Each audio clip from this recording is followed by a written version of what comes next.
How about now? Oh, there we go. That might be a little bit of a different volume than normal. Not sure why OBS decided today was the day we were going to switch audio devices, but sure. We're here. How's it going, everybody?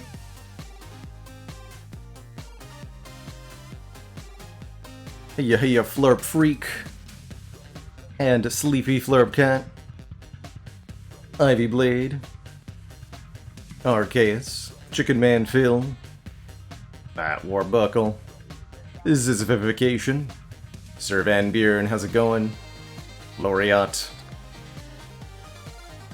Venom Fox, thank you so much for the 19 months and that tier 1 sub.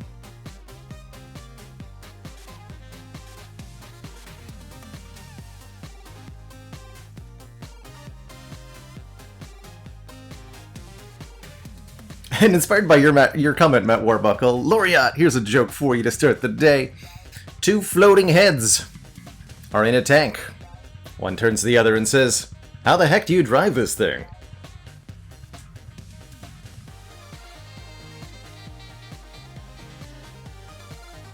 You Crabman Trashwalker, what a name, what a player.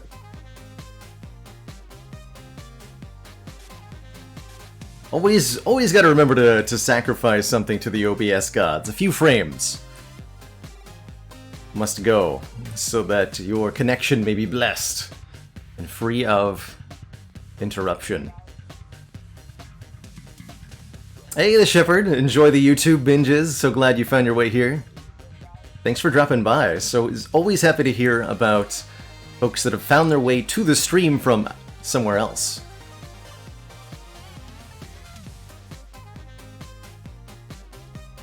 I have not played Binding of Isaac Arceus, but I have watched quite a lot of Time of It, Lethal Frag's stream specifically. That said, I do believe Binding of Isaac is... Oh yeah, I gotta turn on the chat bot. Binding of Isaac is on the Game Boat for this month, so it could be that I'm forced to play it in the near future.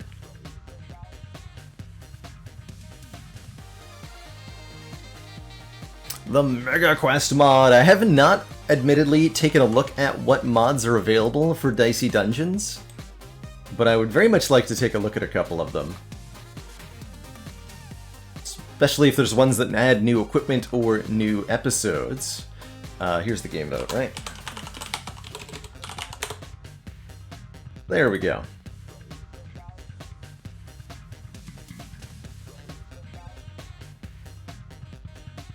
More floof.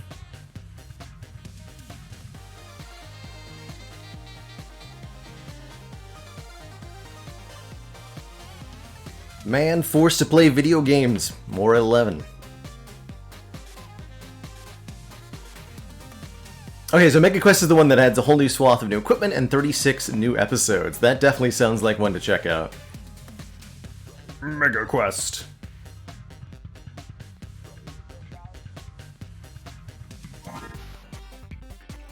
So where are we on these episodes, by the way? We've completed every episode with the warrior, didn't lose a single time even. Every episode with the thief, lost twice with thief. Happens. Sometimes you die on floor 1 with thief even. Every episode with the robot, and it looks like Engineer episode 5, Witch episode 5, and Jester, sorry, episode 6 for each of those. The final episode for the last 3 characters, and then of course the final episode at the very end.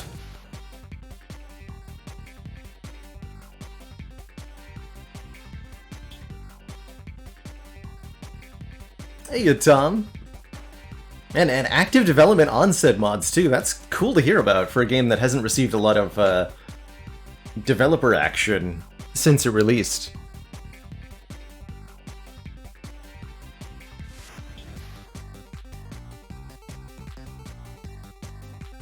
Let's dive on into a new episode with the Inventor here. And see how our dicey little friend fares in Lady Luck's Cursed Game Show. Gain bonus rules as we descend further. We've seen that these bonus rules are pretty wacky and can have some serious consequences on our runs. go. Let's welcome back the inventor and remind her that the sun still shines above her. Oh, no. Even if she'll never see it again.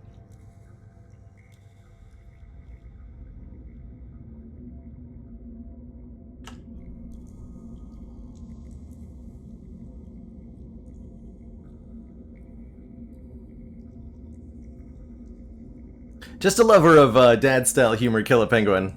Don't have a family of my own.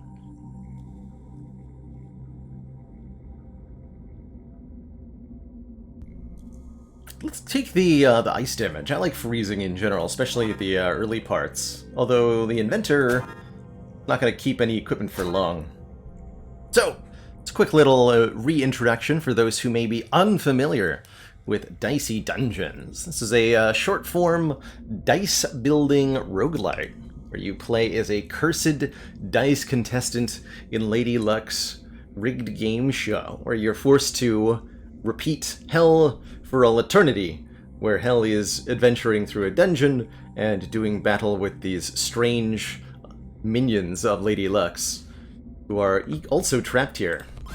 When we get into a fight, first of all, and most importantly, incredible jams begin to play into our ear holes. But also, each turn we'll roll 2 or more dice. As we get higher in level, we'll get to have more dice each turn. And we get to use these dice in different equipments, these items before us, which each have slots for where dice can go, and then do different things depending on the values of those dice. Sometimes you want your dice values to be very high, and you're looking to roll 6s all the time, but certain characters and certain items might want 1s or 2s, or even arbitrary particular numbers, like a 5 and a 2 specifically. As the inventor character here, each turn we're going to have a gadget that we can use as an additional powerful effect. And the whole gimmick of this character is that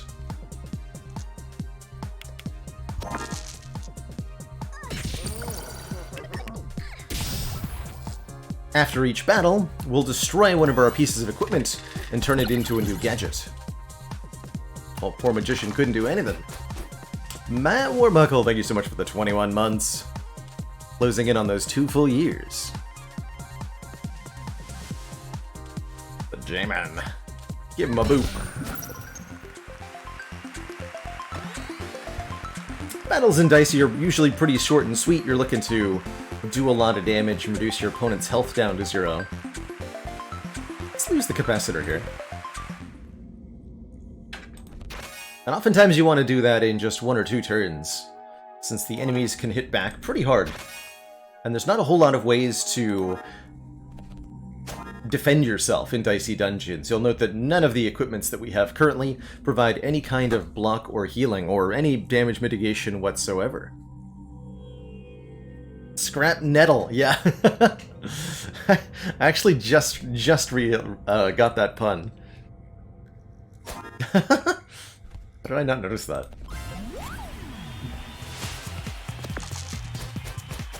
That's good stuff. Also good stuff is the crossbow. Doing 9 damage for 12 dices.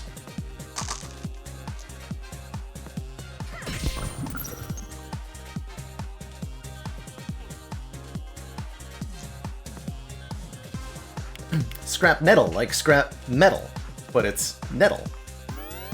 So it's thorns.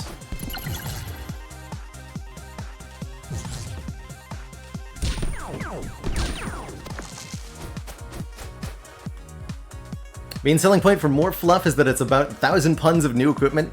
I'm in. And there's also scrap kettle. Good stuff.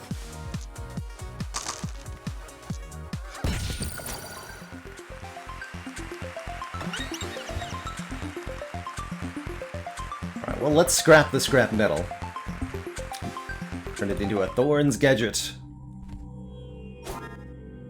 So since we're constantly digesting our own gear, we can't really expect any one item to last too long, and it's important that we avoid destroying all of our damage-dealing items Choose a rule change. Can take the effect of the cowboy. Enemies always roll at least 1/6, which can actually be good for us, but is usually pretty bad, since most enemies will do nastier stuff with higher rolls. Or something different, which is usually pretty bad, honestly. But has a great sound effect.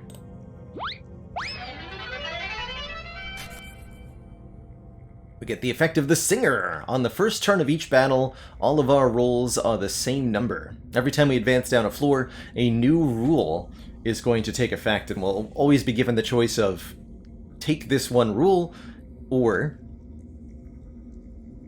don't, and get a different random one instead. So we should probably fight the Dryad first so that we can get another piece of equipment. And yeah, I think the Singer is a really good rule to have gotten overall. Case in point. You know, I don't mind this roll one bit. Seems good. Have some ice, lady.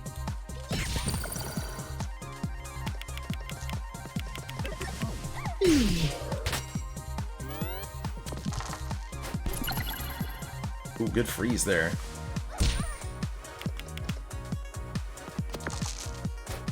In addition to the rules that we have, so each floor is going to be a new rule. So our limit break is available. After taking a certain amount of damage, each character will charge their limit break, and for the inventor, that turns all of our dice for the turn into 6s. I don't think that we need here. Just gonna freeze the lady.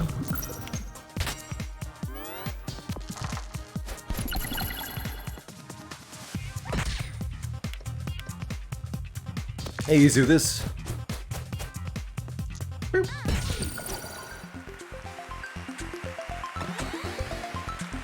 We win! Freeze a random amount. That's kind of interesting. Still need to lament for our damage. We'll lose our snowflake here. These small little utility items. High-vis jacket. Adds shield for max 4, and you gain 1 reduction each turn just by having it in play. That's quite useful.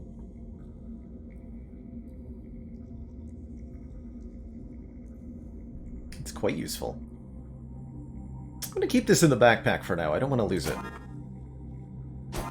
So we're probably going to deconstruct the spanner then after this fight, and we'll have to buy something new at the store with our $4 dues. Count me in. Alright, this looks like a good opportunity to use our focus meaningfully since we've rolled only 1s. We freeze the wizard will freeze us. So on and so forth for all eternity.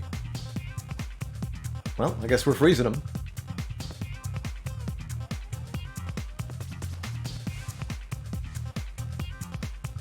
Right? Yeah.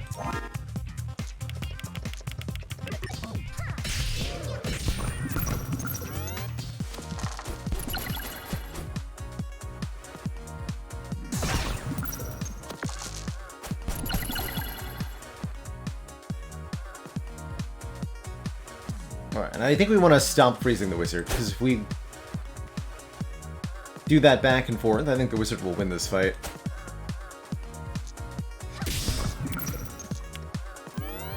But we can just focus again next turn.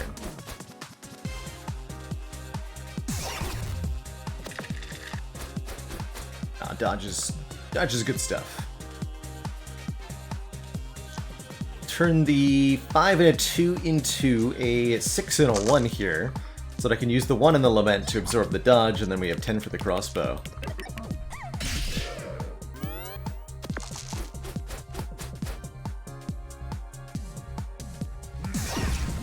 Win pretty easily from here. With our limit break charge, too.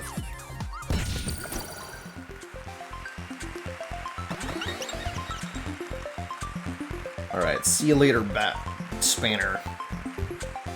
With a battle wrench. And a reward of either a flamethrower Once per battle, do a bunch of damage and burn, or a screwdriver, which can reactivate the gadget that we have.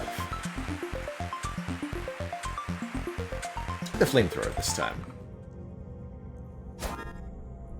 It's a nice small damage item.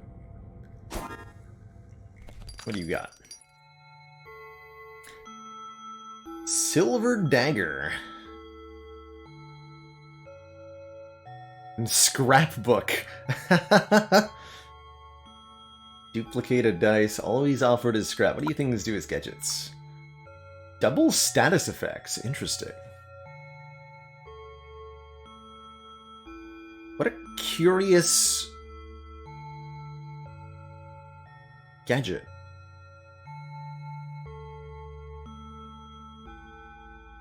Hey there, Omni.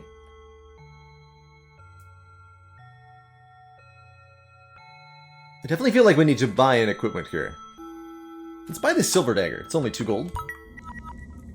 And it fits into our loadout at the moment, so we've got lots of ways to do damage. Let's get a new dice.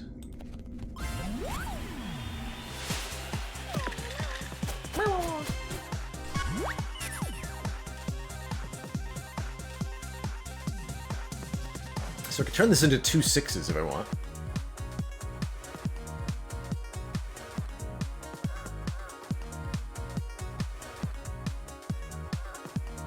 Flamethrower Plus becomes a 2-slot item, and it requires 4 dice for the same effect. So you get to do up to 24 damage and 4 burn. Once per battle. You can definitely just build around that and have your fights end instantaneously. It's pretty cool.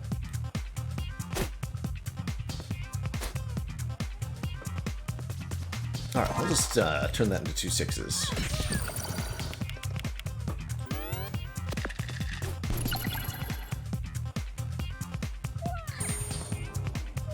Blinded! We don't know what the value of this dice is. But it was a non-odd number.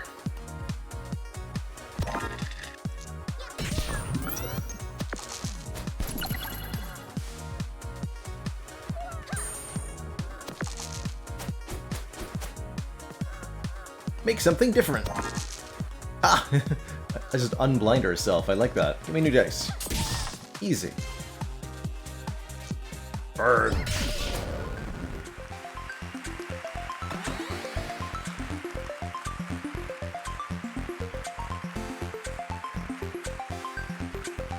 Is it time for this lament to go?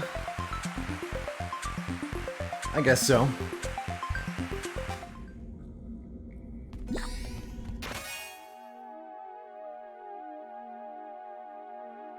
Reduce 1 damage from each attack. That's a good gadget to use, too. This will do as a loadout for now. Okay, still gonna store the high-vis jacket for the meantime. We'll save our money for a different store. 10% extra HP, not a huge amount, but definitely enough to make a difference sometimes. I think I'll take that. That sounds fine. What's in the box? Spanner sword. Combine the dice and do 1 damage. What a weird item.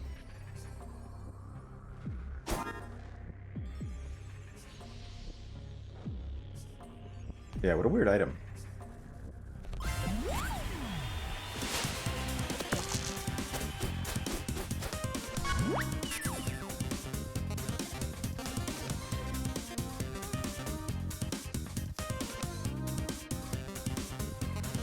Leather armor is quite useful in this fight. And you're only gonna roll 1s, so get froze, nerd. The nerd. Heck, I'll focus too. Could toast him, but then you can't have a dice that's both frozen and burned. Heck, I'll do it anyway. Boom.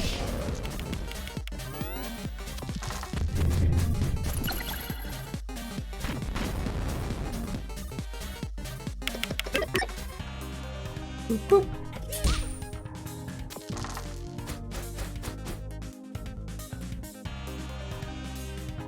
These bad rules are like, yeah, kind of like Ascension modifiers. You know, custom, unique rules, and they're randomly assigned on each run too, so you won't get the same rules 2 times in a row.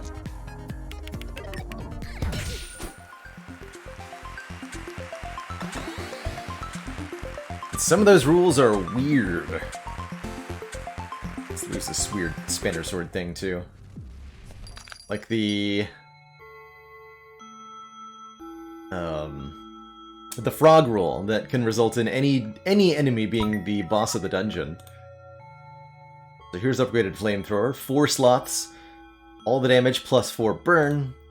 Silver dagger works on 5s very notably. That's pretty cool. Their armor loses the odd requirement. Crossbow takes 9 instead of 12, and the high-vis jacket gets smaller. Oh yeah, I want a small high-vis jacket for the endgame, I think.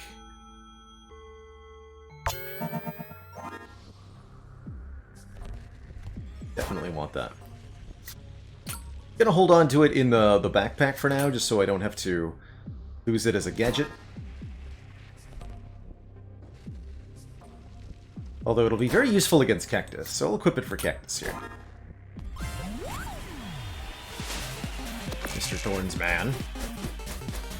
So we just gain 1 reduced by every single turn, meaning all damage we take is reduced by 1.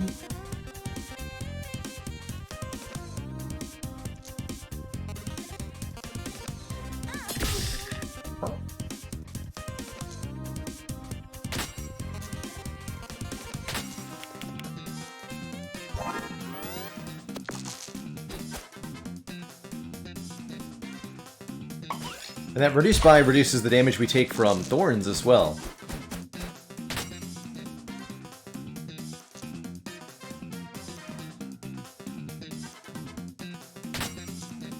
Burn.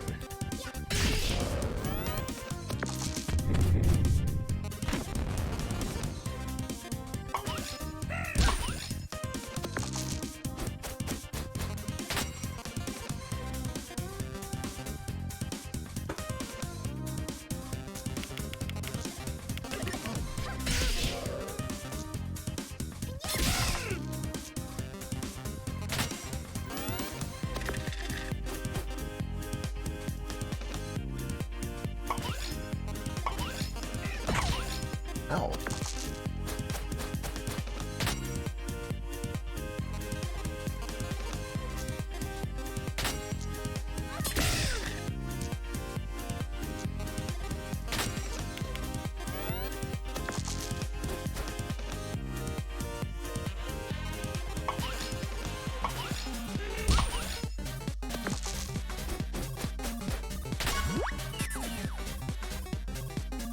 Easy crossbow kill.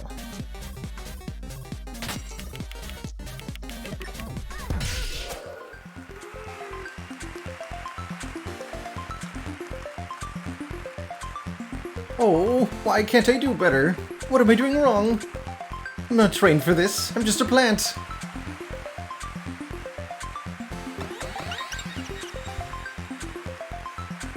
Poor guy's so nervous. Ooh, Pillow Fort's a good gadget too. 2 reduce. Take the leather armor for now. Get our extra dice from leveling up. Lose the high-vis jacket and see what's in the shop. Well, 1 gold elastic heart. Pretty good. Does damage and recovers 1 HP. Simply just having some more items on hand is going to be good here. Oh man, and we got Befuddle. Duplicate 1 dice. Turn the other. It's a weird one.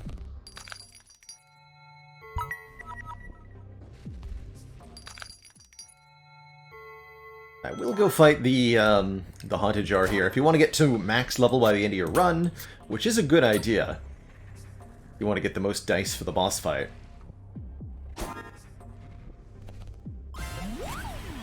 then you need to fight every enemy that you encounter along the way.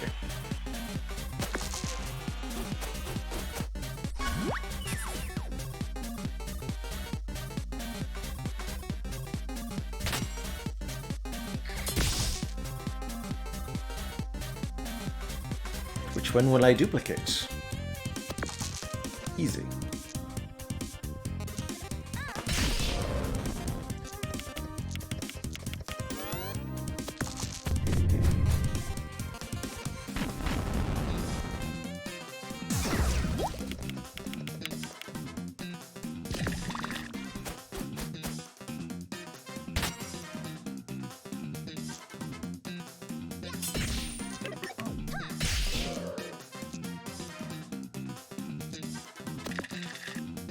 Hooray!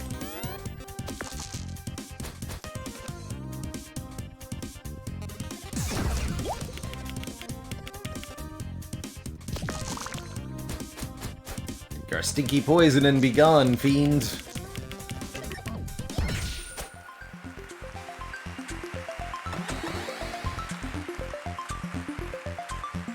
Alright, let's lose this giant befuddle item. Get random status effect. And yeah, there it is, the scrap kettle. Inflict 1 burn.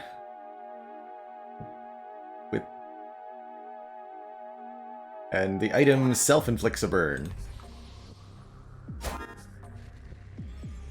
Interesting. Good for us, I guess. Let's see, elastic heart for 3, spinner for 2. Or screwdriver for 2 is pretty decent as well. I'll buy one of those.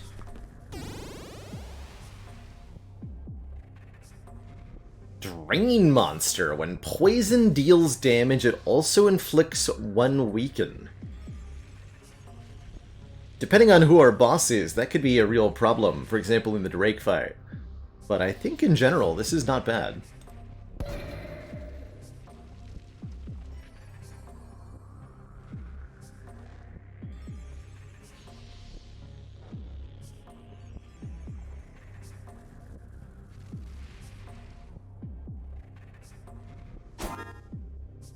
Okay, we would love to have flamethrower for Snowman.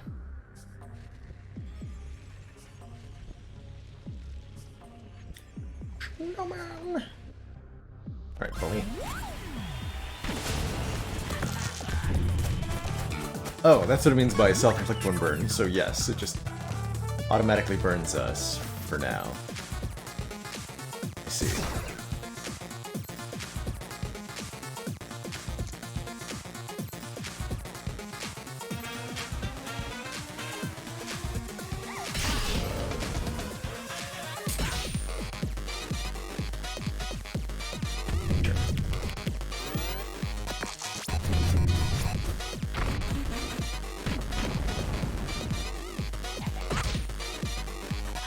Hey, Vandal Hurt.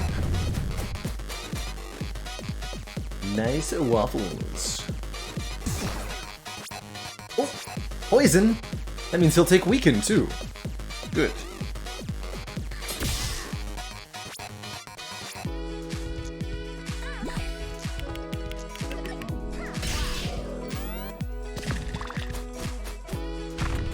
Got him.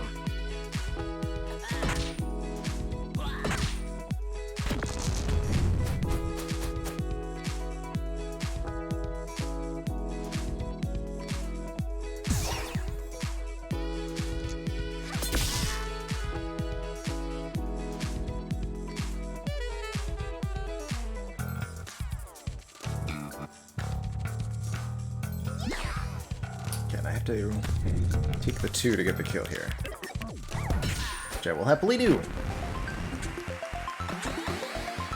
Okay. Let's lose that scrap kettle, because ouch. It hurts. Get a ray gun. 3 damage with 3 uses. Mildly useful. Do I want the screwdriver? Sure, that'll let me read. That's more likely to make me lose the flamethrower afterwards, actually, now. So, Snowman is weak to fire, meaning he takes double damage from all sources of fire. Unfortunately for him, that's going to be a lot of damage with our flamethrower here. Blam.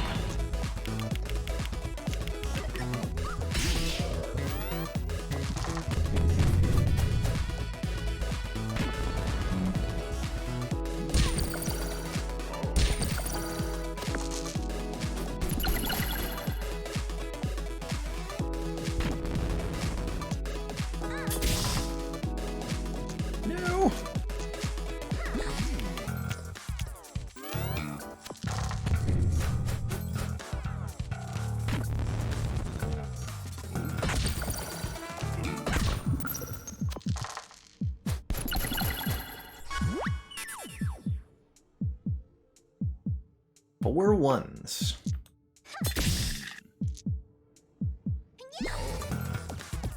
Alright, we're fine. GG. You know, my friends call me Frosty. I don't think you're a friend yet, but maybe you could be?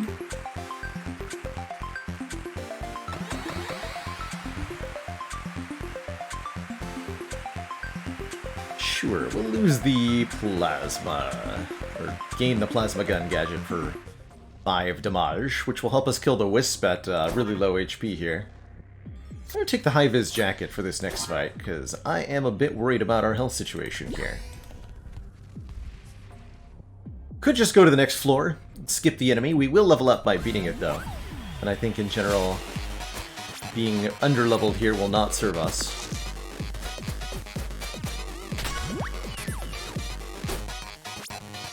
Wisp does burn stuff.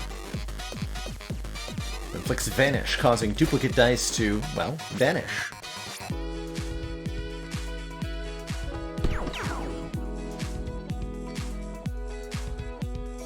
Max 3s. Focus just so that we can reset the crossbow here. Get max damage proper. Very important that we win this fight. Probably having the screwdriver might have been better than the crossbow for this fight, too.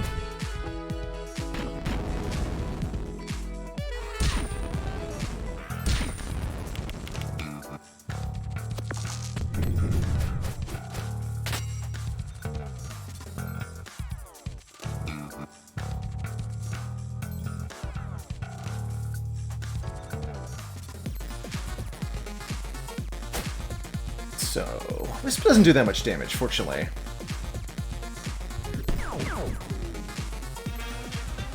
Don't have any odd dice to reroll with Silver Dagger. I think what I want to do is take 1 damage to get 4 shield here.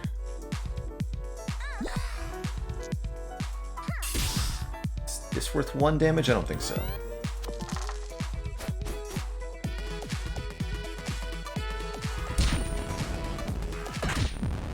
Ouch.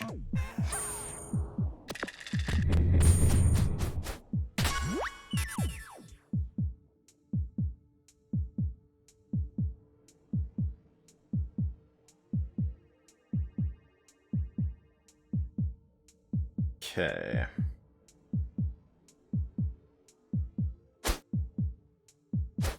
Traps, thank you so much for that full year of support. Oh, I got the double alert box going on. What's that? Fix that. Thank you so much for that full year of support. My favorite morning streamer. Kill with limit break, you think? That's exactly what I was thinking. However, because we have this vanish status effect, duplicate dice are immediately destroyed. If we click on focus, we become very sad because our dice will disappear. So we gotta think a little more carefully than that, or we'll have the bad time. So we definitely do the plasma gun or some damage here. Is there any way that we can do 10 damage?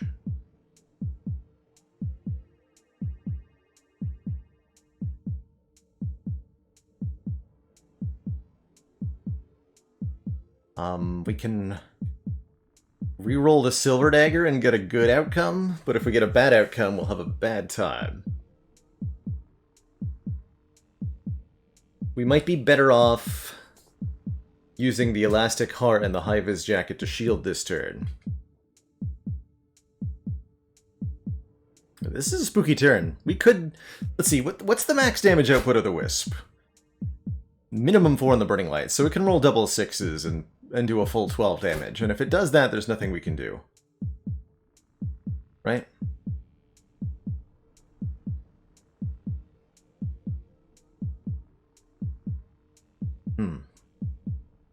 But we could get lucky with a Silver Dagger roll. Let's see what this does. No!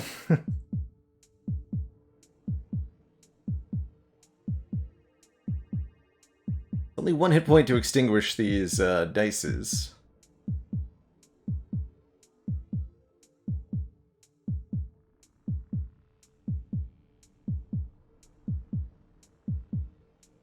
One in the Silver Dagger, new die, and 3 in the crossbow.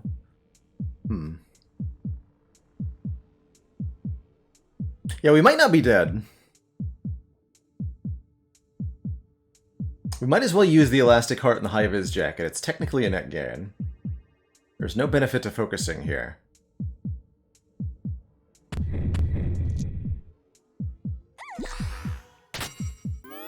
Let's see what they roll. Hey, that's good enough. We're live!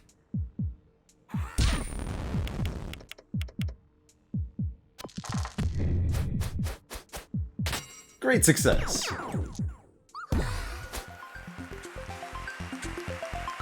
Just don't die, forehead. Easy gear. Alright, let's lose this crossbow now. And we can either upgrade an equipment, replicate, or copy an equipment. Let's copy the High-Vis Jacket plus. Become tanky. And a knitting needle. Gain thorns. I like it. I like it a lot. A little bit low on damage output now.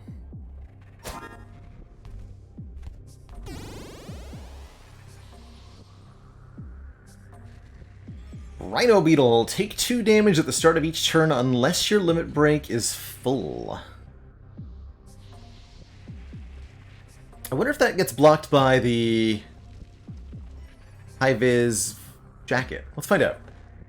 I also don't mind sitting with my limit break full for a while. Direwolf will be nasty with the Weaken.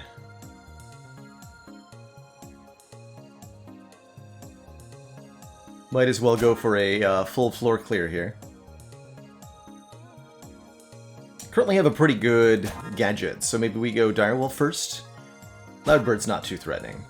Loudbird with double High-Vis Jacket will be very easy, in fact. Let's go Direwolf first, while we have the Plasma gadget. The jams, though.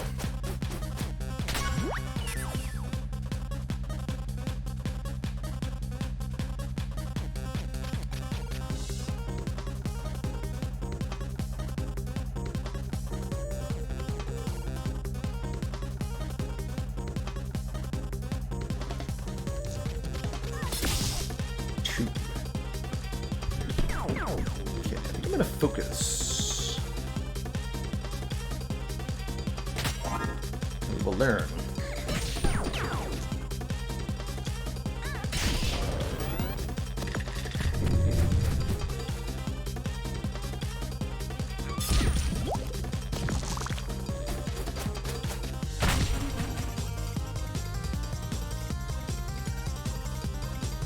Yes. The reduce by did in fact reduce the damage we took from the Rhino Beetle effect. That's awesome.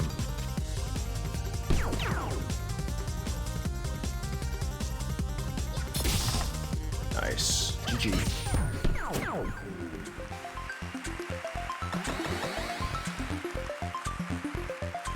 Alright, let's lose the Elastic Heart. Although that was unfortunately contributing to our damage. Let's see what this shop has. Scissors. Needs a 6, do damage, and split the dice in 2. Puppy paws. Must equal 5, roll 2 5s. I also really appreciate that we had our restore 10 HP for 1 gold here. Let's take the scissors. And then we will immediately go running with them.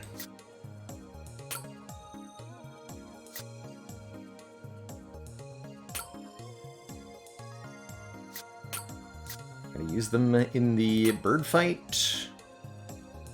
Sure. Alright. This fight's, I'm just gonna warn you all, this is gonna take a little while. Ow. Wait, it didn't work that time.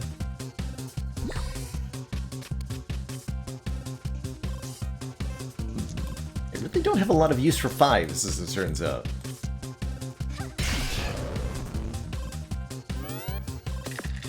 Right, Mr. Birdmans.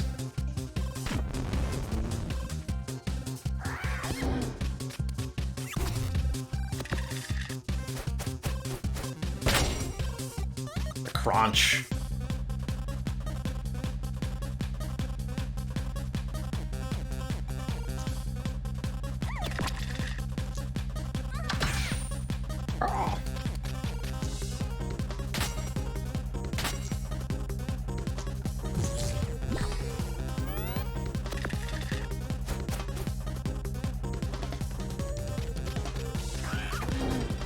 So silence causes our class ability to be deactivated for the turn. We can't use our gadget, and we can't use our limit break until you break silence by using 2 dice.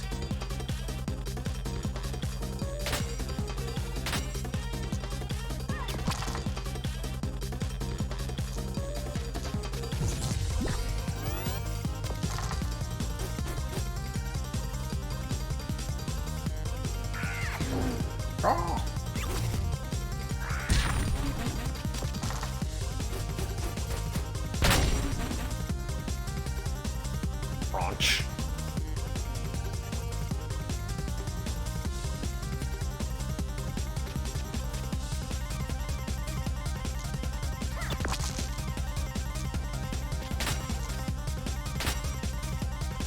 Yeah, we're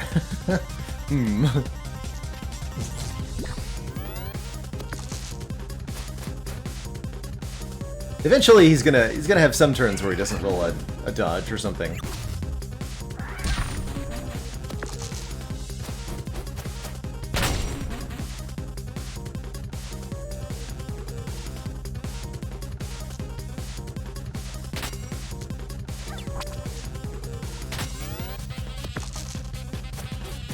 Ten years later.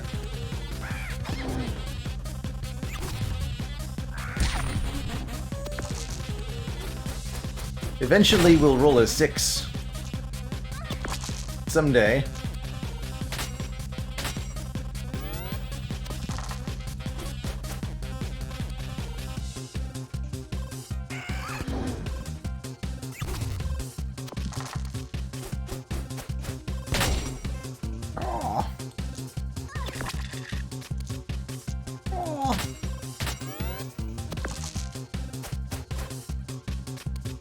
Please stop rolling evens. And doubles. Sir. There's a 6.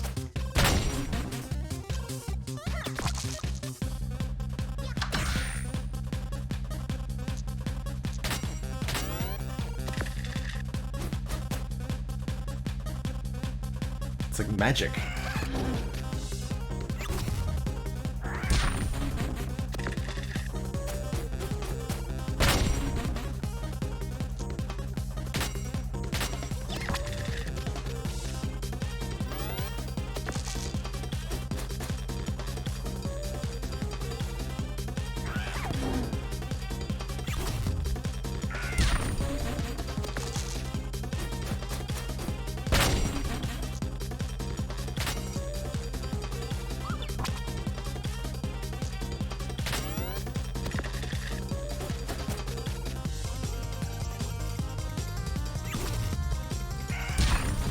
Can roll doubles, my god.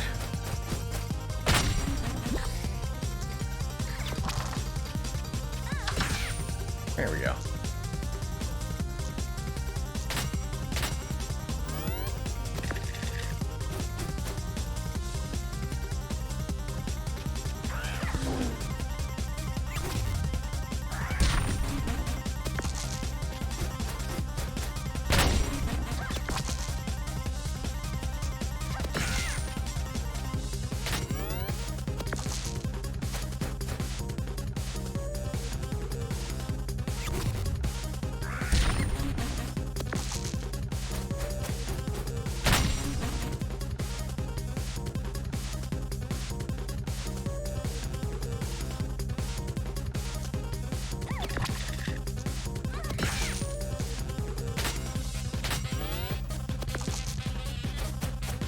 One more.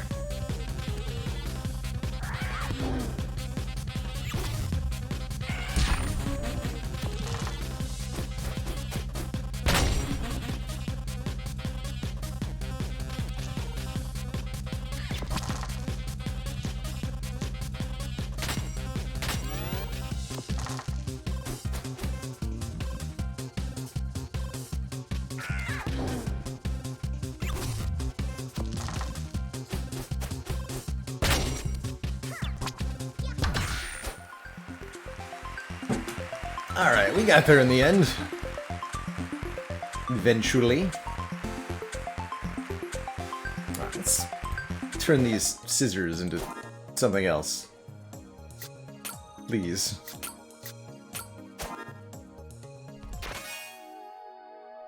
Blood zip. Drain 2 health. Could be good as part of a tanky build for the last boss.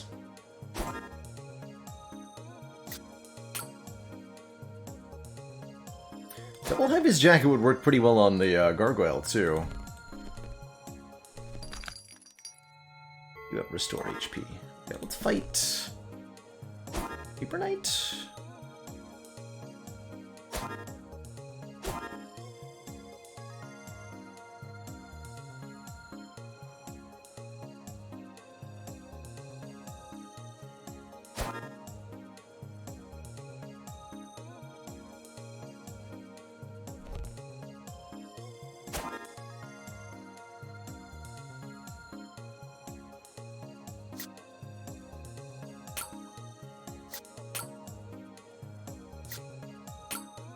Not sure I'm going to want the flamethrower for the boss battle.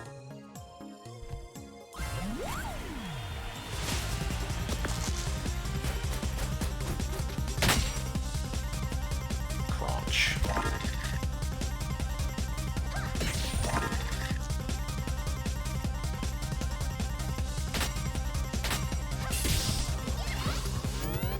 So this enemy mostly hits for 3 damage with their avalanche attacks. Will be almost impervious with 2 reduced by each turn. Almost.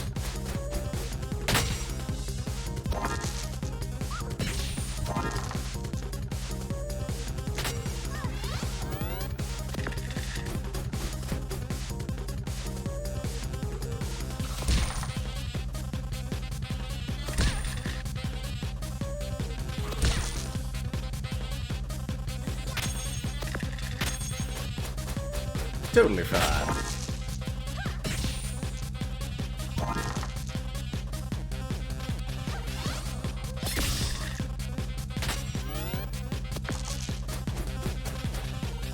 Matakalu, thank you so much for the Prime sub and the 10 heckin' months. Just 2 more. For that full year. Good stuff.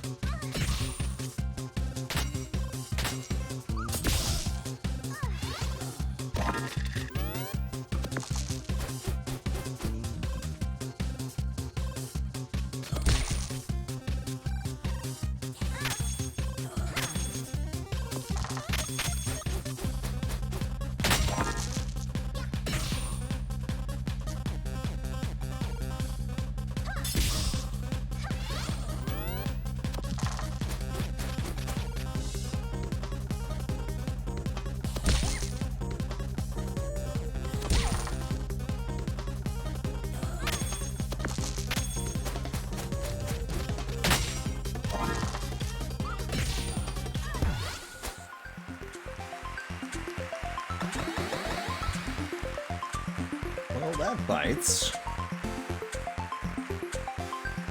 Let's see, do I lose the silver dagger or the mosquito bite here?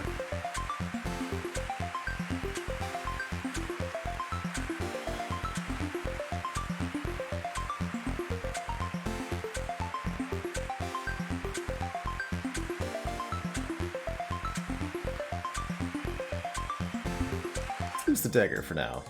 What you got? Ooh, lucky 7. 2 dice that must equal 7. Do 7 damage, return a dice. Actually, quite like that.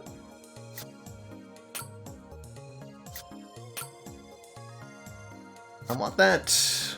I want to use that in the final fight. We'll use the flamethrower against the Paper Knight, since she is weak to fire. Hey, Covenant Lunara, there's been a couple of minor updates for Dicey Dungeons since it was first released. A few new enemies, a couple new pieces of equipment, some minor balance changes. Mostly, though, the game is unchanged since it first released.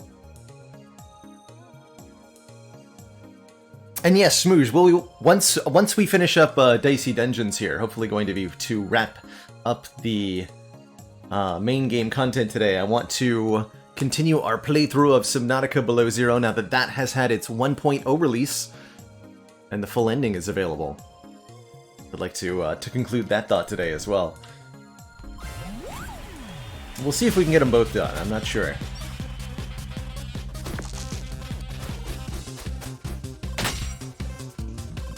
Double status effects.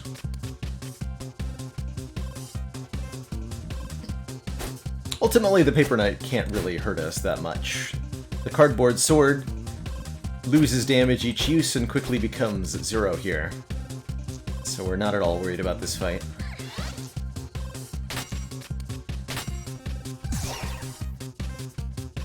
Oh! Oh, I should have thought about... Oh, it doubles our shield? Wait, there's an achievement for 999 block, right?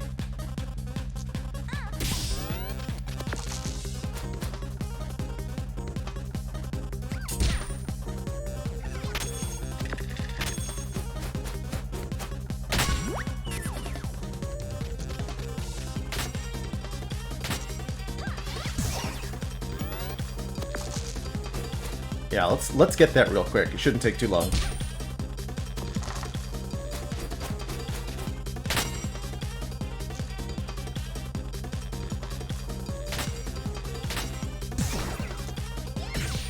Especially since I can reactivate the gadget.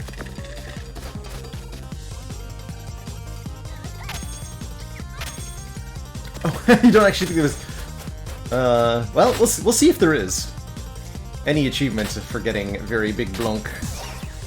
I want to get there.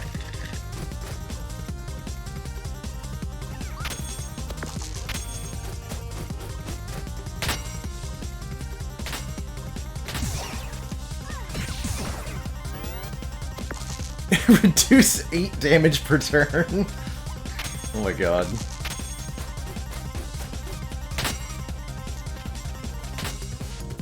This feels familiar.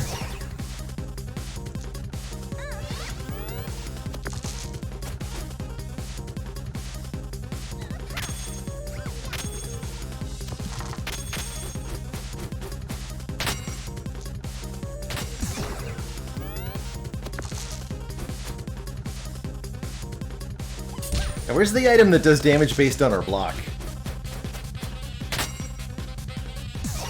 Oh, I can go over 1,000! Wait, what's the cap?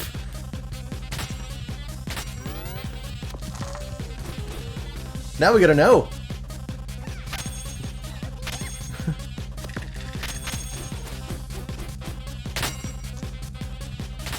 $3,000 block.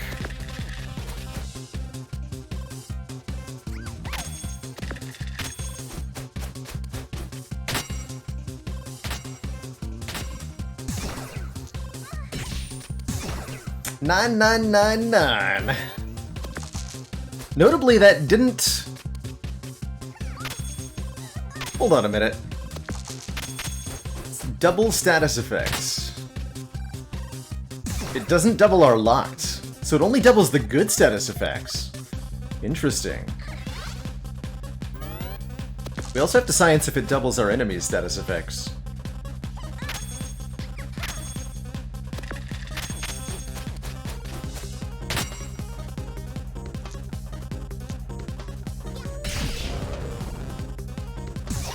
It does! Okay, so it doubles good status effects on us and bad status effects on the enemy. I had no idea. That's cool. That's cool.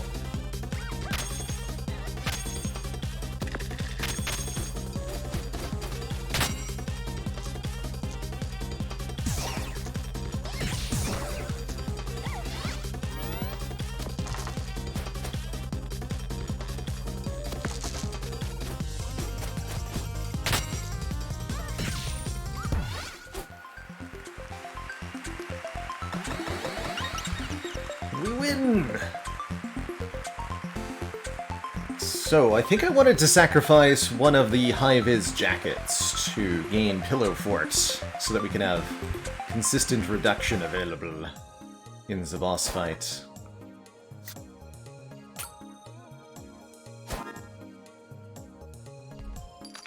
A reason not to buy this, just so we can see what the upgraded version do. Oh, it's you! Great! I thought I might be Marshall. Great friend, really great, but that fire and these chemicals are a tricky mix. Marshall. Marshmallow? Screwdriver gets small. Rain 2. Big old flamethrower. Return first dice instead of return a dice. Interesting upgrade. Thorns. 2 uses, roll 2 5s. Odd. What a strange item.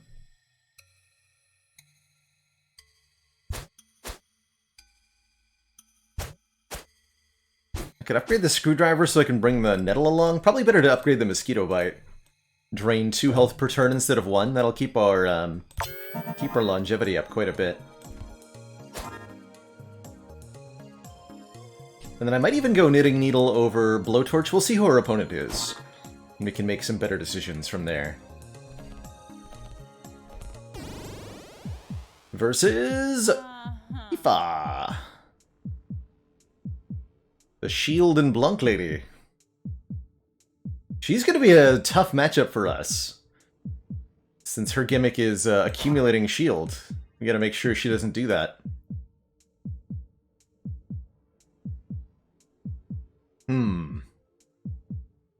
This is probably going to be a very prolonged battle, which makes me want to use the Knitting Needle. Just to chip away at her. We could end up losing this. If she's able to accumulate block. Guess we'll find out. On we go! Oh, I've been in the mood for a big juicy fight all day, and here you are. Perfect.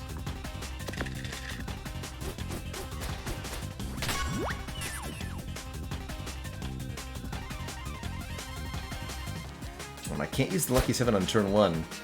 So she can gain shield up to twice per turn, hits with the broadsword, and then her charge does damage equal to her shield. So you need to make sure that you can do more damage to her than her shield will accumulate each turn.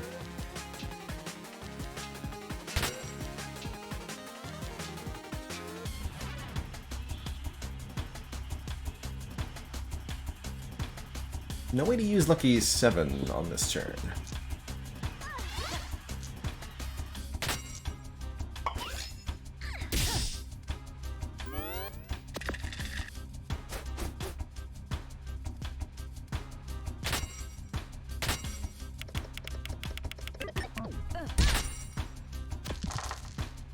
But just like we do, she gets to keep her shield from turn to turn.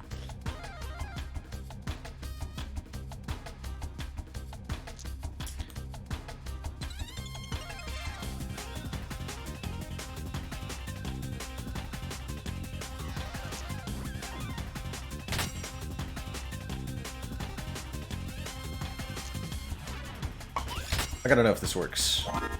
Oh, it does! Easy.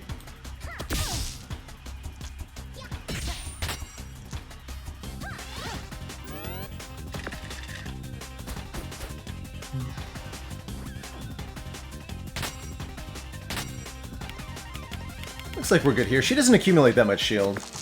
As long as we can keep rolling numbers that add up to 7, we should be fine.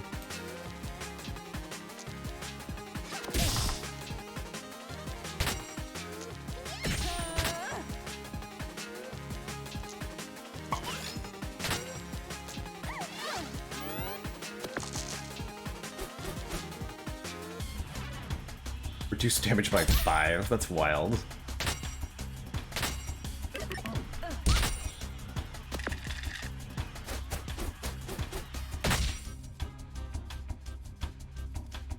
Alright, because I have 1 shield. Understood. Oh, this doesn't add up to 7.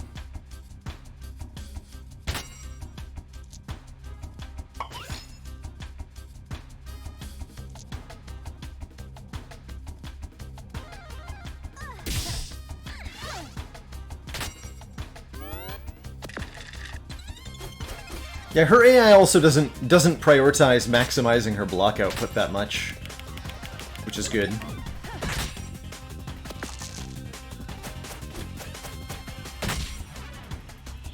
Again, not rolling dice that add up to 7. That's problematic.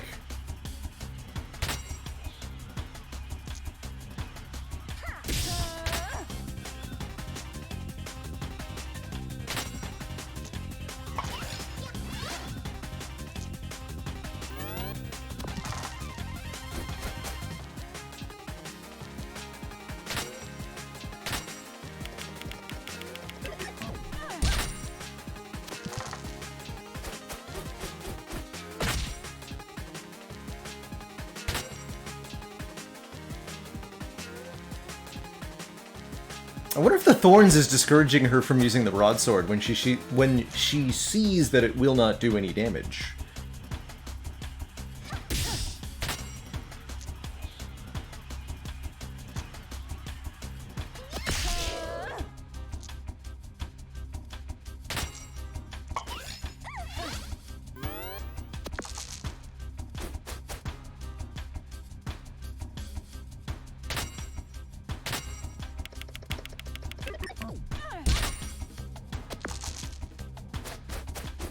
Like a louder bird, or maybe it's us who is the loud bird. The loudest bird of all.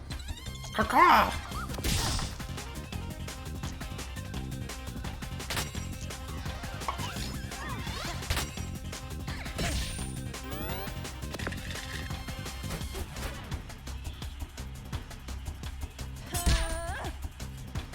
Well, she used it there. For no effect.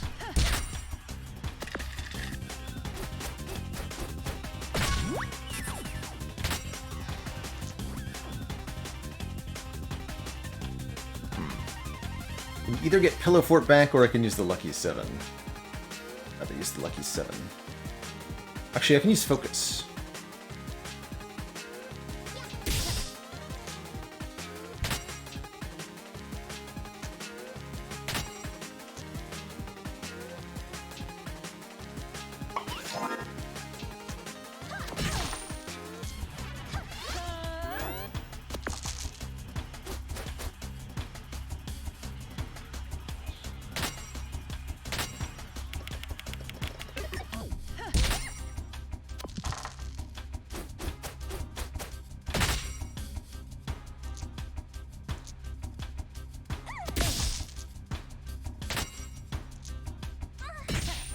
Get her.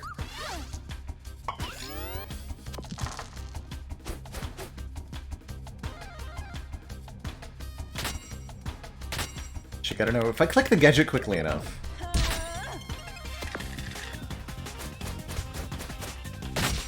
No, I still can't prevent the damage. Fair enough. GG, lady. GG. Tank versus tank, and we prevail. Here to give it another whirl? Yeah, absolutely. Spin the wheel and all that.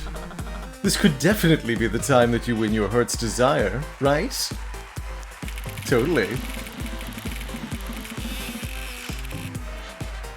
Oh, dang. So close, though. What are the odds?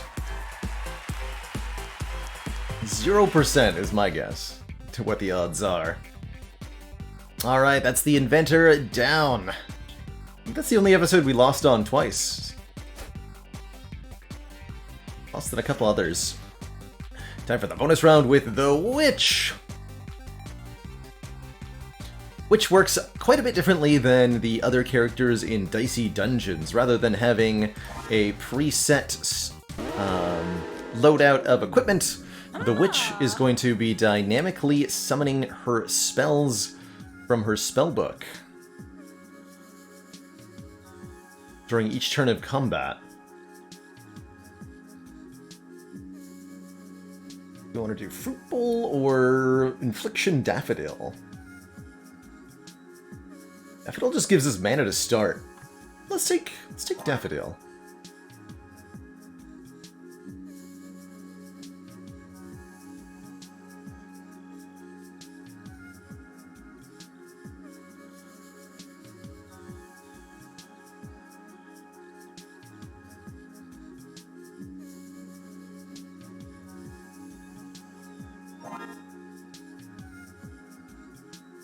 Currently I don't have a way to use mana, so let's just let Daffodil sit. You're able to change which spell from your spellbook that you start with. Freely here.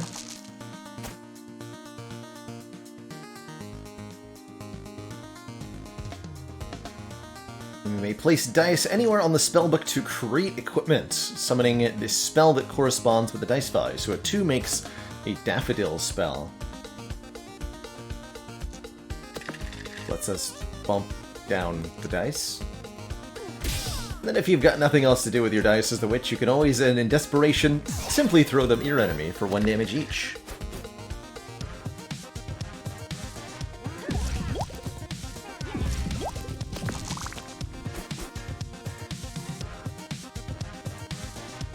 And I can't even use this to make any ones. Guess we'll just throw some dice.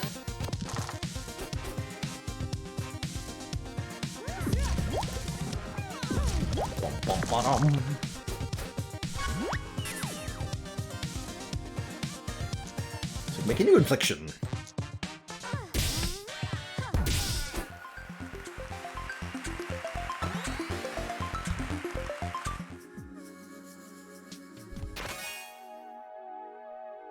Enchanted Shield. Max 3, add some shield for 2 mana, double the amount of shield it gives. I like that. Let's put that into slot 4.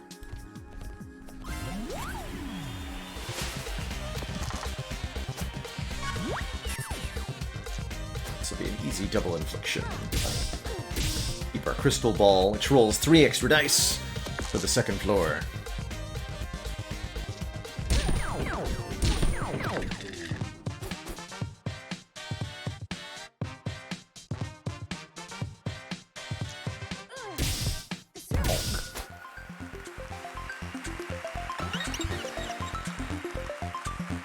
Good old Sonic Wave. Ooh, Sunbeam! Do 5 damage for 2 mana, do double damage. 10 damage.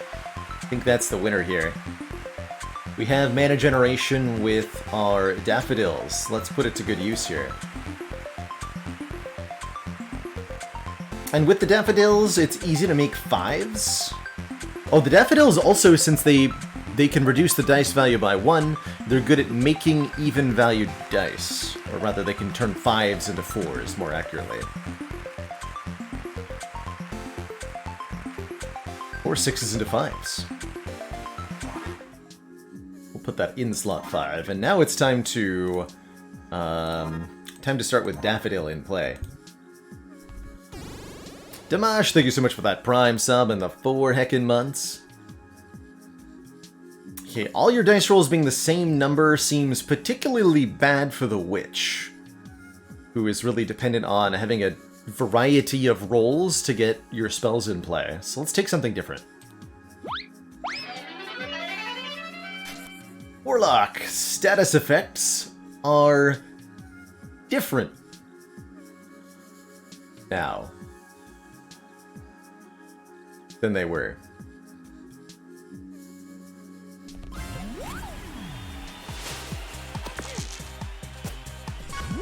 Old school different?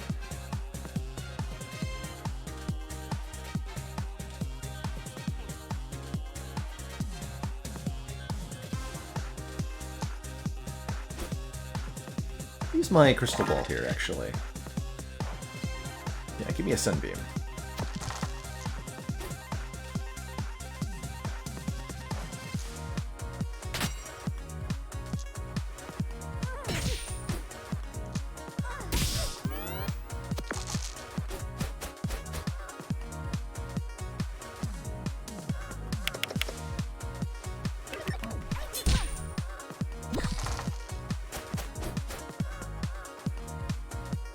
So we have 2 mana, which means this do 10 damage.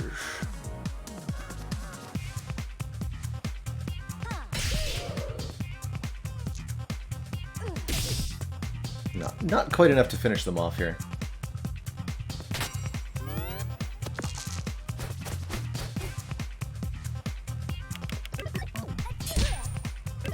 Achoo!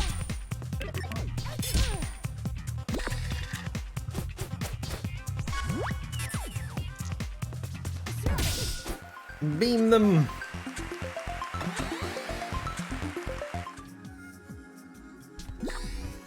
Okay, next up we have to fight Marshmallow with alternate status effects. Shouldn't be too bad.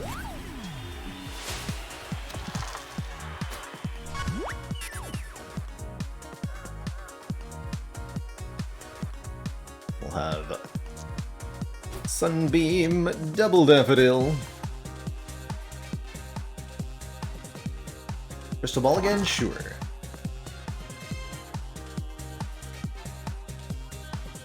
Purple Daffodil?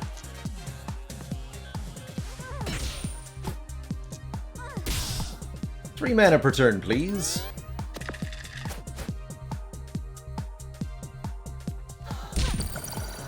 So, alternate freeze reduces the value of all dice by 1.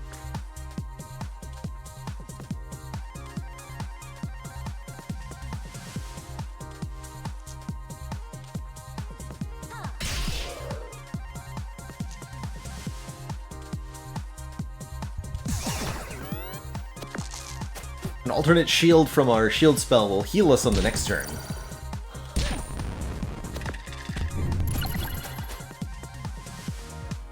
Pew pew.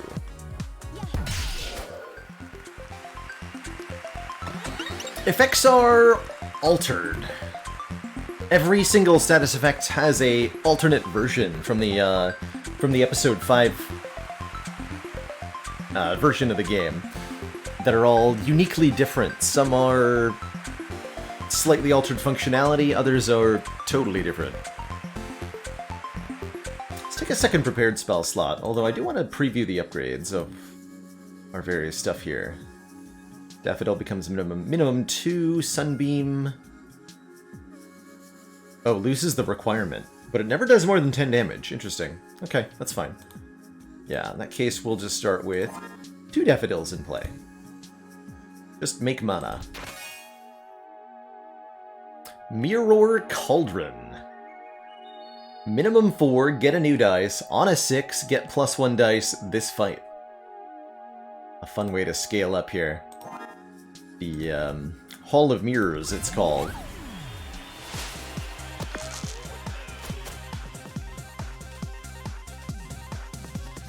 Letting you do some pretty fun things. I'm here for Sunbeaming. For that 10 damage on turn 1, that's a good start.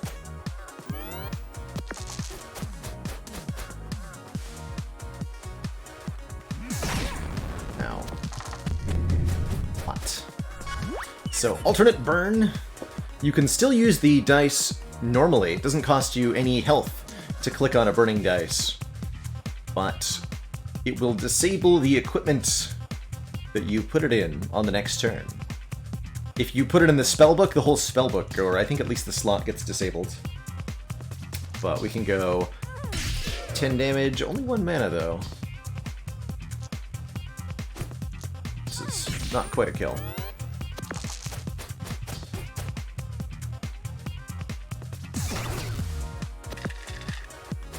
%50 chance to avoid. Well now.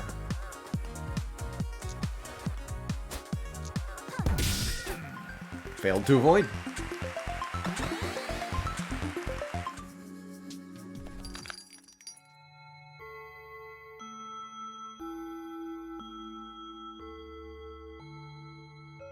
Shock is a good example of a status effect that I think is a lot better, at least for the player, with the alternate universe mode.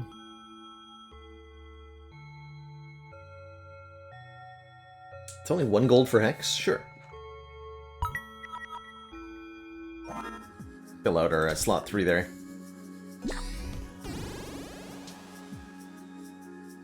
And we'll give the enemies 10% more HP again. That one just feels like a freebie.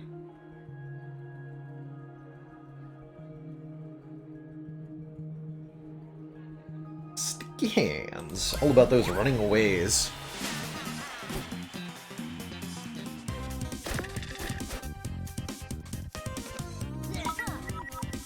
$5. No.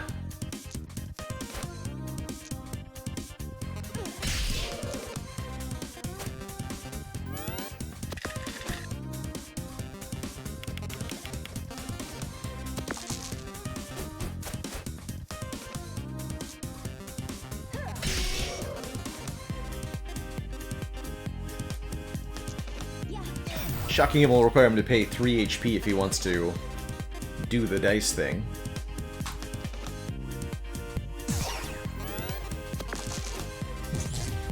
I've only rolled 6s so far. Not that that'll save you from my sunbeam.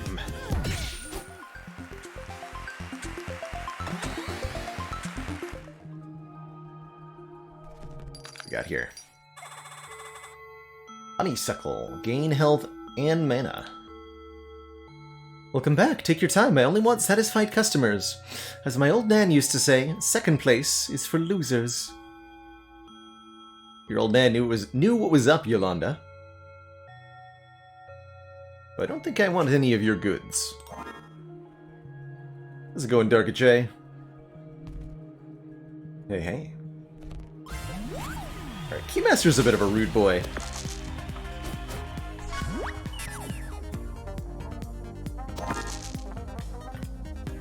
Or at least he can be.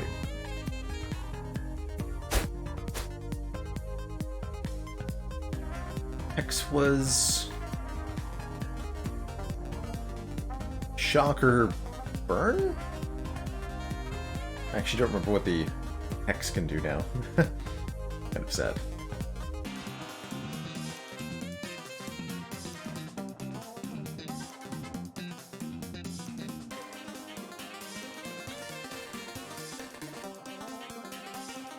Weaken, that's right. Right, in both cases, not very good here. Still, I'm not sure what else to do with my extra dice. We'll summon forth the Sunbeam, of course. And go, like, pew-pew or whatever. Yeah, let's do some hexing. I guess I could also turn this into a 5 and summon a second Sunbeam. That sounds pretty good.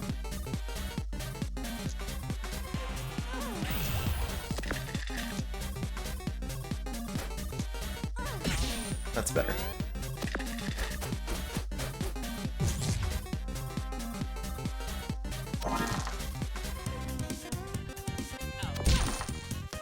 Keymaster's all about kind of unlocking his keyblades. The longer the fight goes on, the more damage per turn he'll do. Because he's a stinky.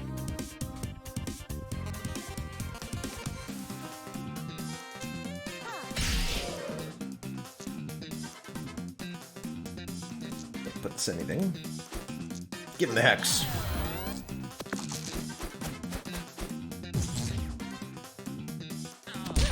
Ah, he rolled the same value. Surely this will be his undoing. Summon a new Sunbeam and Beam.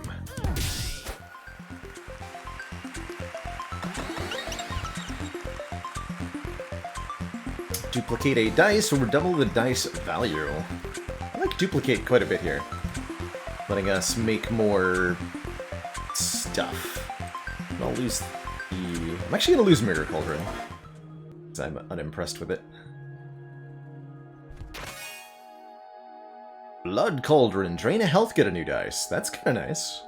Let's take that over Infliction. We've already been here. Alright, Mr. Bully. Prepare to be sullied.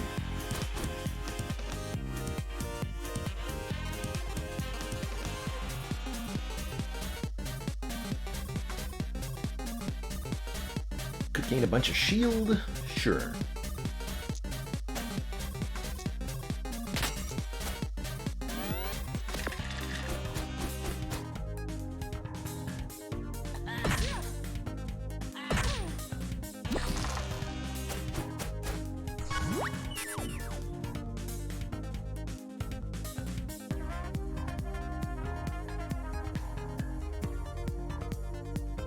Infinite combo? Behold. Summon a new duplicate, duplicator 6. Summon a new duplicate, duplicator 6. Summon a new duplicate, duplicator 6. What does that get us? Nothing. But we can do it.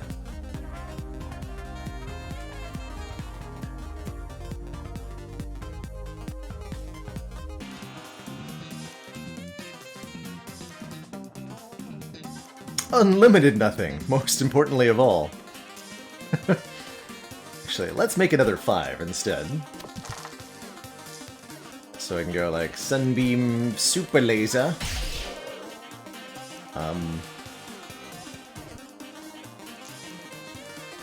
Not much point in summoning a new Sunbeam. Throw the dice at him. Alright.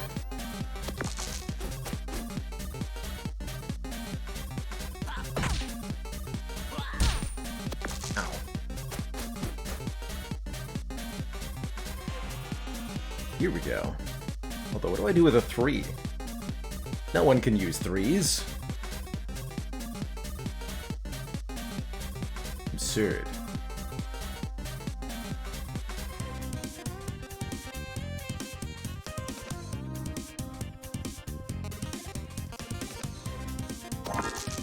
Surely there's got to be a kill here, right? Got 4 mana. Oh, probably not actually, right?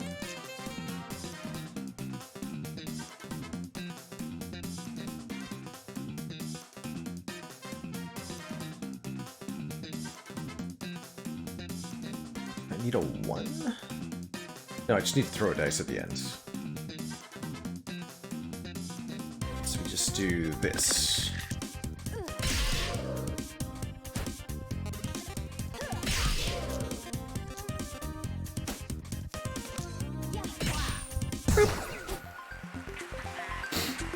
You think you're so great, but you know what? You're not. Rocks are great, and they're gonna get ya. Dang, man. First the rocks, first the trees, and now the rocks are out to get me? Is nowhere safe. Is nowhere safe. The mana mechanic appears on episodes 5 and 6 of The Witch, Flirt Freak. Essentially, the episode 5 alternate universe episodes add completely new sets of equipment for each character. And then when you play episode 6, you'll see equipment both from the original episodes and from episode 5. So you have the full expanded equipment list for episode 6. Alright, let's add a new rule to the dungeon. Space Marine. Enemy countdowns reduce at double the normal rate. Scary against specific enemies, but I think overall not too bad. Sure, we'll add the rule of the Space Marine.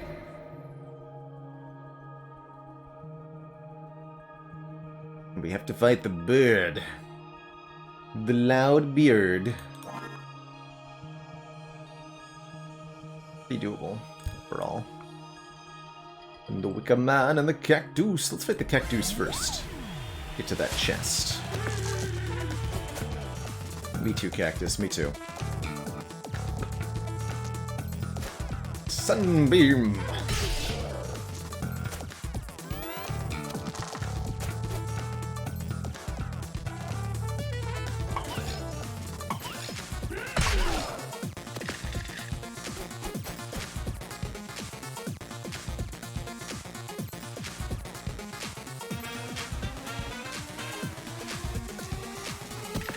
Fire the beam!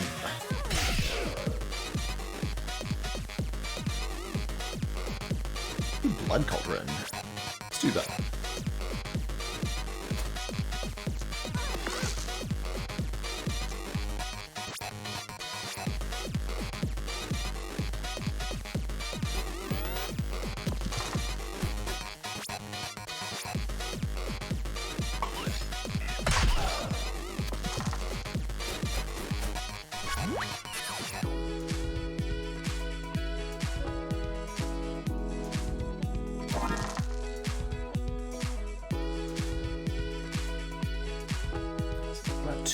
Surely we can get a kill here.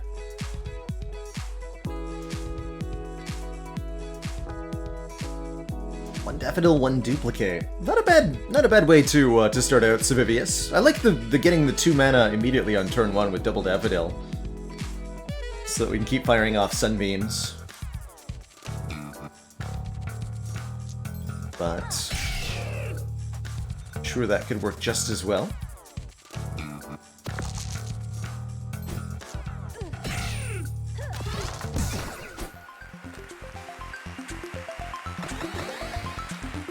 Might have been able to heal for like 1 more there.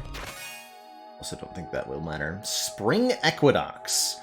Place 2 copies of the next spell you cast. Place 2 copies? Not sure I understand.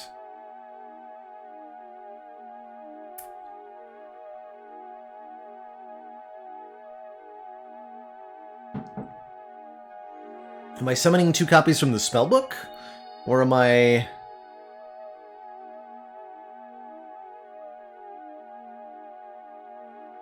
Basically, the next spell I summon is reusable once. So is it taking up 2 slots on the board, or does it have a do I get to use the same slot twice, essentially?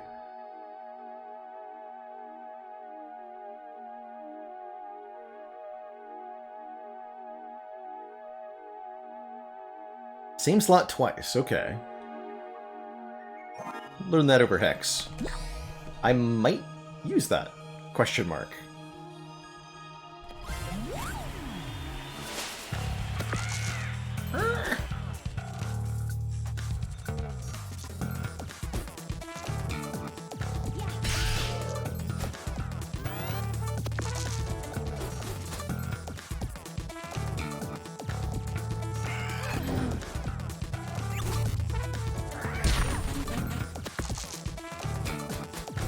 Alright, Ledbird with alternate statuses hurts a little bit more. Oh, and this question mark dodge is annoying too.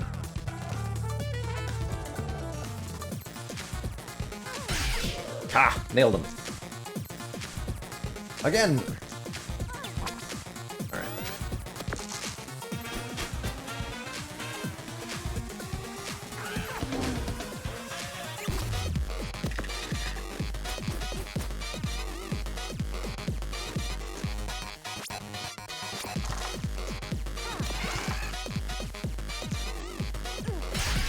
Nice.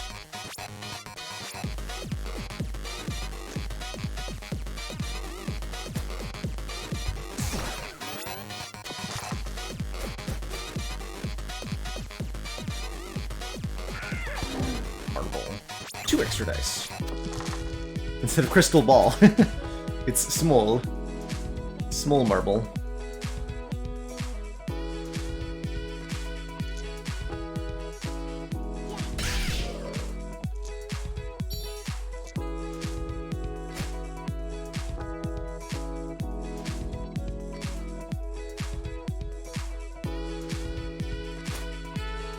Oh.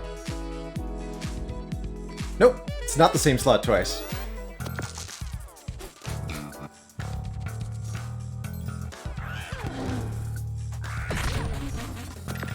That's okay.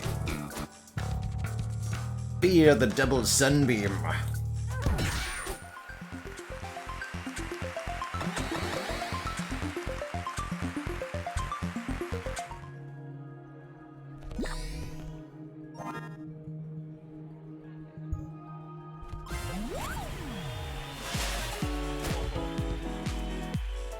Elusive, thank you yesterday for that sub during the rerun there. Much appreciated.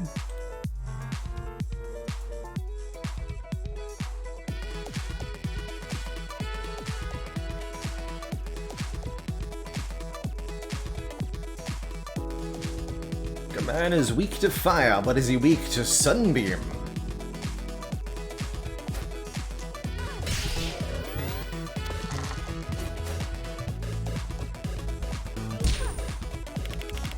Oh god.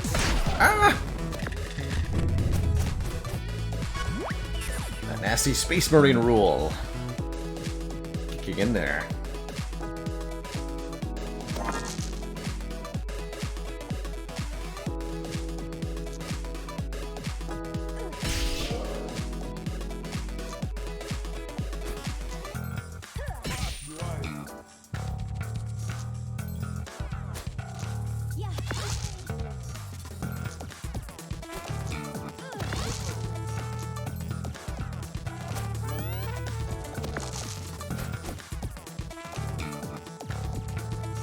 Is he weak to burning dice? I think he is, actually.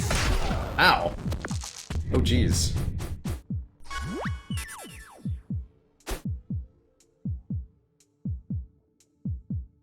Wow, that Space Marine rule is rude here. That's our play. He's gonna kill me.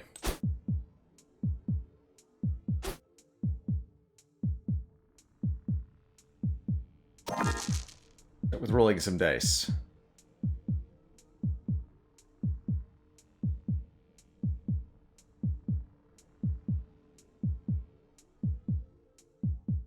Shame I only have 3 mana. Sunbeam Fire, Sunbeam Fire. And there is no way that I do 21 damage here, is there? Well, hold on. Sunbeam and Fire, Sunbeam and Fire.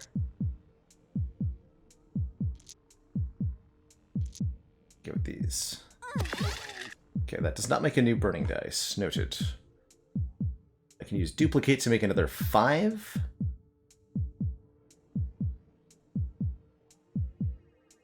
Hold on, I think we have lethal here. I think this through. Or I can use the daffodil to turn this 6 into yet another 5. So I just need more even dice.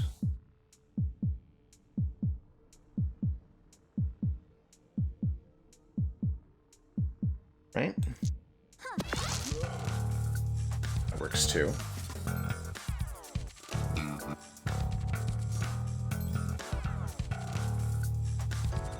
I think we're 1 damage short.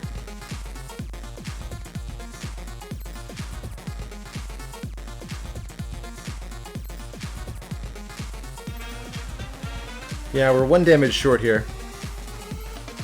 I can do 20 damage.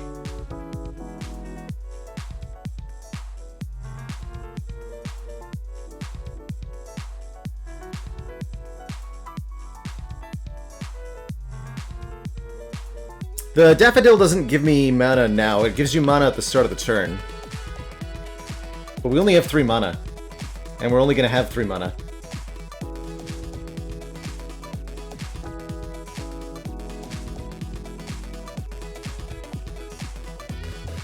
You could roll badly.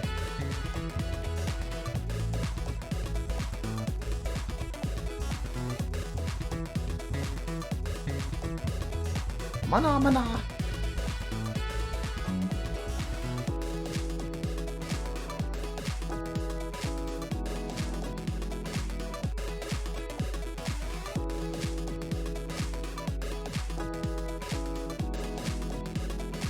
There's no way to do it with, like, Spring Equinox either, right?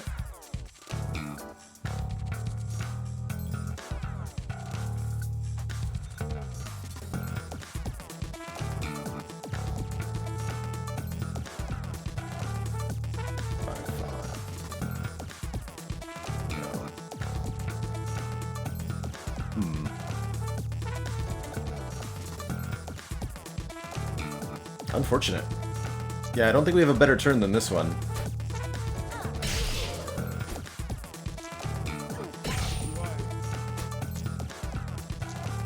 Wait a minute. Also did something wrong there. That's fine too. Yeah, whatever.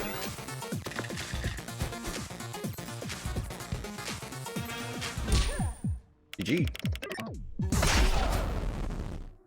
Wow, I'm very shocked by how dangerous he was with the Space Marine rule there. Let's try that again.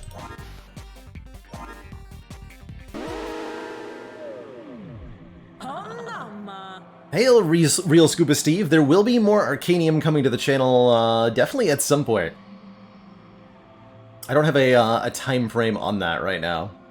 Alright, Daffodil, you sucked, so let's try something else.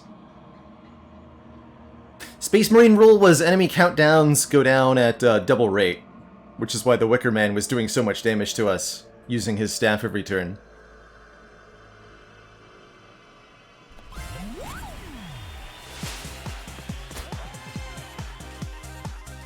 Normally I don't have trouble with him because he's weak to fire, and usually I have something that does fire damage.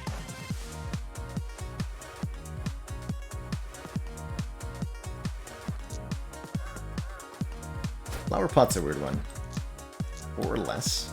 It's a bad item.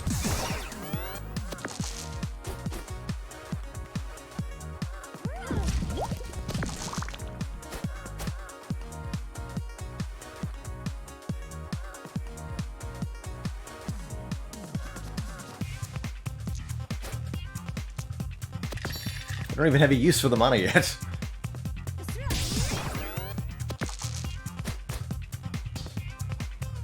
Mana.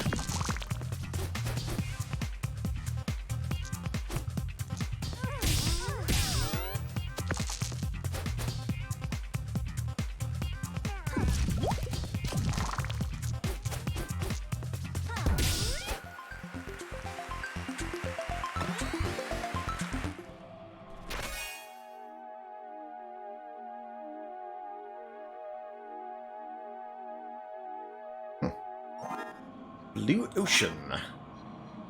Does damage and consumes mana to heal. Interesting.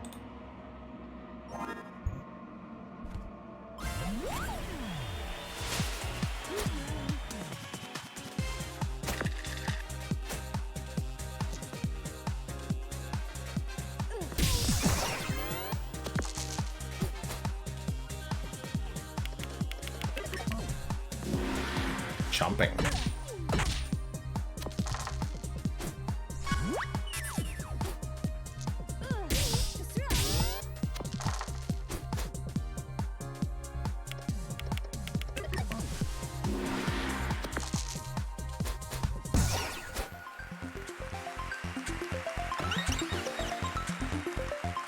Lucky 7 is back. Trust equals 7. That sounds difficult with Witch, but let's try it.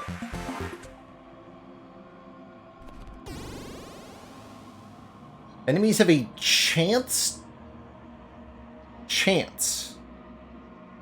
to go first, which is very spooky, essentially missing your first turn. Really brutal. Let's take something else. One of your dice is blinded at the start of every turn with a needs 7 specifically item. Surely this will go extremely well for us.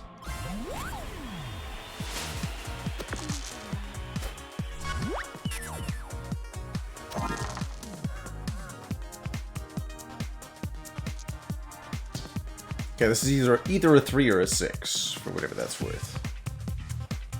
Apparently nothing.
There we go.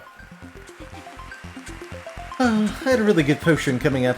What a waste.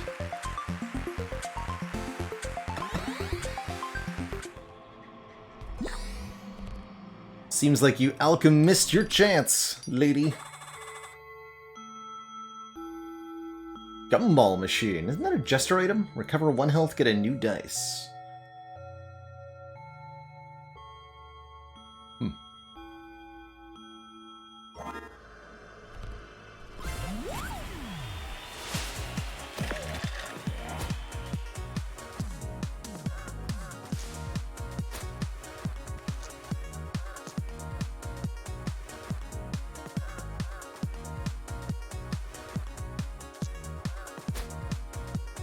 Oh, great.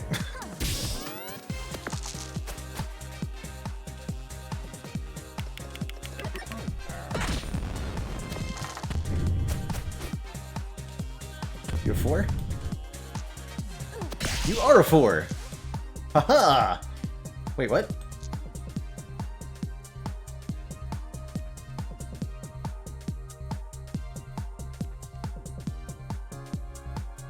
Aw?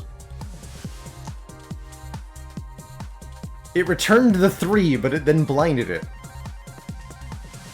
Interesting. That's kind of cool, actually.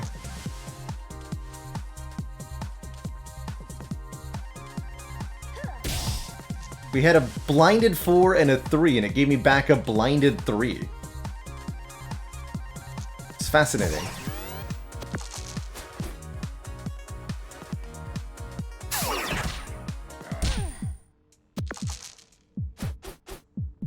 Extremely fascinating.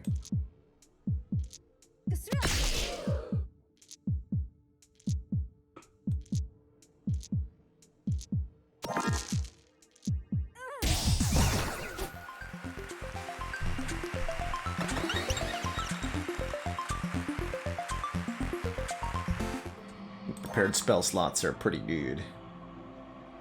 Pretty good. Not sure what to start with, though.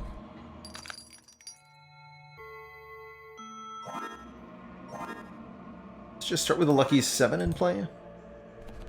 Go from there.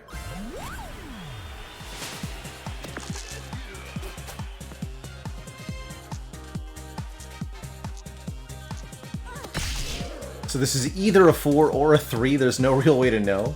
It's a 3. Okay. Fascinating.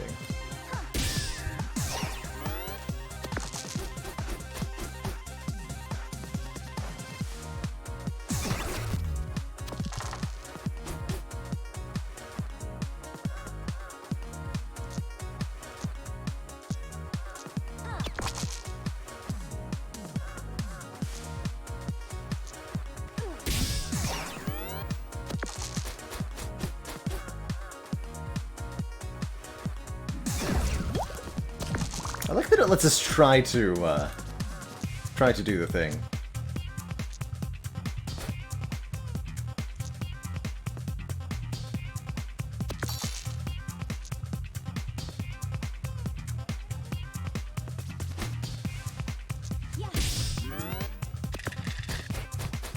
Even if it doesn't work out so well.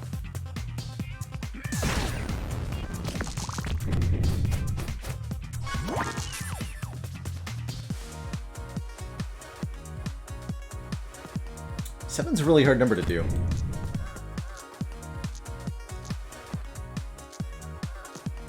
Dang it. So this is not a 5, 3, or 6. It's a 1.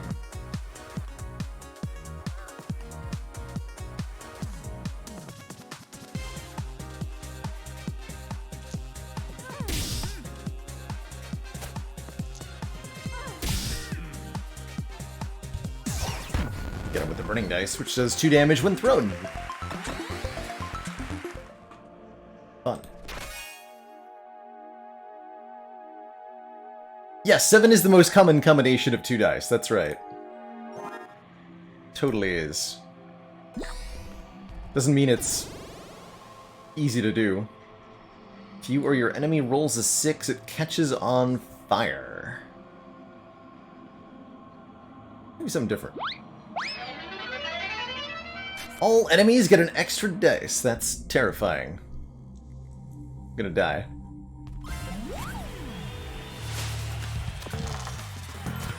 That's gotta be one of the worst rules.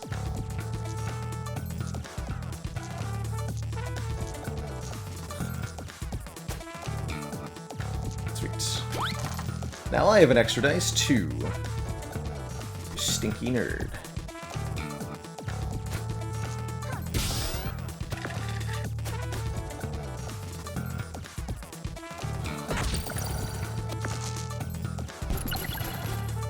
I wonder what this is now.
We attempted to take us to beat which 4 and 5?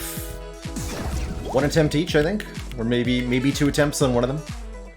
No episode has taken more than 2 attempts, except for Engineer 6 so far.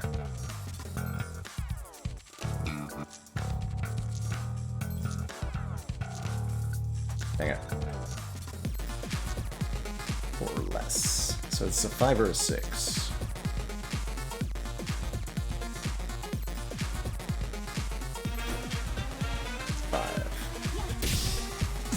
We're gonna die.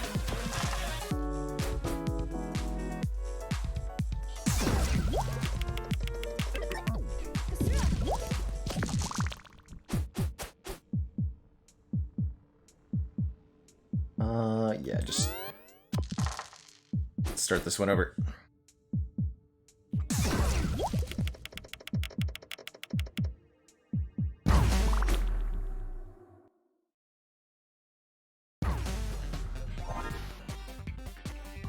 We get a decent set of starting gear this time.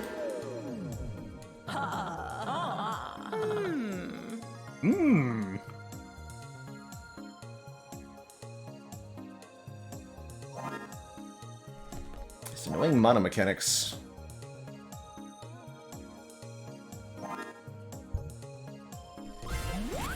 Just want my blizzard, man.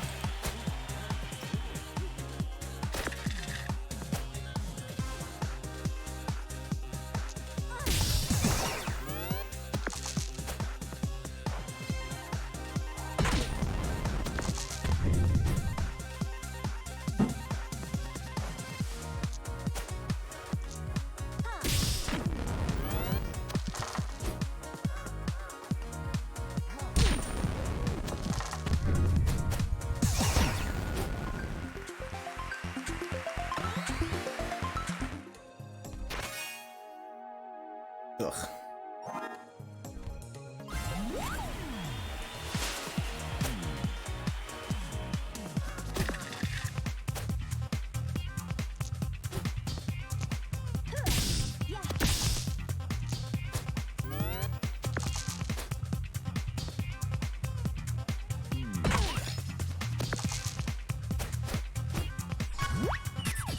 Okay, Cauldrons Against Thorns 2 is not a great idea. Okay, and throwing also hits thorns. Shoot. Just dead to Rose here? I can't...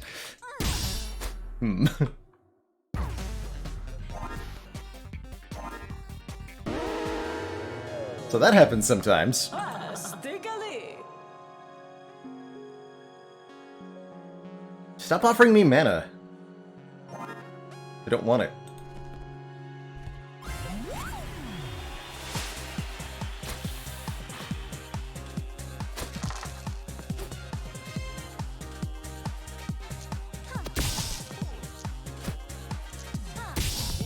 At least Fruit Bowl Snapdragon kind of work together.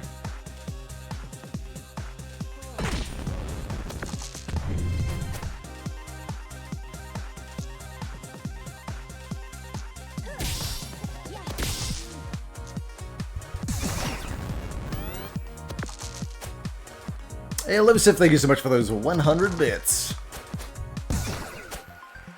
Dice gods usually have my back, so I'm not too worried here.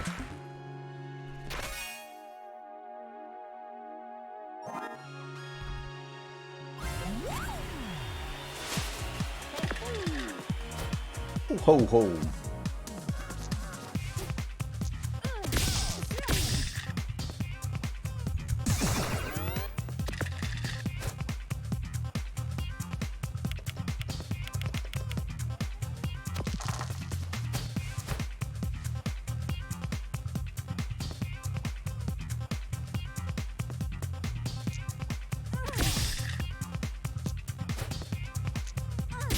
For 1 mana, Fruit Bowl returns 2 dice. Then we summon a new one, and it returns 2 dice. Then we summon a new one, and it returns a dice. Then we throw that dice. Yeah. It's a bit better.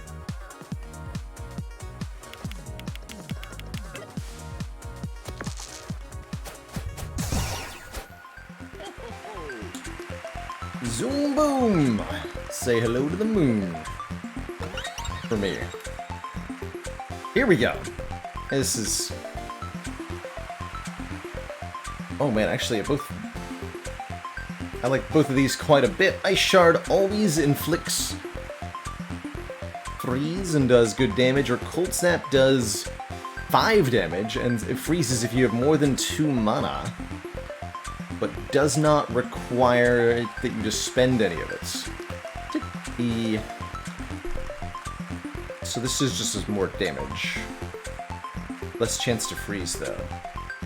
And this is cold damage, which will do double to some enemies. Let's take the Ice Shard. Put it on an even number. And with Nudge, we can always generate... I don't want Burning Dice, though. Ooh, 1 spell slot contains a completely random spell each turn. Special rule for the Witch, so we actually lose our 4th spell slot. And that's just going to be offering us random stuff. Yeah. That's good. That's really good.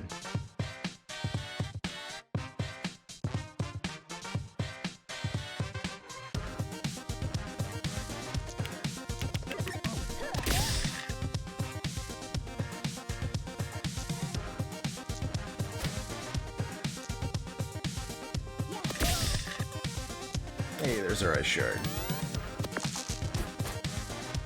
That even a debuff? I don't think it is. I think it kind of like Dead Branch. Random stuff is going to be pretty good on average. Oh, what a gong. I've never seen that.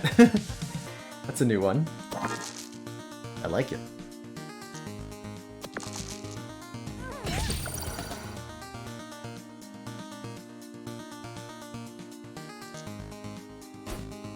Be froze.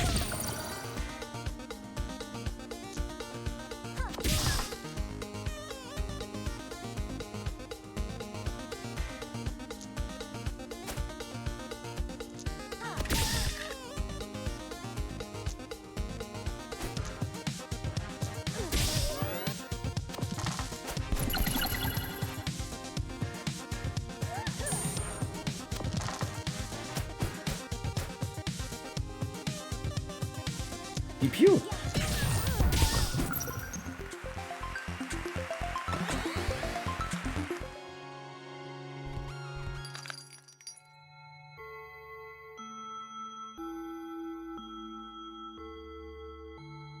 I mean, Blood Cauldron does seem pretty decent.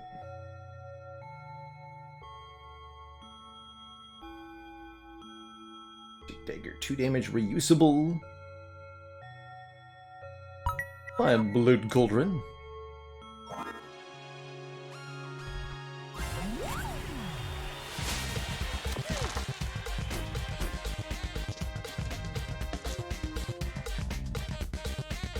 Dice value -1 and roll a 1. That's good. It's like Nudge, but you get a 1, which is super useful on the Witch.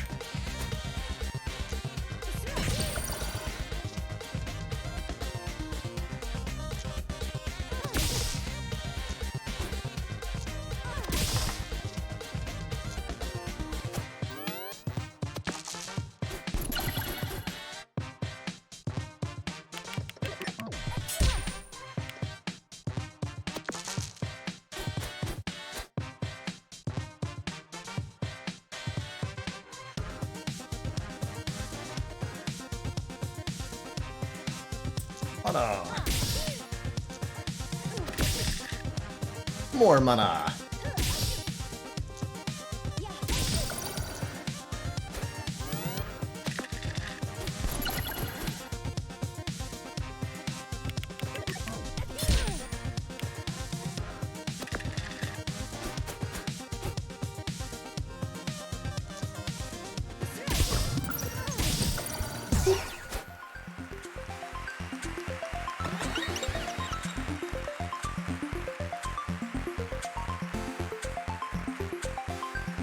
Let's take an upgraded spell slot this time, since we have one spell slot that's randomly filled each turn. The upgrades we have. 2 uses on the Fruit Bowl. Snapdragon loses the... Oh, on even gain 2 mana instead of on 6. Blood Cauldron gets 2 uses. Oh, double uses Blood Cauldrons are great. Ice Shard loses the requirement. Yeah. Serve us well.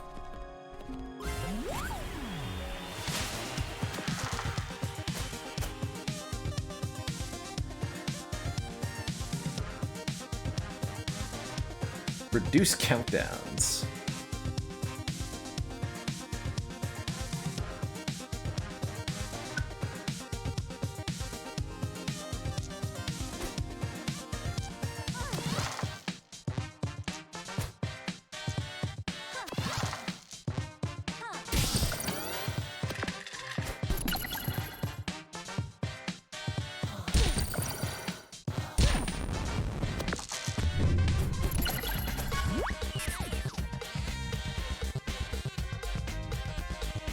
So many rerolls available.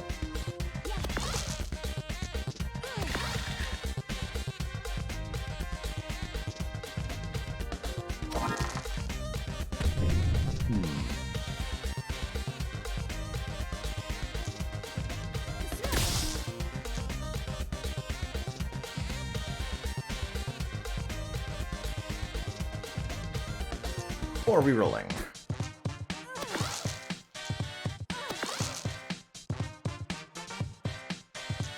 Fine. There we go.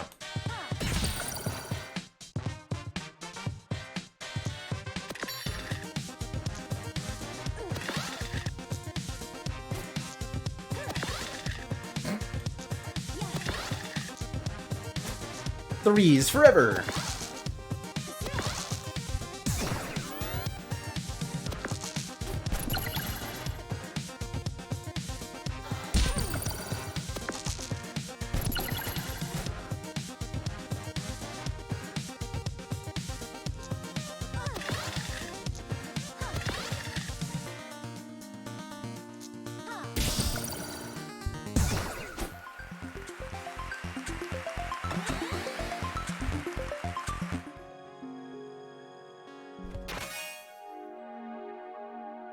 Hall of Mirrors. Might as well put that on the 6s, although I don't anticipate using it much. It's a fun little way to scale up. As long as your opponent's not too threatening. Yeah, let's go alt status effects. I'm definitely hesitant to pick a random after the last couple of attempts.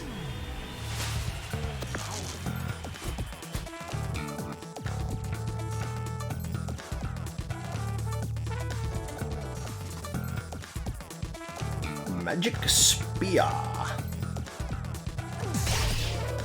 Good stuff.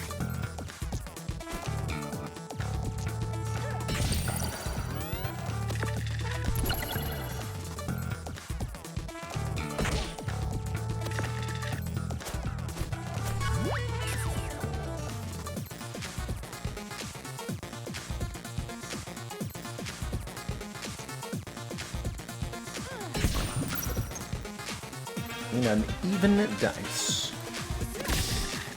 It's good. It's a good dice.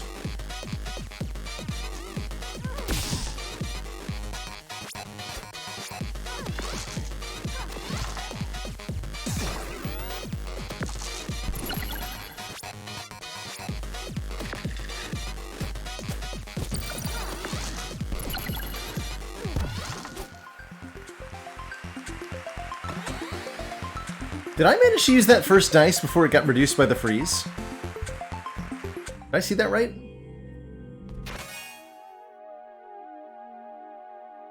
Turn a 6 and a 1. Not sure what I would do with that.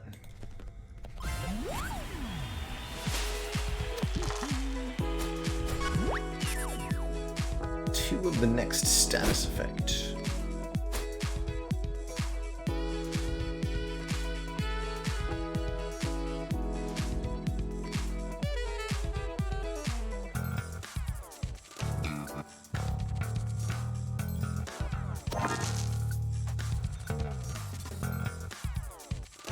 Sure, give me some mana.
Perfect.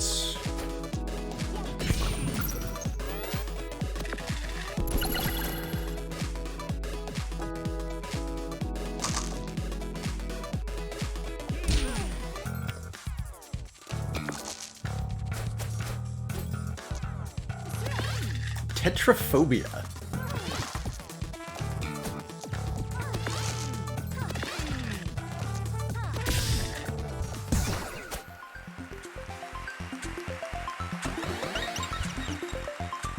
Oh, it started as a 1, I understand. Understood.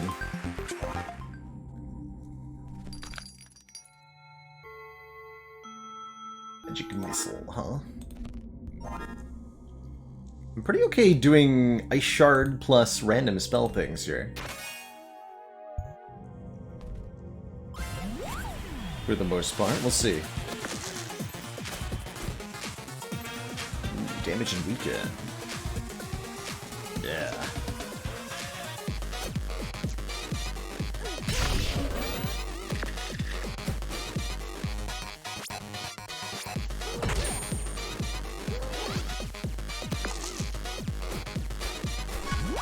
That's right, we can't see our health when we're blinded. Determination!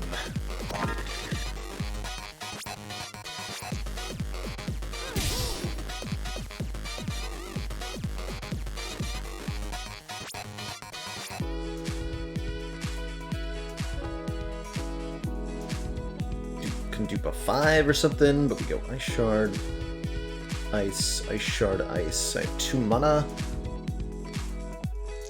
Use 2 mana here.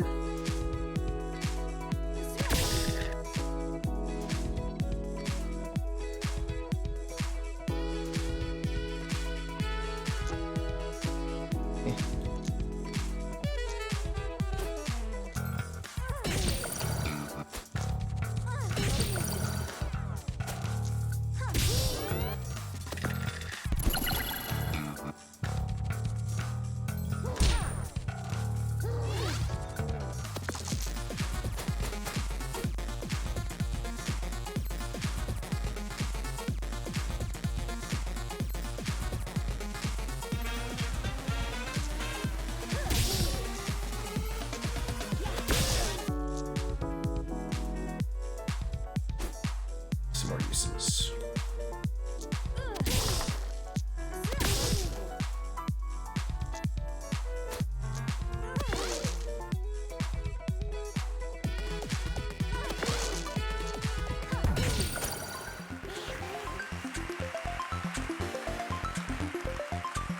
Honestly, everyone knows you shouldn't use a vacuum to clean up dice.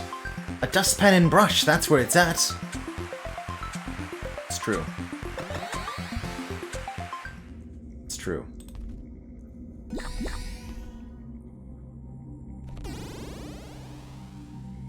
The start of your turn, change the dice requirements for a random item. I'll happily take the Magician. Changing dice requirements is another one of those, rules that is sometimes a side grade. I wonder if we should start with Blood Colored instead of a Fruit Bowl here, since we don't start with mana. I think so.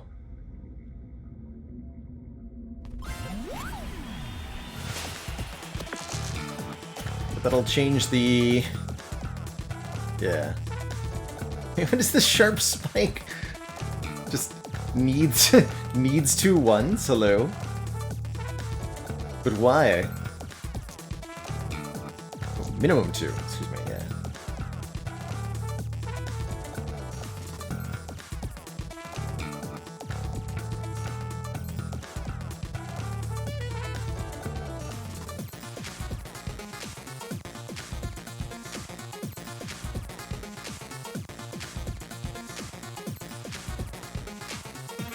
Yeah, this might be one of Sneezy's old items or something.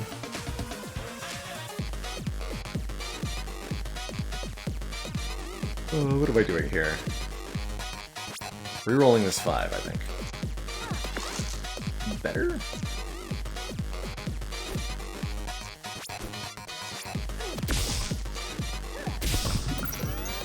It's an acceptable start.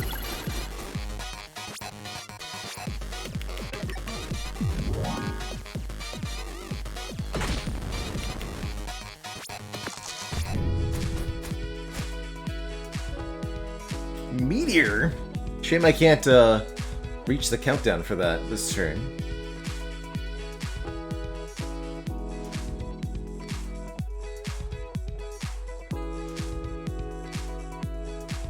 Crystal.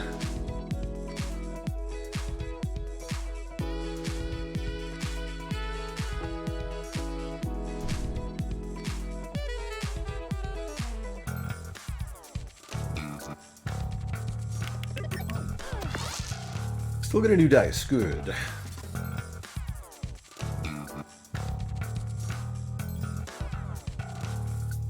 Or could summon a new ice shard.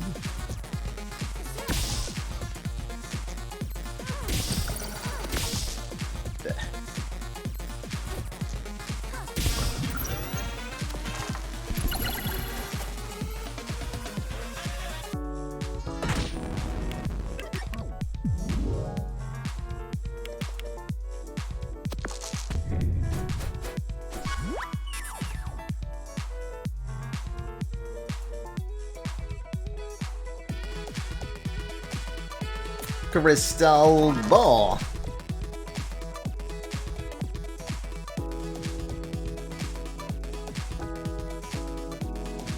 Not the rolls I was looking for. Still not the rolls I was looking for. Better? This doesn't have the odd requirement on it. At the moment. Can't summon a new one of those.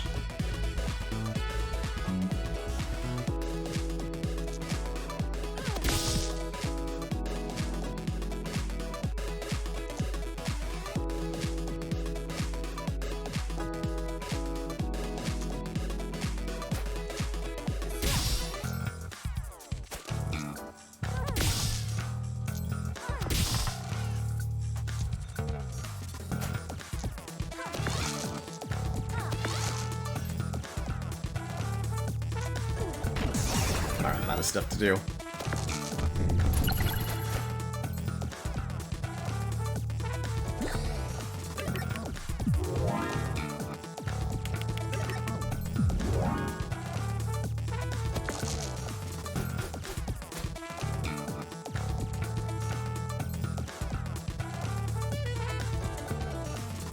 And Alice Layton, I owe you in the chat a dad joke. What subject was the witch excellent at in school? Spelling.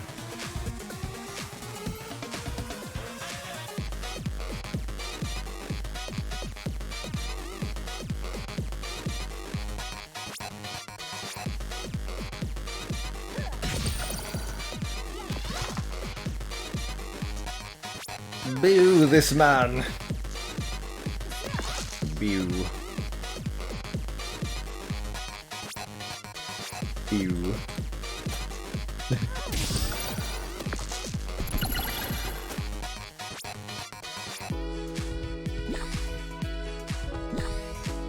Nice turn, lady.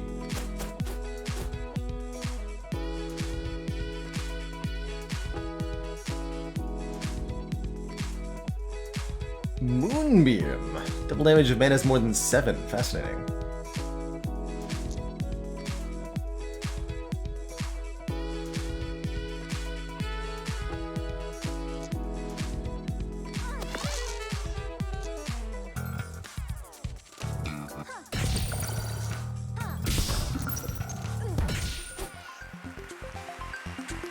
GG.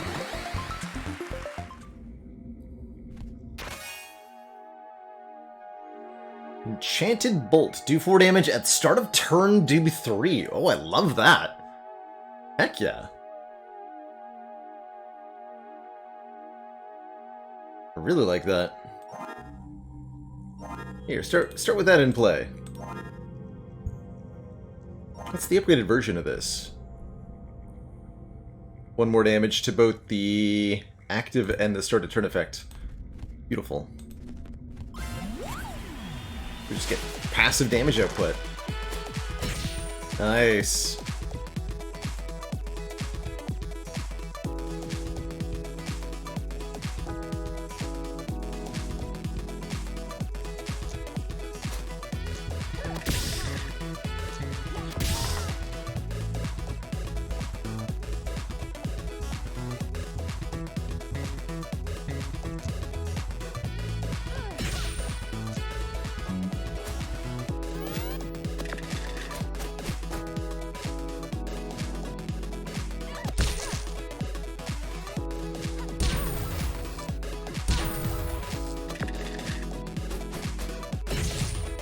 Ouch.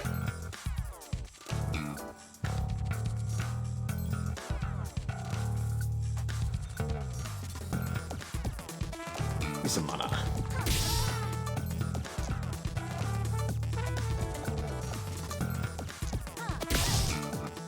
Four and a 3. 3.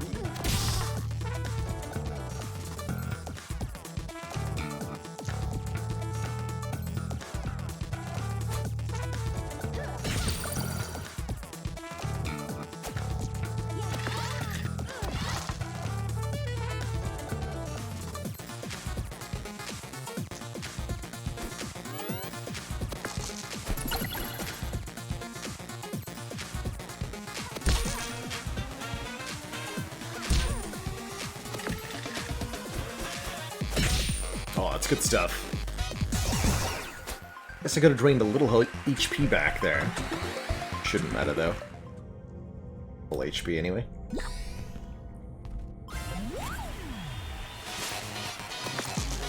What's cracking, my friend?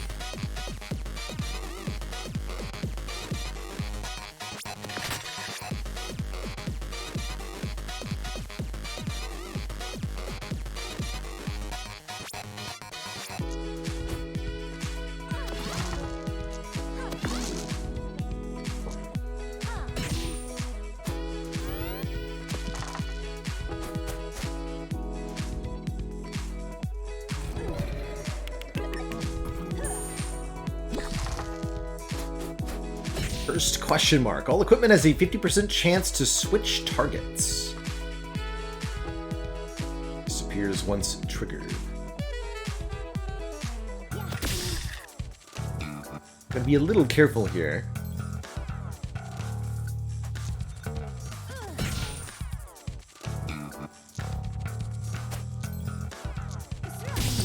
Ha!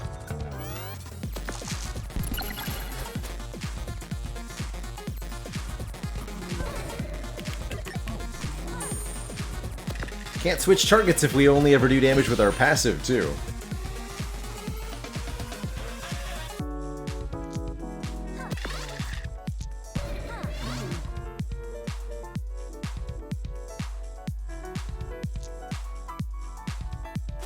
Here, just triple Enchanted Bolt.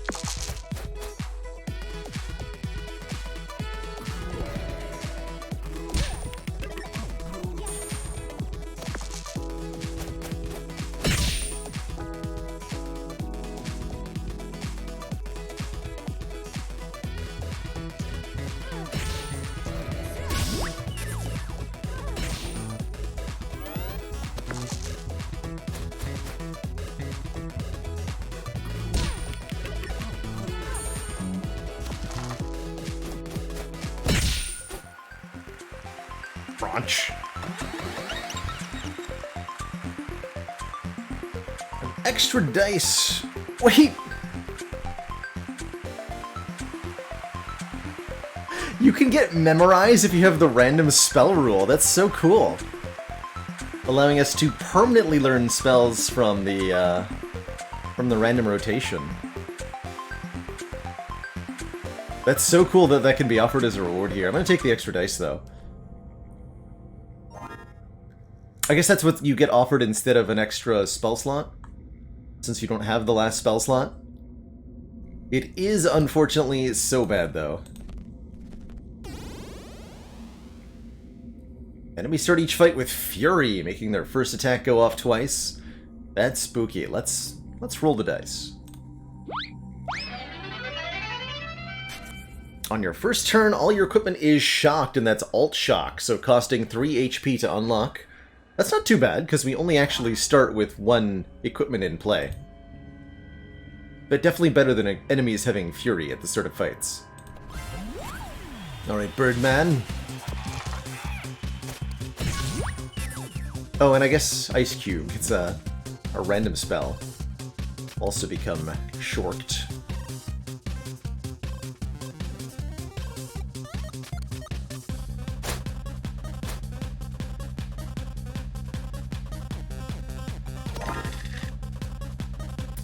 Extra dices.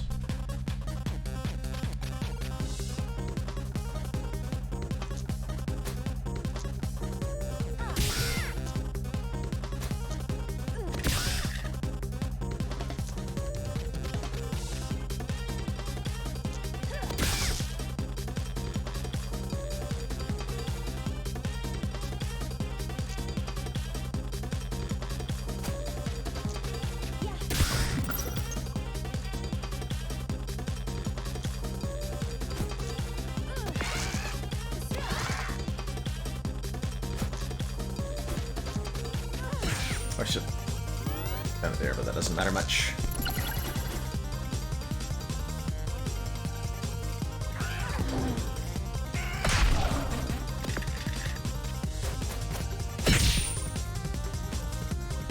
The crunching.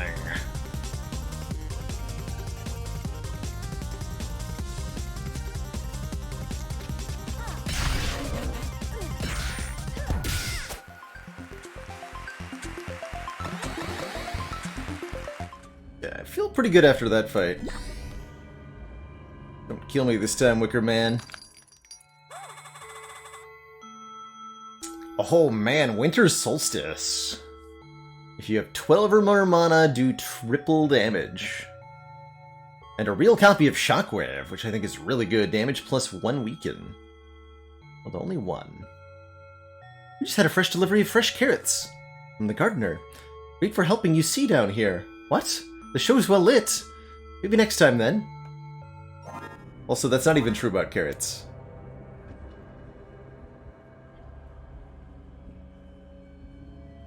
Did you hear me? Not even true.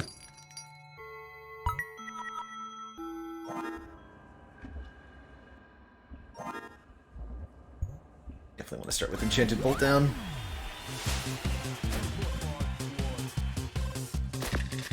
Hey, Venster Nevin. So, Dicey Dungeons is what I like to call a dice-building game. On each turn of combat against enemies, you roll a certain number of dice, depending on your character's level. And you get to use those dice in equipment, which go in the, at least for this character, the 4 slots in front of us, which has got some additional unusual stuff going on, but the gist is that we get to use these dice to interact with our items to inflict statuses and deal damage to enemies, and each enemy does the same thing. So, for example, our Wicker Man here has the Venus Flytrap, which restores health if he puts a 6 in here, and the Wicker Staff, which needs 12 total value of dice to be put into it before it does its thing. The core combat mechanics are pretty simple, but Dicey Dungeons is constantly changing the rules on you by applying special conditions or giving you new and weird pieces of equipment to work with. So even though the basics are quite simple, it gets pretty wacky pretty quick.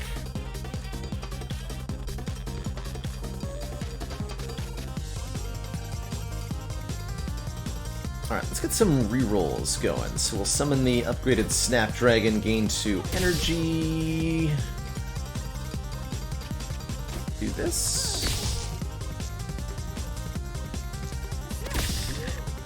Oh, perfect. What's upgraded Shockwave do? 2 weaken, okay. So we can do 11 damage and inflict 2 weaken, which actually just makes him take extra damage, that's right. Pufferfish, thank you so much for the 8 months! And that Prime Sub. This time, it's personnel.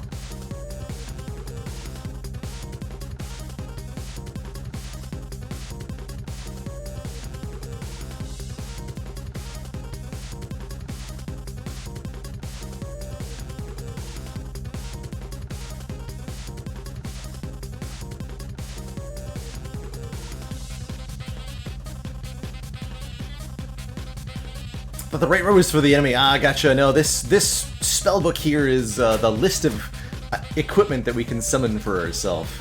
It's a mechanic specific to the witch. Admittedly, a little confusing. So close. Oh, yes! He does take extra damage from thrown dice with weaken. That's pretty cool. Easy. Alright, the Singer.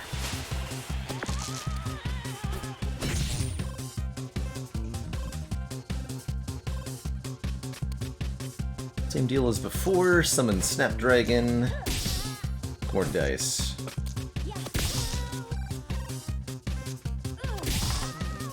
Yeah, here we go. Let's make a bunch of bolts.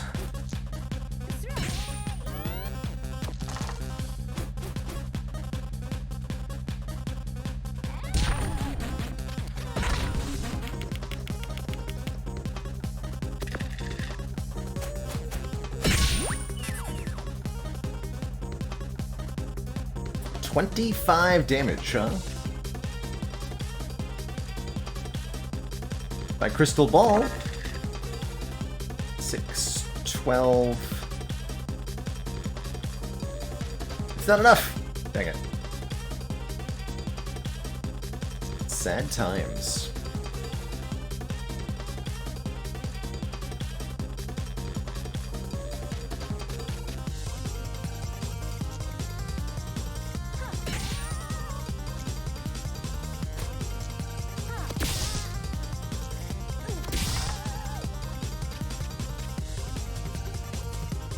Max 4. So I can use the 3 here.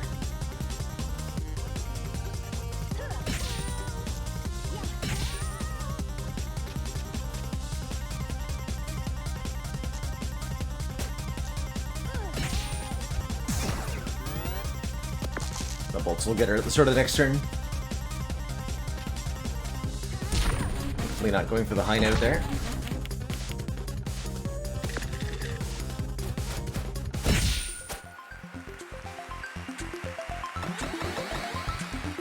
It's 10 passive damage per turn is pretty wild. We should be able to beat the skeleton pretty easy with 35 HP. Although that's a pretty sad roll.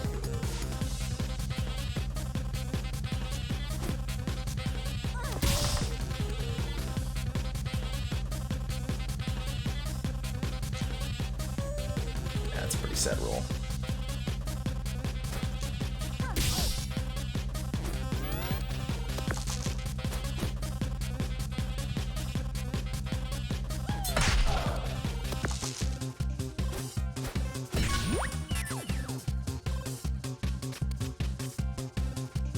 Chainsaw!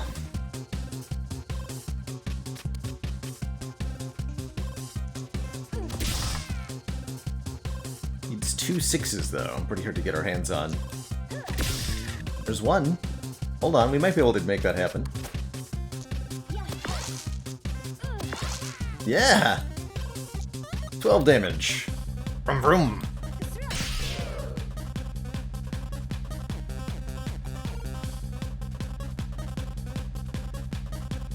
Summon Shockwave additionally, which I should have done first.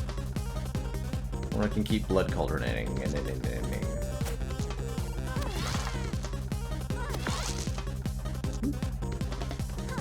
Perfect.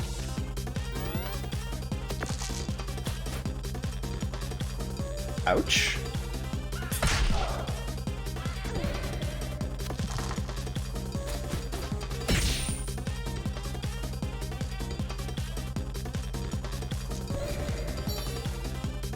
My dice!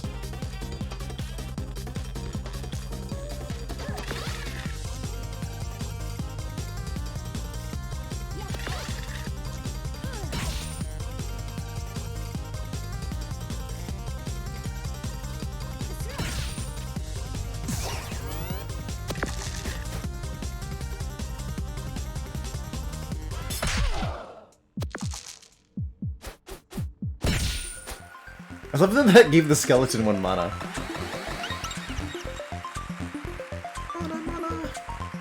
Alright, we'll take one more prepared spell slot, obviously preparing a new enchanted bolt. Because what else would we even bother preparing, right? And I will buy 10 useless hit points. Finally we make our way to the boss here. Versus the Nordic Lady. This boss only rolls 1 dice, but depending on what that roll is, could have all sorts of nasty outcomes for us. Here goes. One of my favorite boss musics, too. When the dungeons deep beneath the earth lie empty and the moonlight shines into their hollowed-out spaces, still you will be trapped here losing all your fights like a loser. Harsh. Not untrue, though. Backstab. No idea what that does.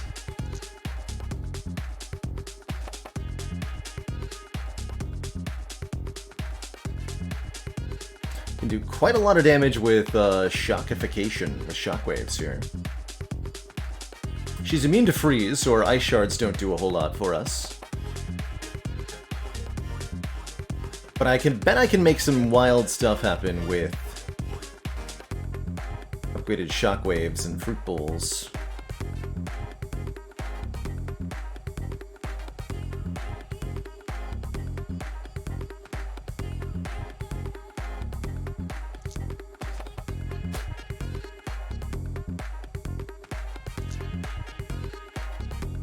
We got fruit bowl, blood cauldron, blood cauldron. Seems prudent.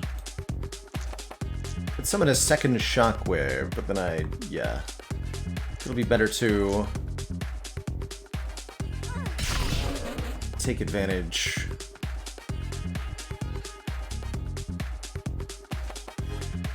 God, can I remember Absolute Zero and Renkind? It's minus 430? Something like that?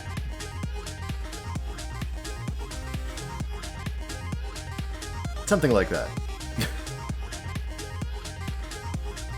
Nobody uses Rankind, is the takeaway, though.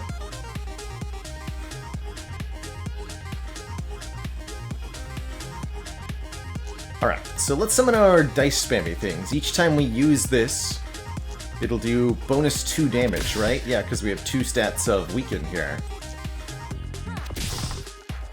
And the same should be true for the Blood Cauldron. Right, this is minus 3. Yeah.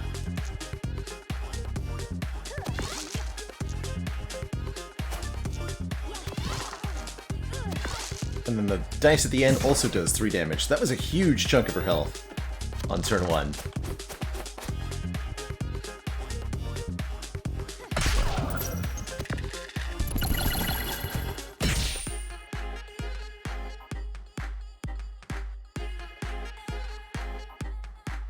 One requires even, one requires odd. I love it.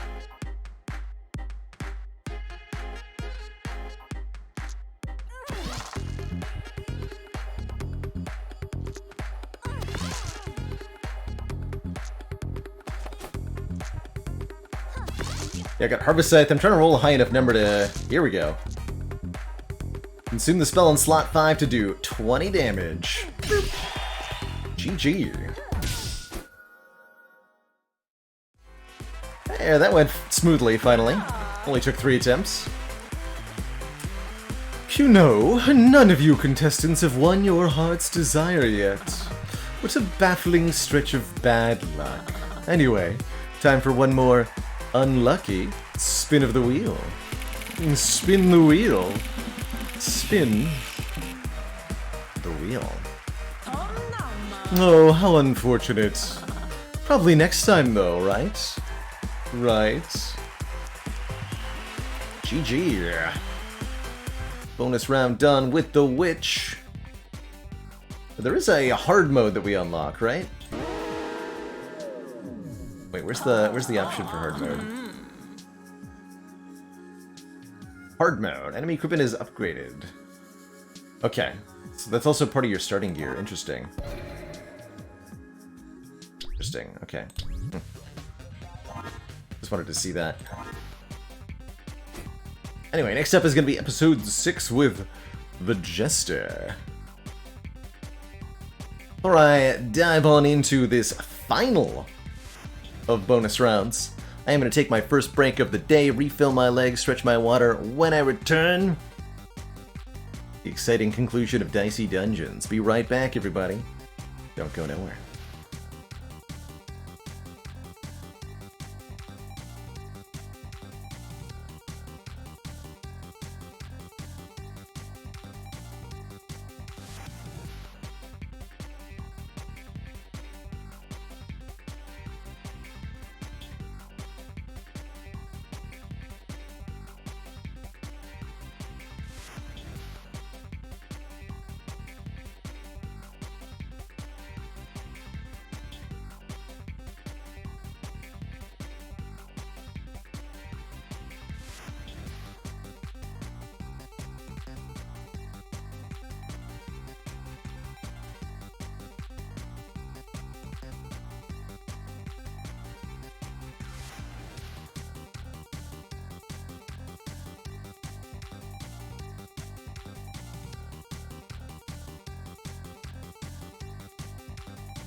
Alrighty, folks, we are back. Thank you so much for that patience.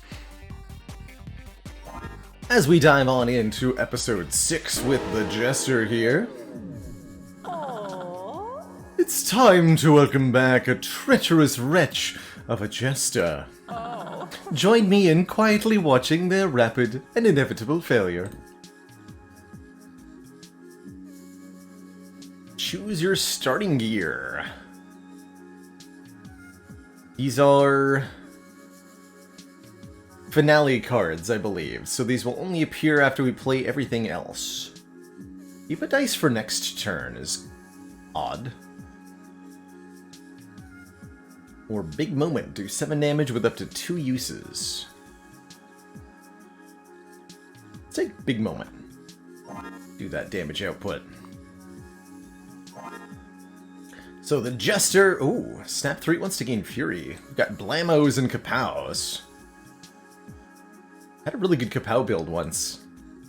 The Jester has a deck of cards rather than a set of equipment. You have 3 cards in play on any given turn. And cards that are still in play will stay in play next turn. At any time, we all may also discard matching cards.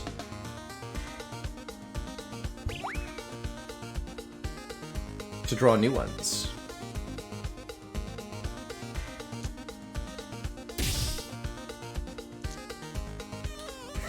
Blamo.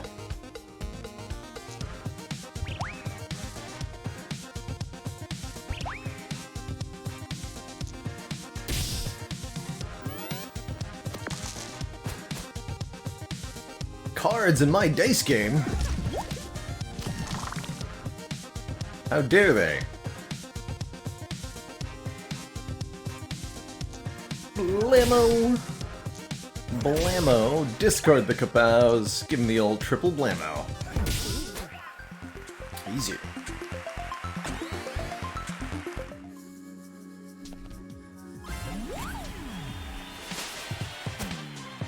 Then the Jester's Limit Break is, I think, the most powerful Limit Break of any character.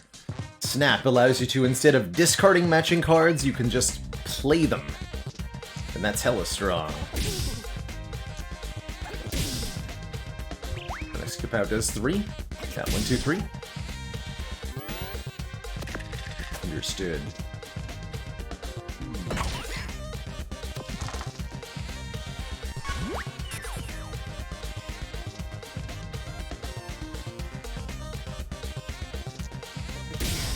Ouch.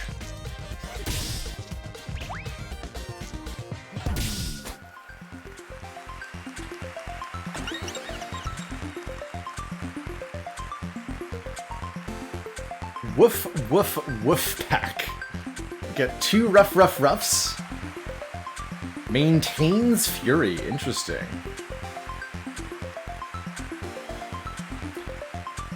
And a woof, woof, woof, which repeats the next action. Love that. Let's take the woof woof woof. We're a dog Jester now.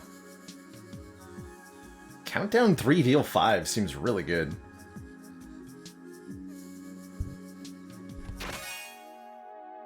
And the juggling ball, max 3 do damage, get a new dice. Definitely.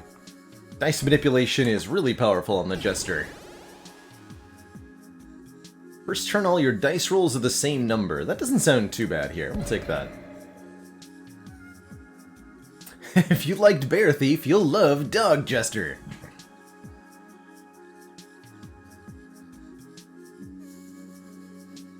And I see we've got a merchant and an alchemist here. We'll fight Stereohead first. I want to see what's at this store.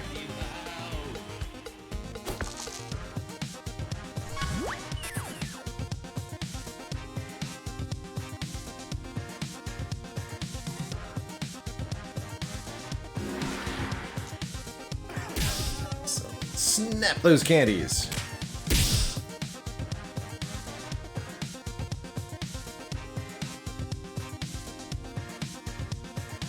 And snap Blamos and then snap Ruffs? Sure. Snap! Snap! triple kapows coming up. Means we can snap those too. GG. And that's why our limit break is really good.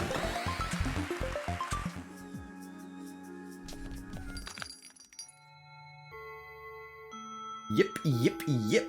Reroll a dice maintains fury.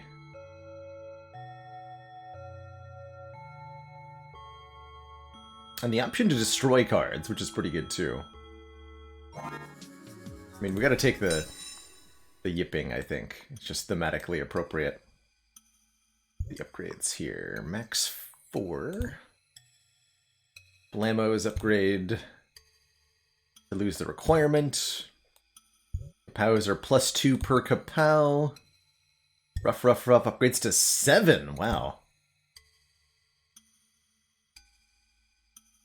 What about Woof Woof? 4. Yeah. That's the winner. Probably gonna duplicate this if possible.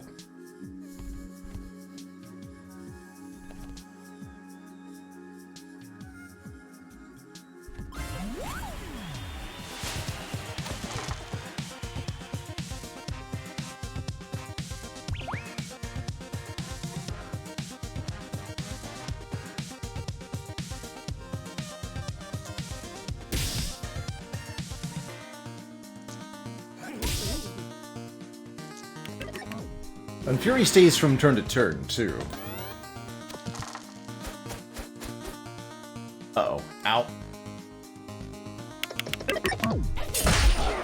Ouch. But my face, though. So this goes 2-time? And this go 2-time. Dang.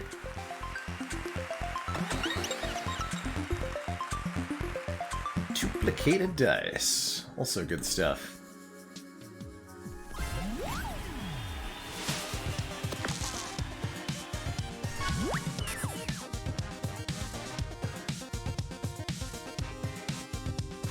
Snap.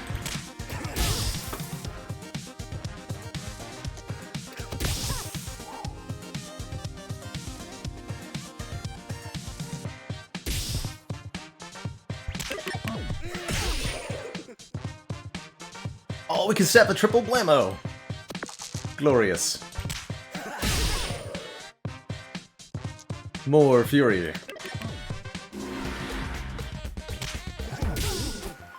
Easy.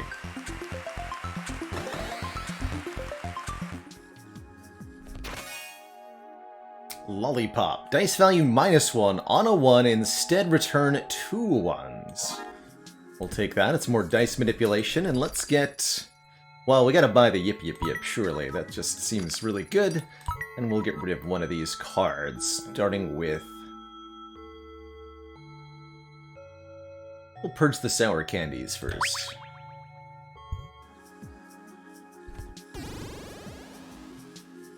Both you and your enemies do 1 more damage with each attack. Sure. That sounds dangerous in the fun way.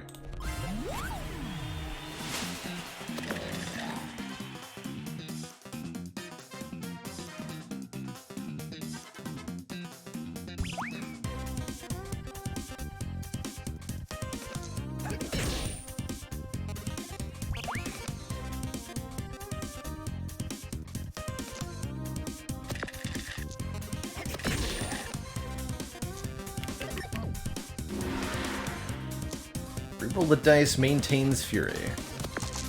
So yes, that does give me a bonus dice now.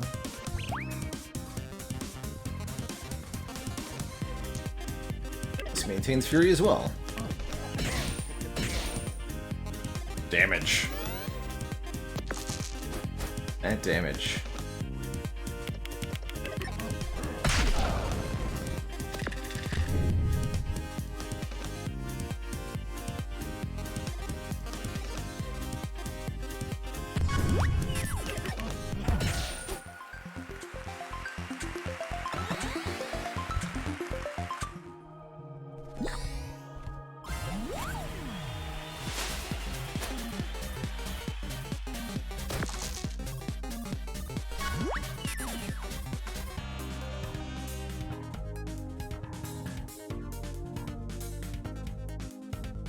Good stuff.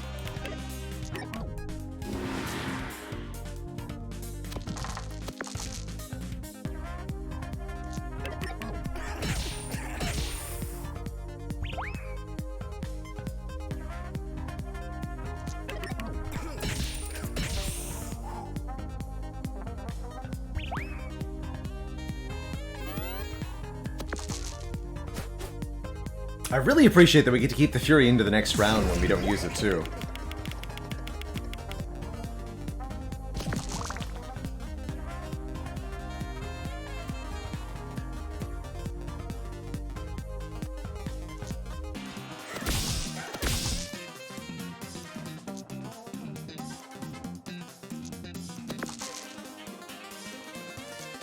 Just want some health back here.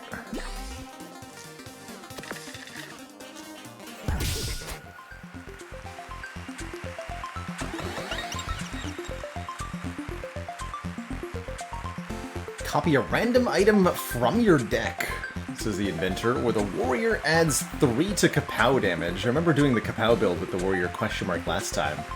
Let's take the inventor here. And a nudge. Dice value -1.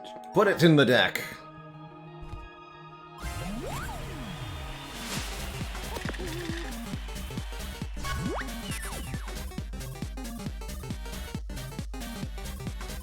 Minimum 3, unfortunately.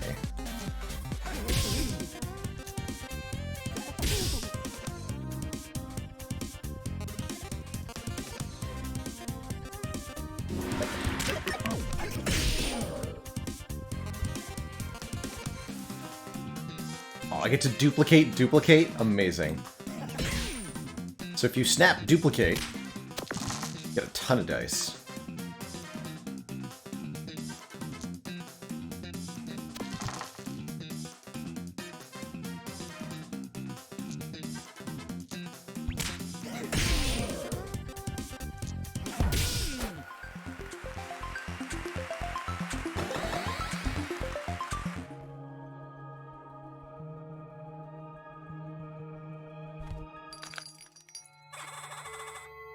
One gold card destroy? Heck yeah.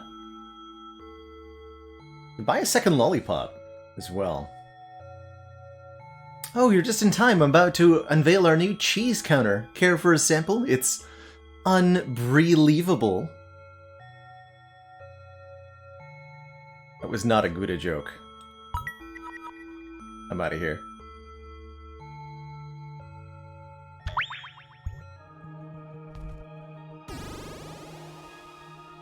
All enemies get a rock. Sure. Give them a rock. I want a rock.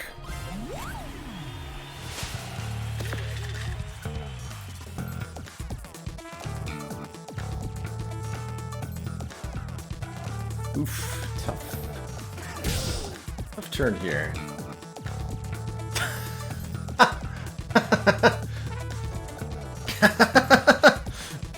The inventor copied the inventor. Good job, inventor. Try that again. Alright, that's better. That's funny.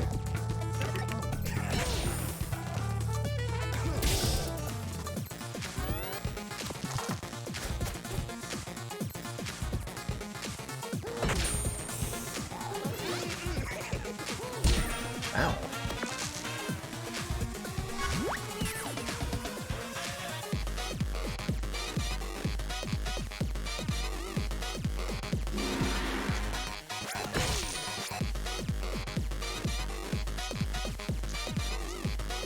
Two higher numbers.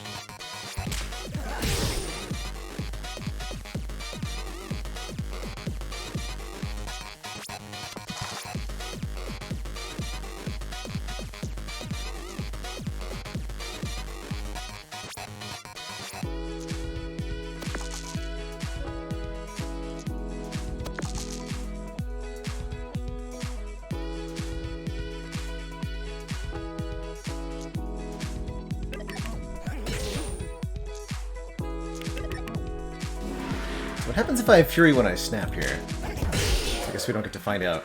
Looks like the Fury was going to activate, though. Maybe that was just getting Stuff. I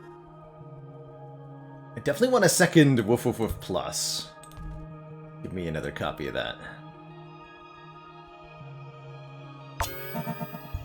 Commence the barking. Arf, arf, arf! Even better! Yes! I would love to take these.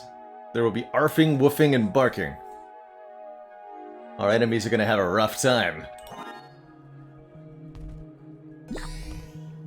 Perfect. What does this one do? Fury at the start of the next turn. Not bad. Inventor can't be upgraded.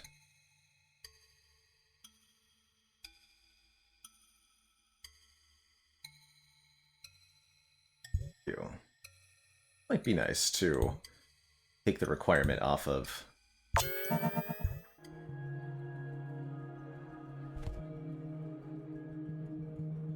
Oh, that's a rotten apple, not a actual heal, so we'll do the rotten apple last.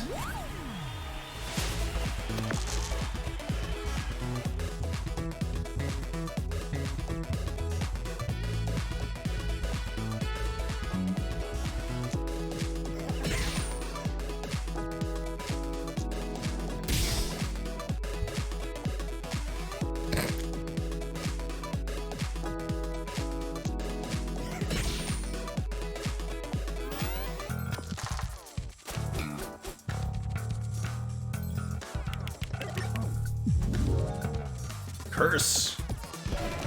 Spooky.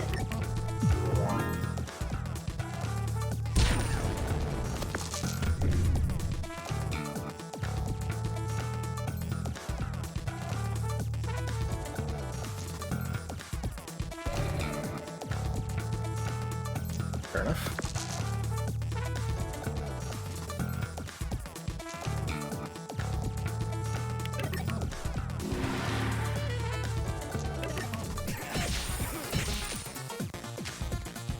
Oh, Rough's coming out. What happens if I can't duplicate that.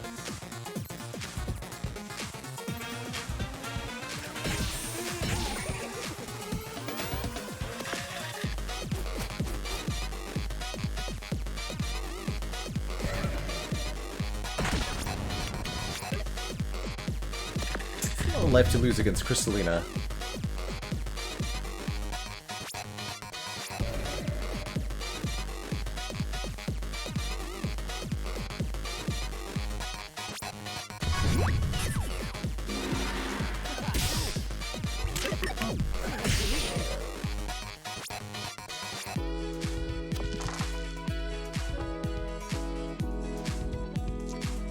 That didn't even kill. Red.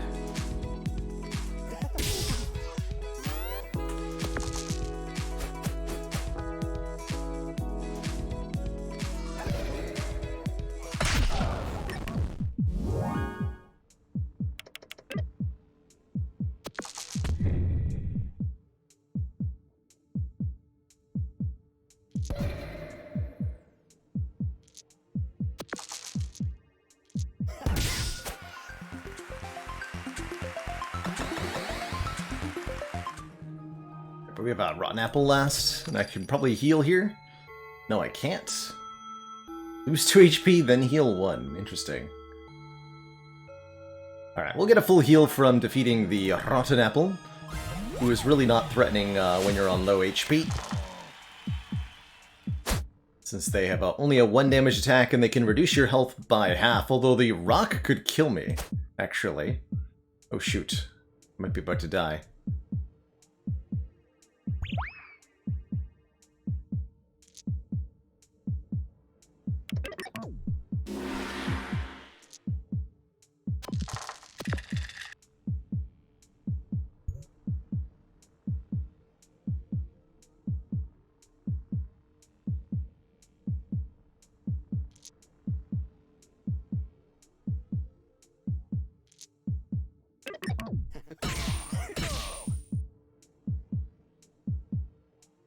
And then this will activate my Fury.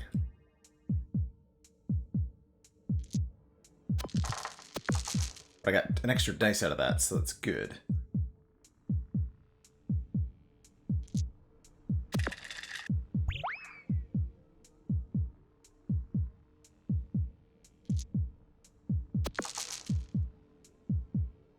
So the next turn.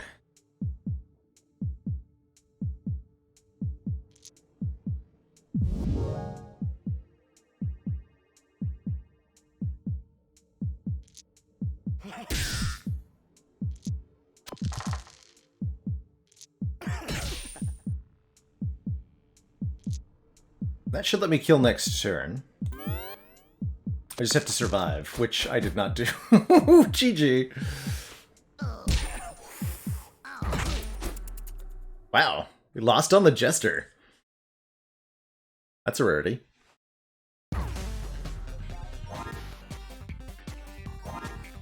Rock beats scissors. Oh, no. Curse enemy. That's a fun finale card.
Shock, return dice of enemy shock.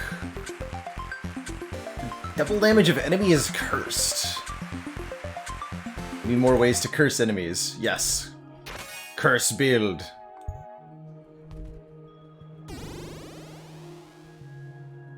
Rose had a role in getting us killed last time, too.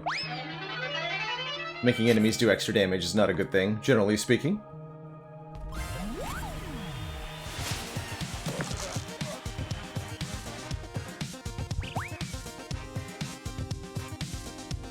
I can't use them.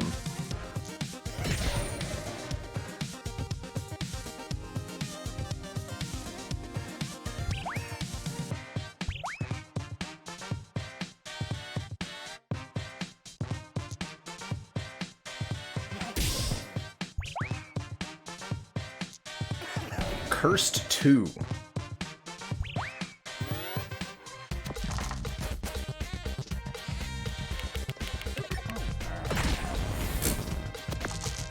Didn't even work.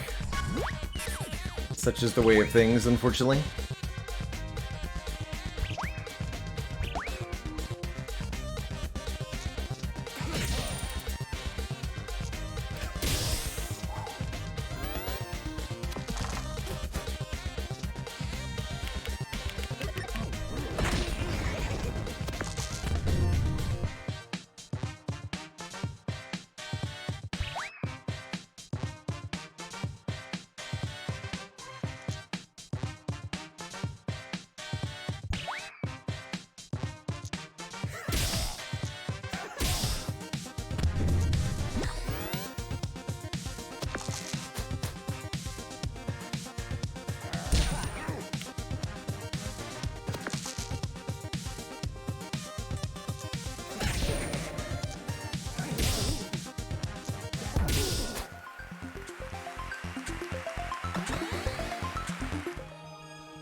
Dang it.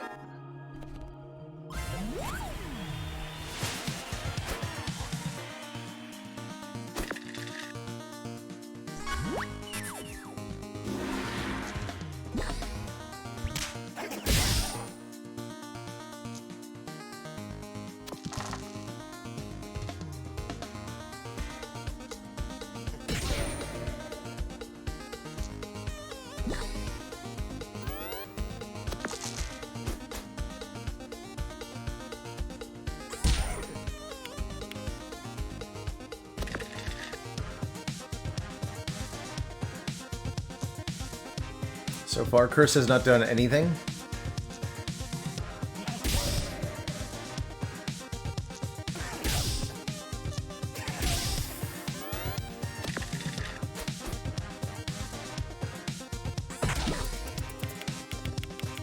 Kind of embarrassing.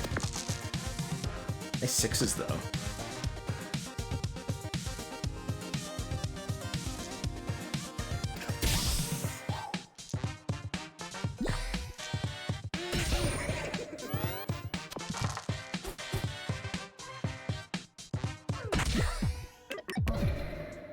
There it goes.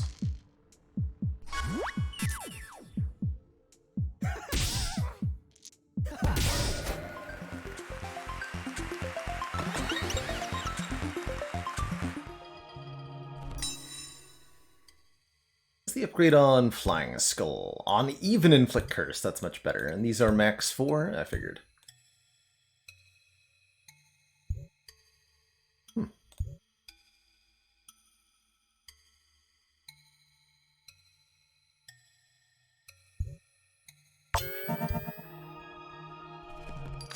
That a bit more usable. Another Evil Laugh or some Card Destroys. I think getting some Card Destroys is a good idea. Remove the stinky kapows forever.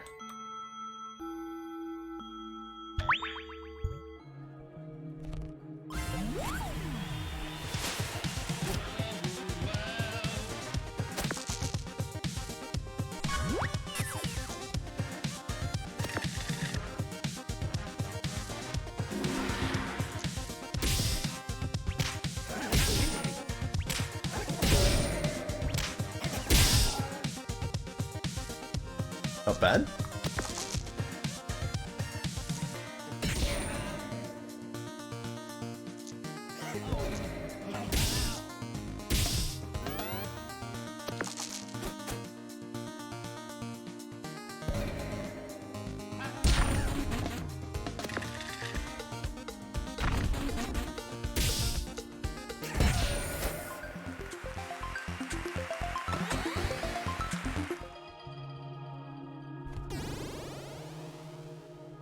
One of your dice is frozen at the start of every turn, making sure we roll a 1.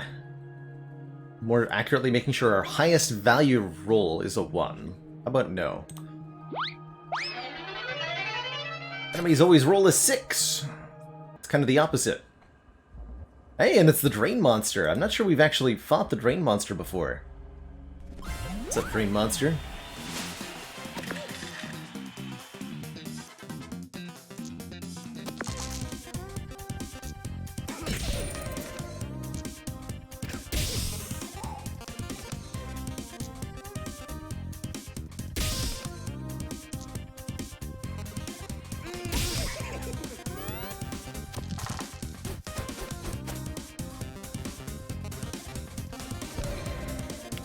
Good job, Curse.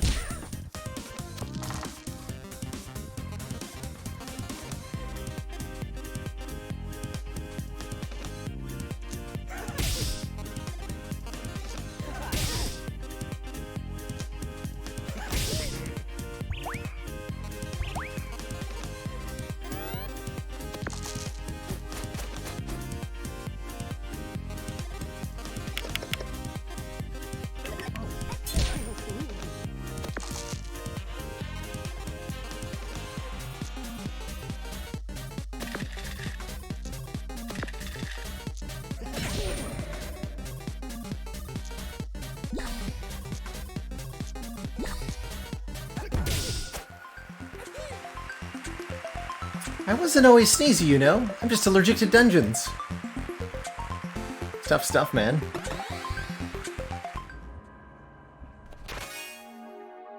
Cauldron. Do a damage, get a new dice. Sure.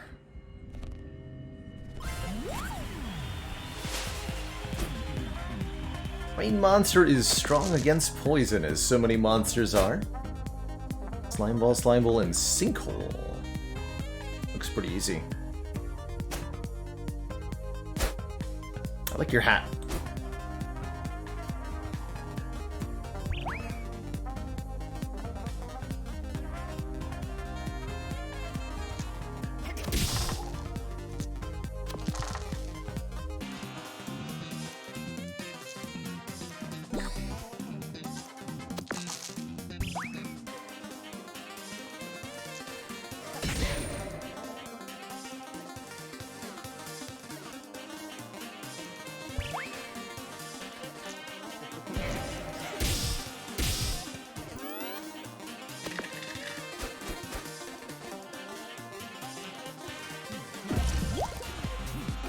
What even does curse do?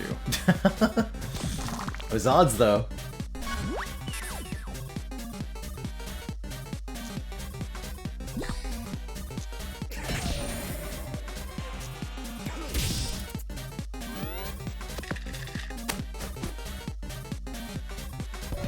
There we go.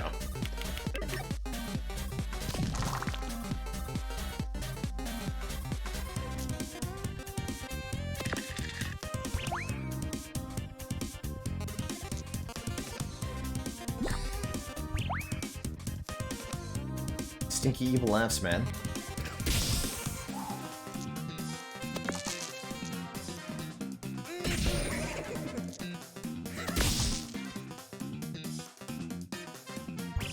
More curse!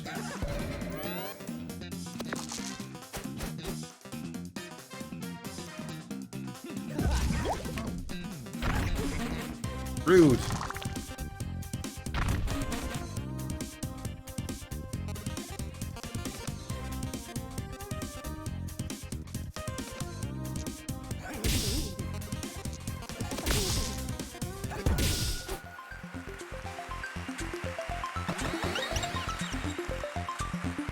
Copy the next card. That's a good one. The Inventor regular style.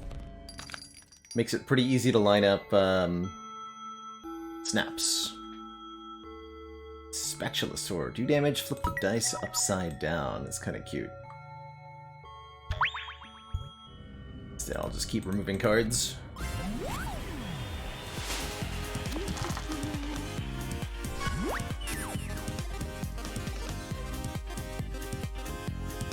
So, for example, here, I'll use the Inventor to copy our bump, and then snap those bumps, but I get a ton of dices. Some Dices, if you will.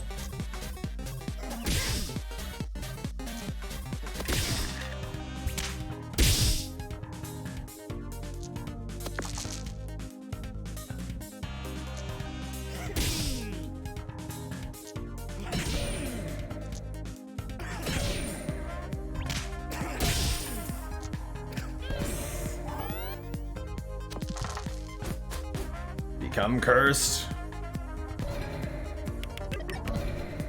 Got him. Got him good.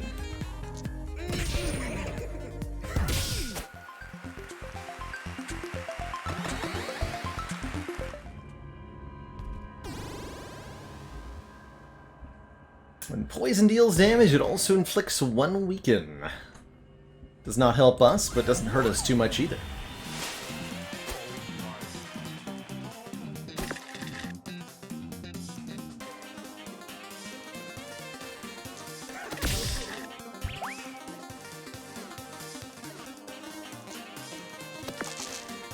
Duplicate, duplicate.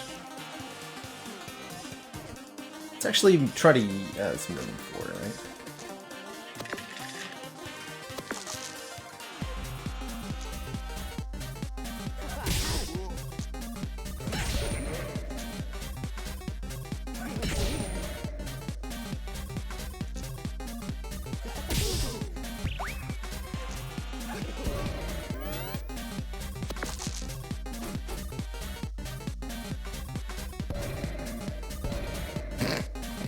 Okay, that is really satisfying and it works.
3 more evil laughs? I don't know that I want that. They're pretty hard to use. I'm definitely interested in another flying skull. But more evil laughs? I'm not sure.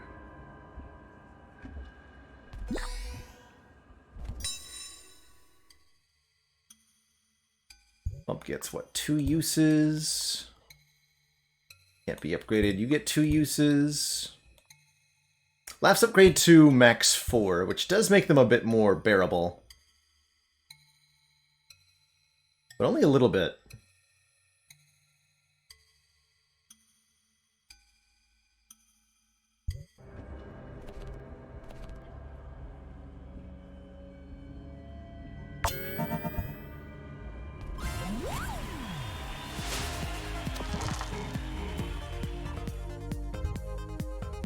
Copy bump.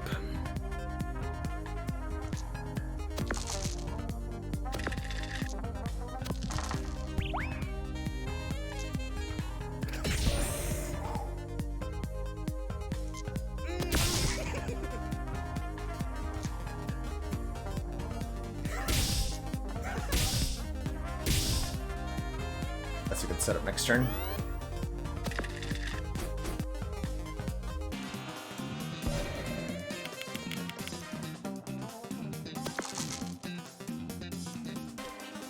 Or is it?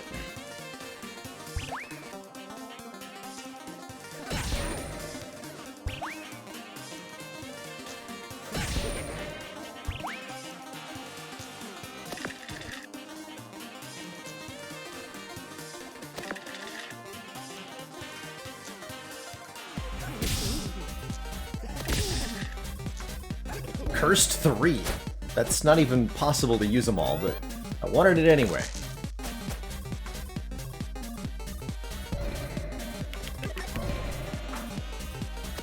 Just completely shut down. You love to see it.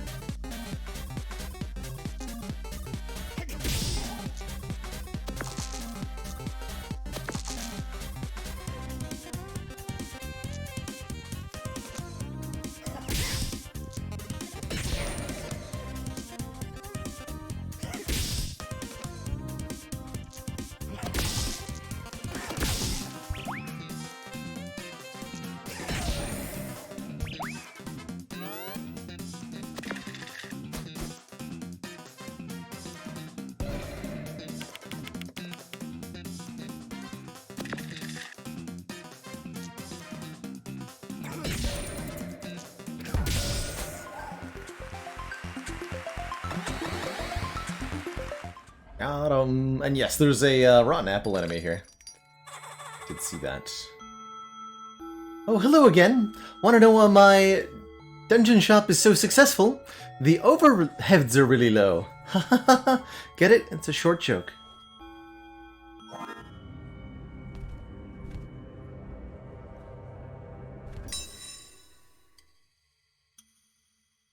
Upgraded Hall of Mirrors ain't bad.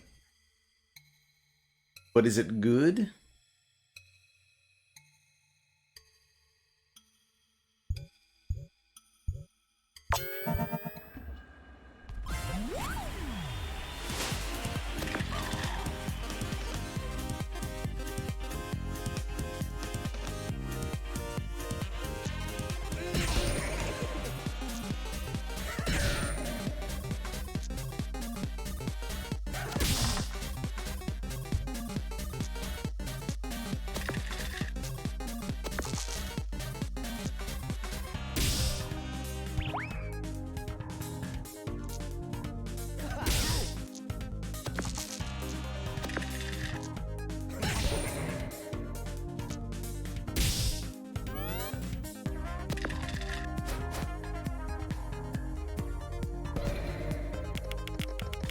Let your stinky worm bite to get out of here.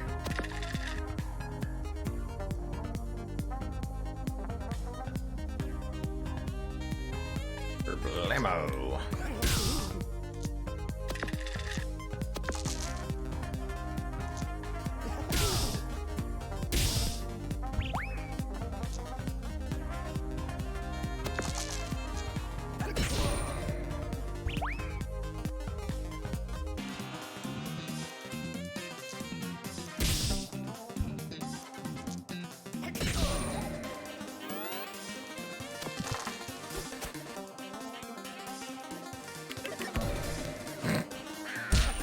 An attempt was made.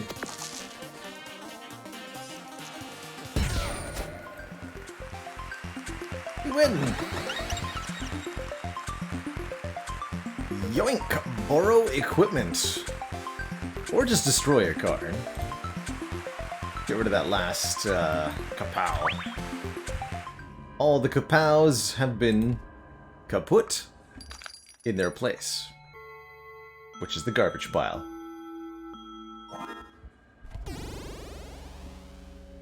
Lose 10 max health. That's spooky. Give me something different. Poison no longer goes down by 1 each turn. And inflicts weaken. If we could find a way to do even a single point of poison damage ourselves, we would benefit pretty greatly here.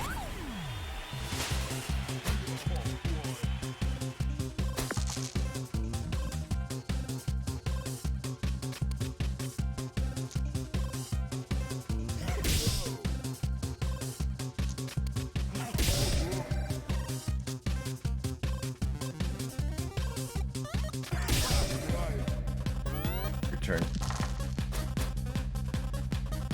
Some rules apply to just us, others apply to everybody.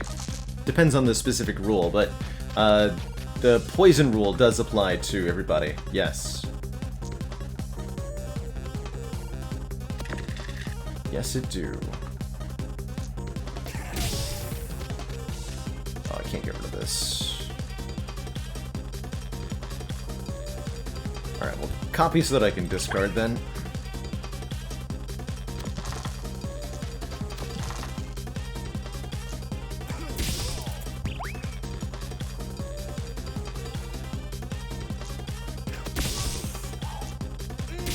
Curses.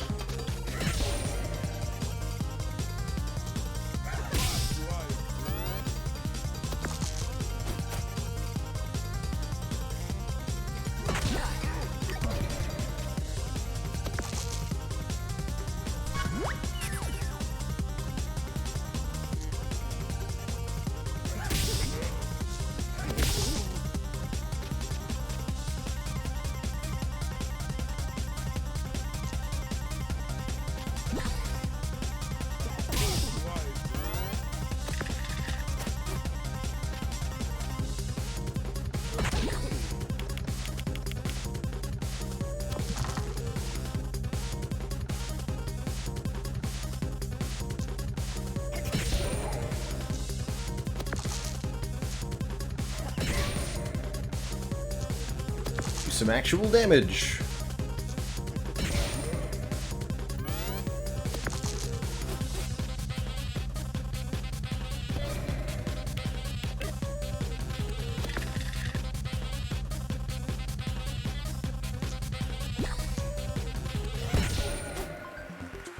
Easy.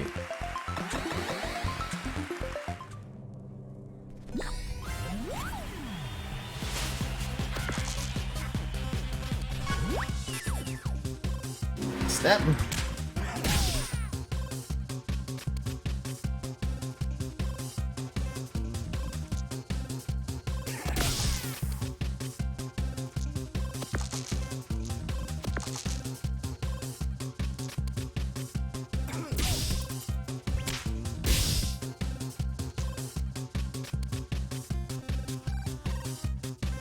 I'll snap those. Guess then I get to snap the flying skulls. Or much curse.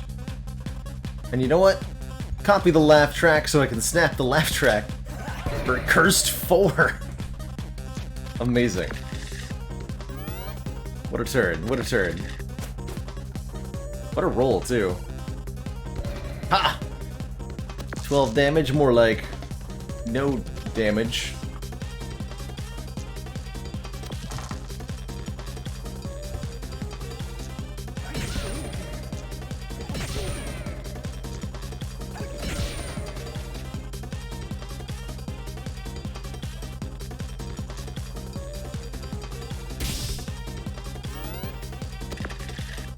Same roll as last time. Ow! Alright, I'll take that one. Accept.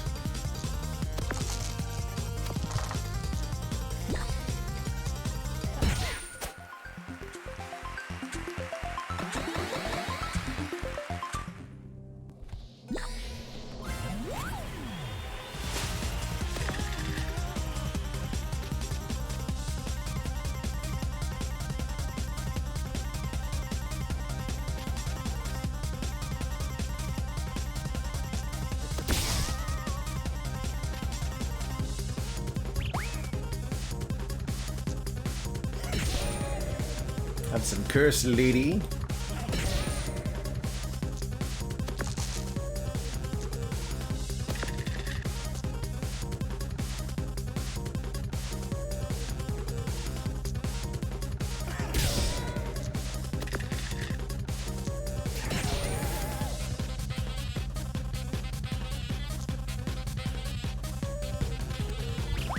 More curse.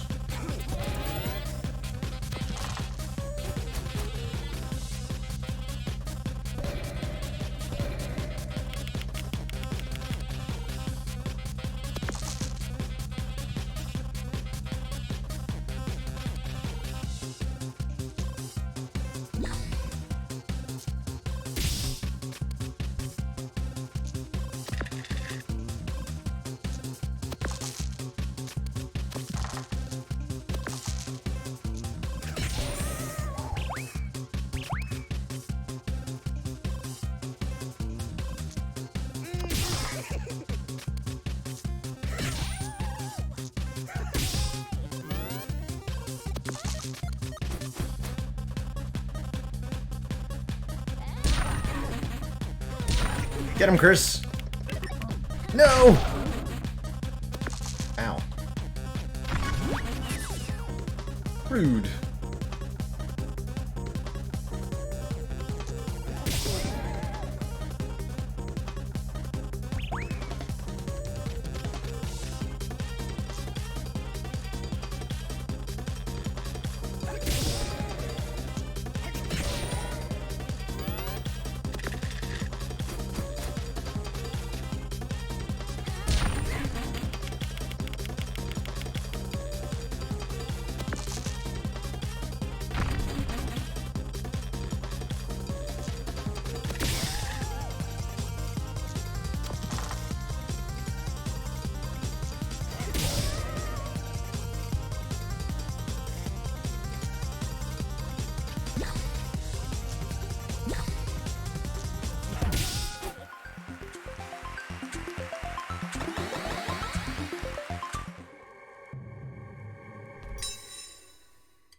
Upgrade? Upgrade one of these evil laughs. Do up to 8 damage now. Is that going to be good enough? I kind of doubt it, but it's okay.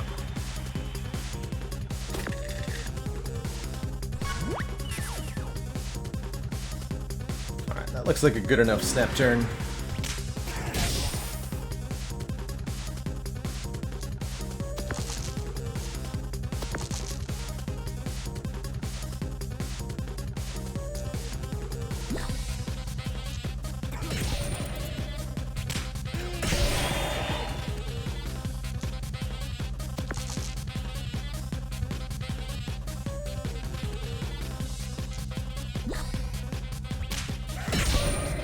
First 3.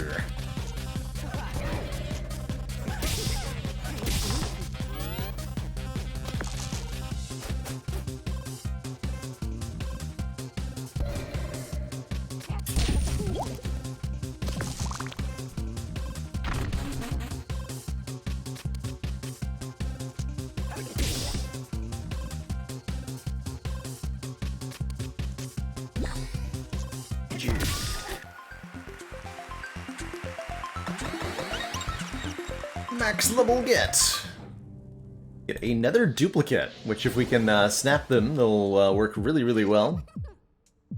And our final boss is Madison, the Girl Scout. Hey, I'm Madison, and I'm gonna grow up to be like Lady Luck. And in the meantime, I'm gonna make your day really miserable.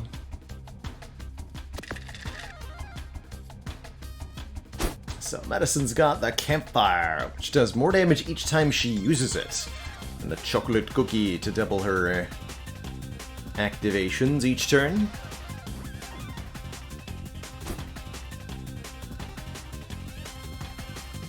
Best take enough damage to max the barb out before the level up. Yes, we would have ideally liked to have our snap ready, but I don't think it'll end up mattering too much.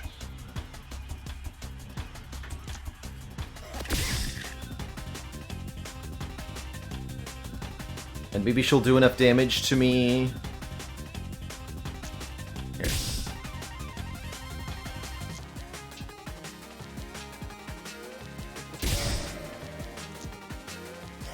Just gonna leave myself with this as the turn, which seems like it's gonna be a good start.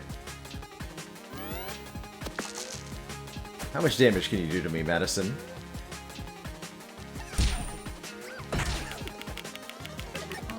Enough. Yes! Yes! Begin the snapping.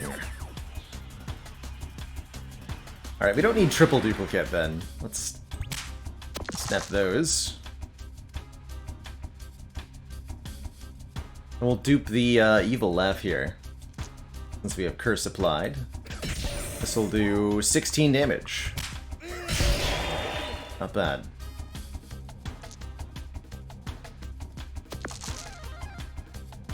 And now for the real magic trick, we can actually snap the triple blammo to gain the fury.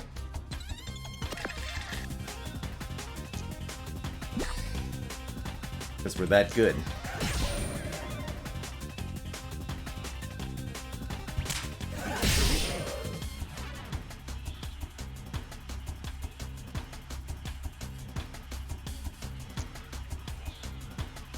I mean, not a lot of good duplicates, though. Here, double that.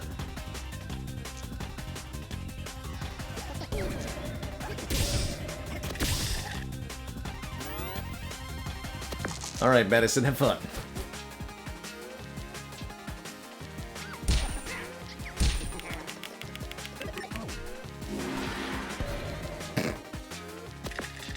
Hey, that didn't use her fury, though. Noted.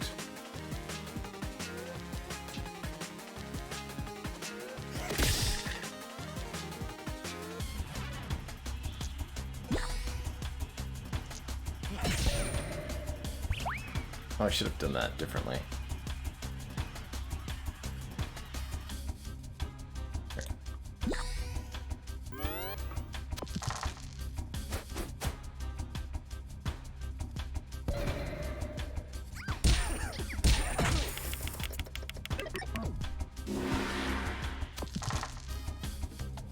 Knife to meet you too.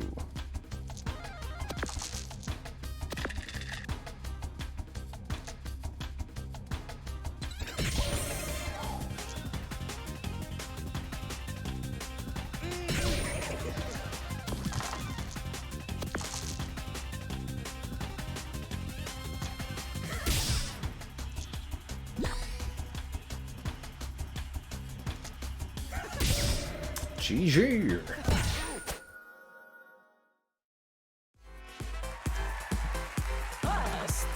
Chester, aren't you doing well? Of course, you've had so much practice fighting in these dungeons. If you didn't do well, you'd be even more of a disappointment than you already are. Wanna chant a little bit before we spin? One last time for good luck? Spin the wheel, remember? Spin the wheel. Spin the wheel. Spin the wheel. Win a car. Bad luck there, buddy. Maybe you should have chanted harder. Episode 6 complete. That's all 36 episodes down. Means we've completed a couple of the final,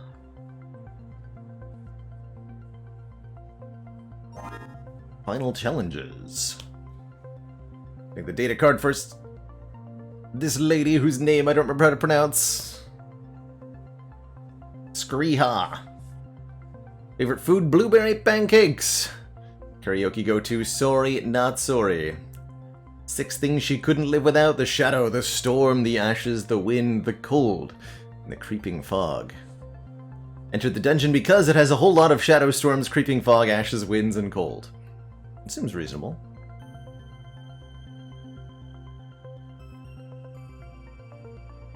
And for completing all 36 regular episodes, we learn about the Rat King, who knows no fear, childhood pet, other smaller rats, and entered the dungeon to find new rats. Skarar. Skara. Oh, I like that. Skara. Yes, I like that. Definitely pronounced exactly as it's spelled, thankfully.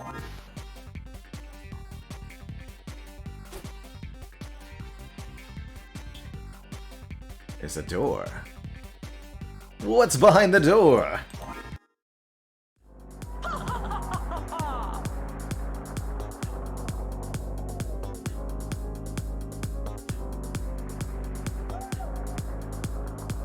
It was not a car or a goat.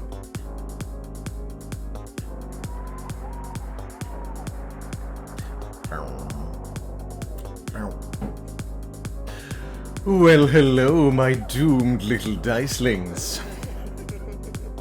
Oh, no. Oh, yes. Now, what are you all doing backstage? Ready to give up on your dreams and go into minion training? We're leaving, and you can't stop us. She totally can, sorry. Yes, I definitely can. Or haven't you been paying attention? We've been paying a lot of attention. We fought through your dungeons. We beaten your bosses. And yet we're still trapped down here thanks to your rigged wheel of lies. You're a cheat and this game isn't fair, so we're going home.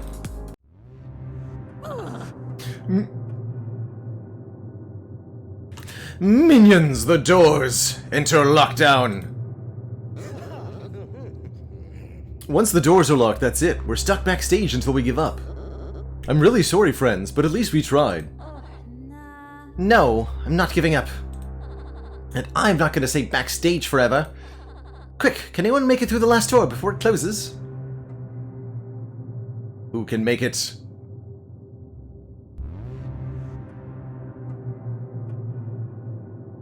Thief! This is on you. I can make it. But if you think I'm risking myself to come back and get you lot, you're totally correct. Fine. Hold on, I'm gonna come and get you out. Find a way to rescue everyone and escape the dungeons. If Thief is knocked out, it's game over.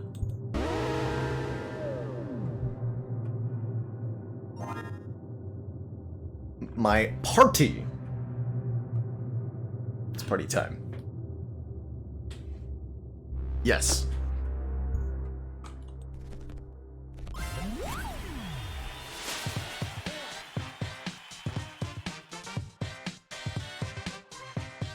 Wait, you're going up against Lady Luck? You? You've barely been here 5 minutes.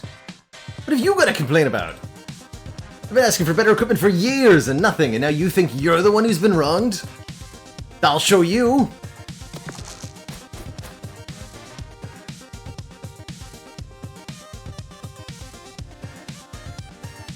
So we've got the upgraded pocket knife. And we can switch fighter.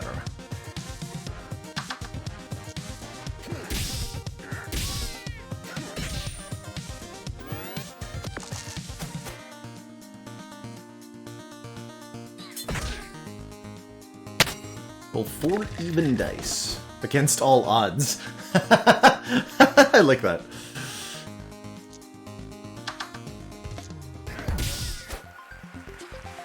What? What?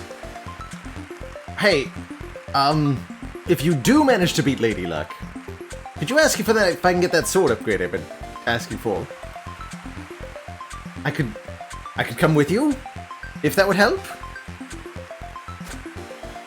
You win! Frog joins our party. Welcome to my deck. Frog.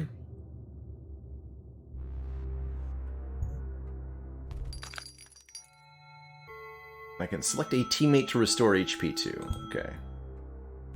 Yeah, no level ups in this mode. Instead, we level up by fighting progressively higher level enemies who then join our party.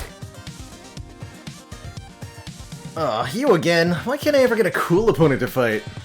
You know your friends are all doomed, right?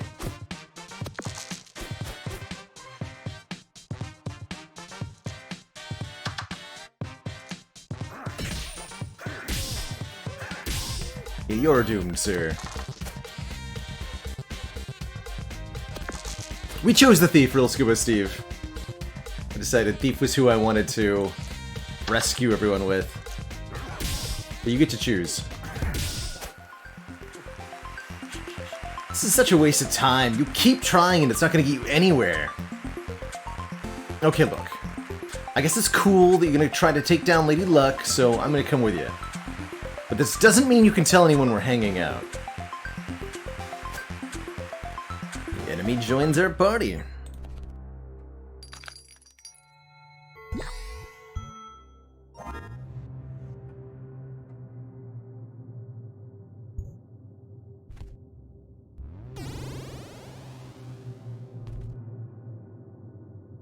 Baby squid, come with me!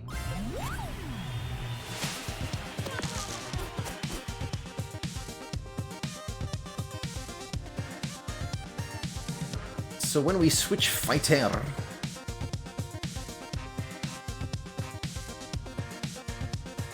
which can only do once per turn. So let's split this dice in train.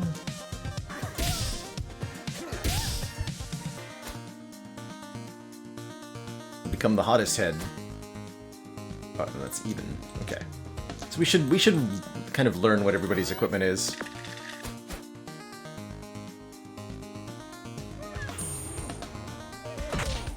But then we took the damage on Hothead instead of on the Thief.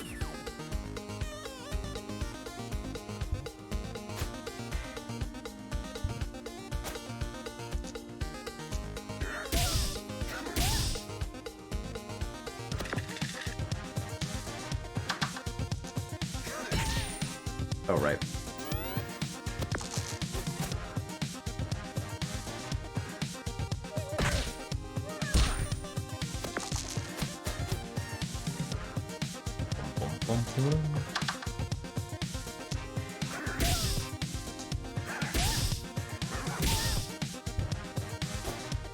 Broadsword won't quite KO. We'll put Hothead back in the hot seat here.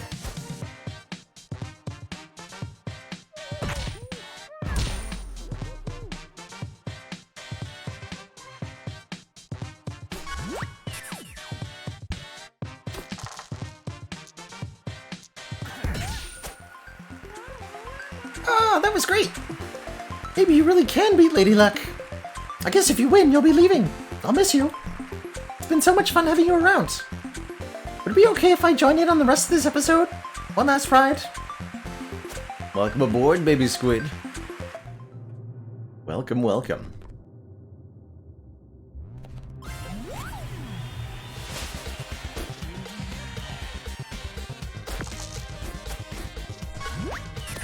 Roll those dices.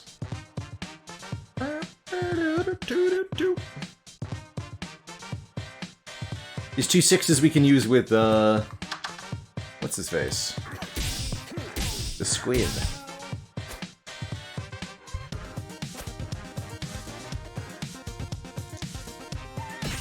Bonk.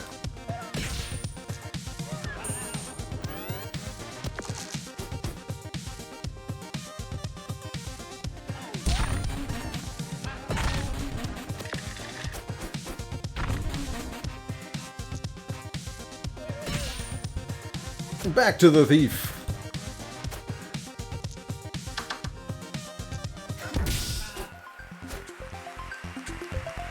Welcome. Am I allowed to look at their stuff? No, I'm not. We just gotta remember what they have. We know Stereohead has 2 shockwave stuffs. Heal up thief again.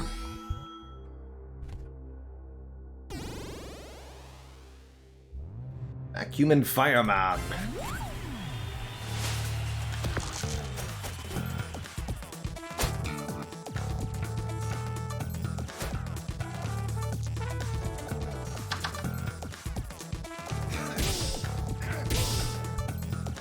Put the frog in. Actually, no, put the Stereohead in, because applying 2 weaken to this enemy will shut it down pretty well.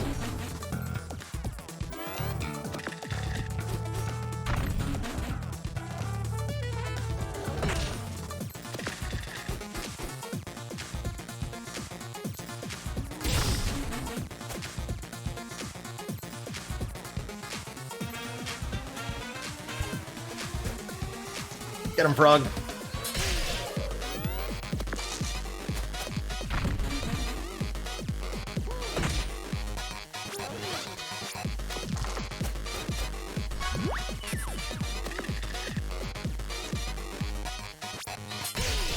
Does shield... I mean, we just switched to Squid Boy. But yeah, shield does persist. I imagine other status effects will as well. Vacuum joins the squad. Gonna be hard to keep everybody alive through the fireman fight, though.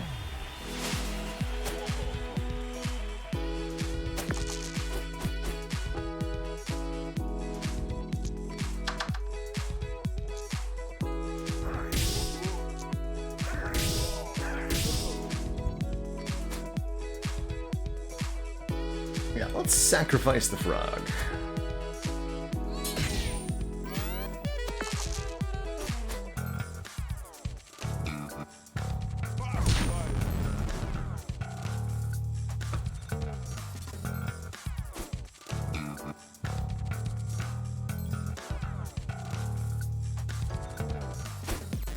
Okay, this is also a good one for stereo head. Shoot, no it's not. Use a 6 well.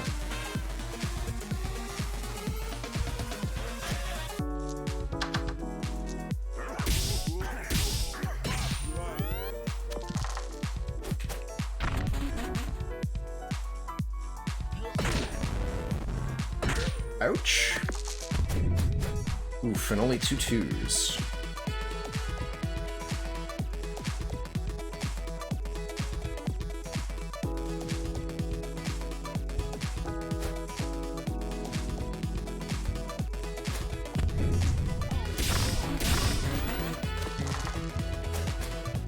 From stereo head.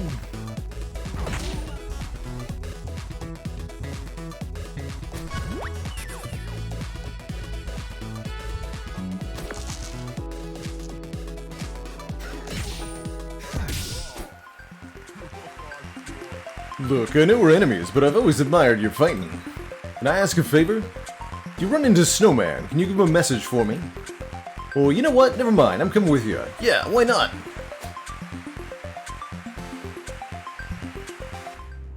Fireman joins the party. Let me get this straight. You're trying to leave the dungeons and you've got the minions to help you. You might want this. An extra dice! Amazing! Don't tell anyone I gave it to you without a trade. Fair deal.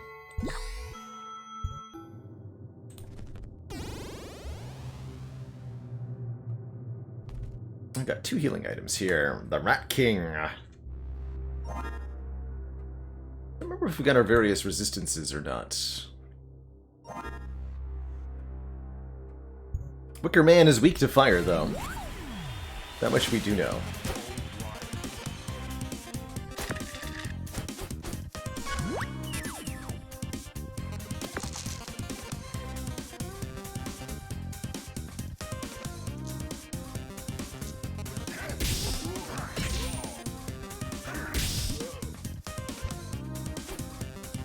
Team does not inherit resistances or weaknesses. Got it.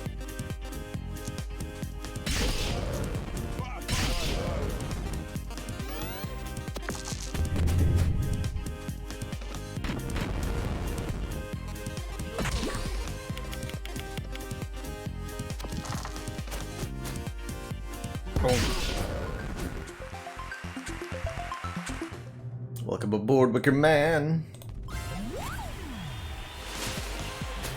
Wicker Man's staff will be quite useful. That's a lot of damage output.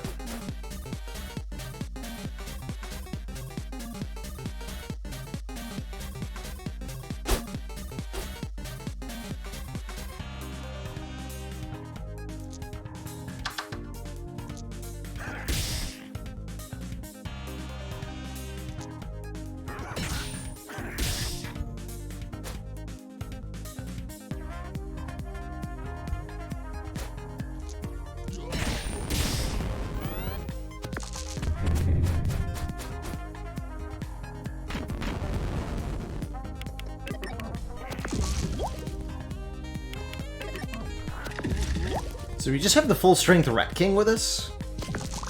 That's exciting if so.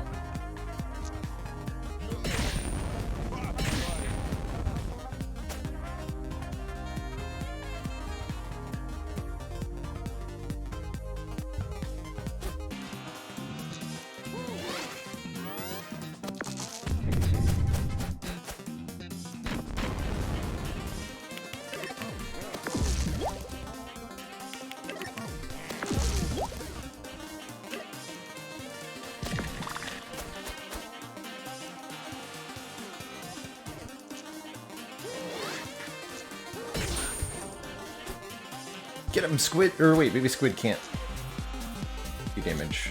Jump the gun there. It's fine. Foolishness!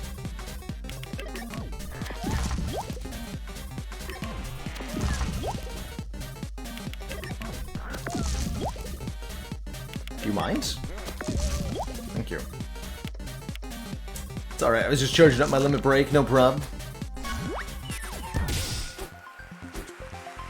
The enemy joins our party.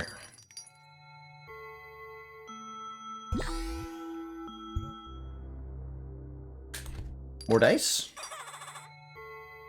What a fun group you are, hiking around through the dungeons like this. Here, I've got something for you, on the house. An extra dice. You know what? I love it here in the dungeons, but if you don't, maybe you shouldn't actually have to stay here for all eternity. I hope you teach Lady Luck a lesson. Thanks.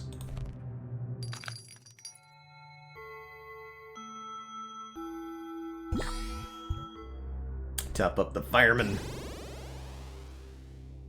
Audrey? Boos. Will Audrey join my team? Fight the skeleton first?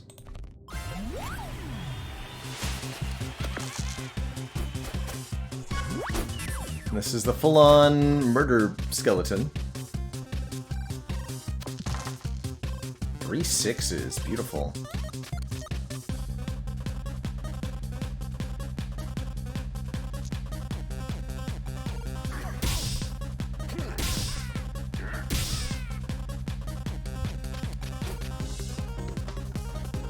It's a good roll for a Rat King to use. Wicker Man can do a lot with this too.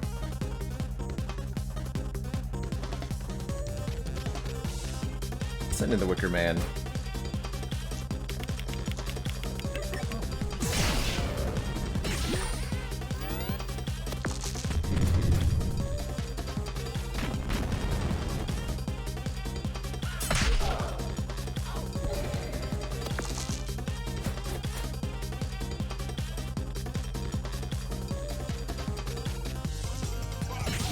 Got him.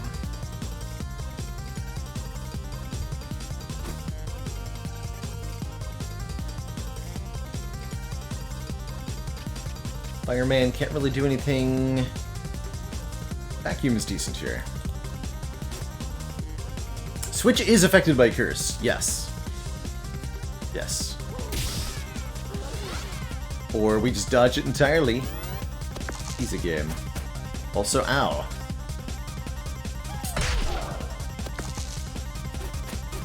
162. Who can do 13 damage with that roll?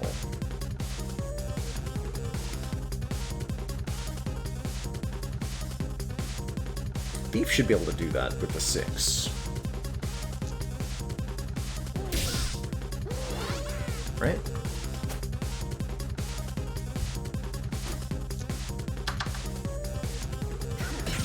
Four plus 3 plus... Oh, not quite. I want against all odds ready for Audrey. We'll eat the 10 here.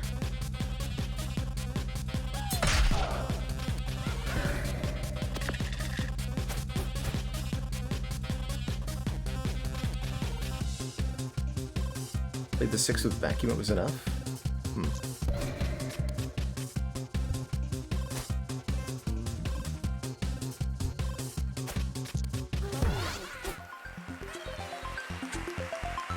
Wow, so many of you! All these bones walking around together in one place! Can I come?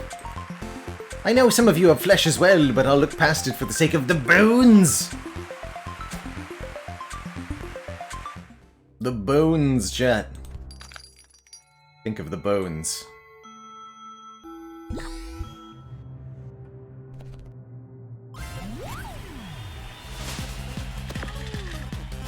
Okay, this is just full-on the Audrey.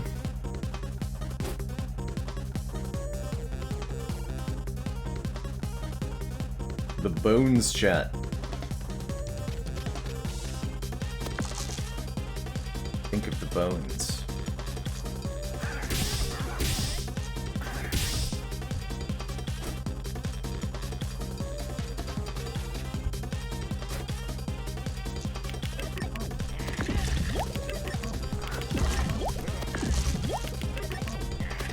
Yeah, I can see why Rat King is good for this difficulty. Cute little back sprites.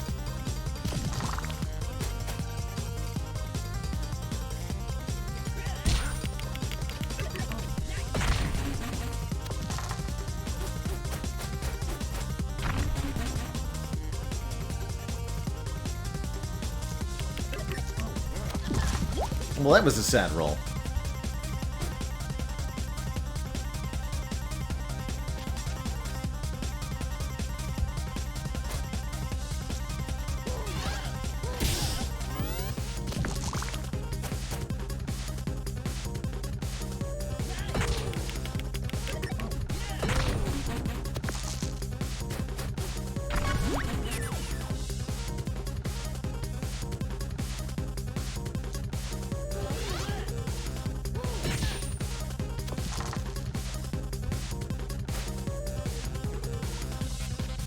Might lose Rat King if I switch them in. Let's put in the skeleton. We've got a 12 damage plus a curse here.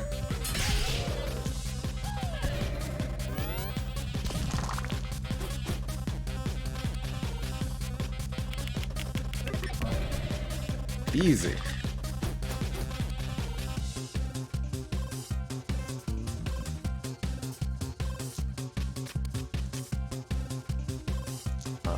Do really minor damage and switch to Fireman to use these 2/4s. Vacuum's a decent switch in too here, actually. Alright, Vacuum, you're on tanking duty.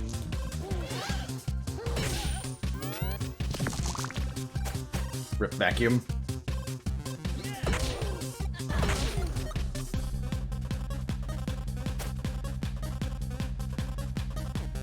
Get him, Skelly.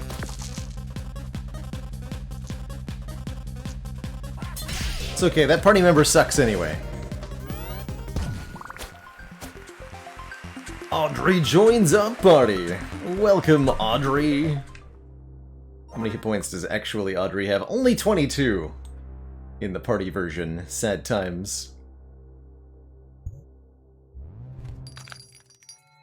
Soul for a soul.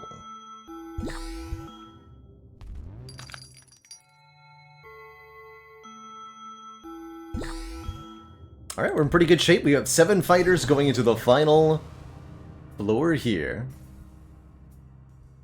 Somebody's left a really big red beanbag chair down here. Looks really comfy. Let's hop on. Oh god! That's not a chair at all. It's Lady Luck.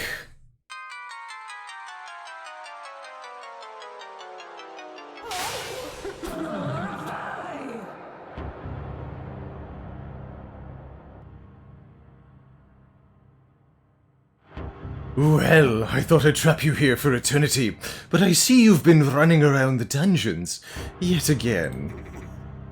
I've come to get my friends. And you've made some new ones? Yeah, when I told them I was going to take you down, they were all really keen to join in. You're not super popular around here, you know? Cry your rug. Oh, my dear. I don't need popularity. I have power. As you're about to find out.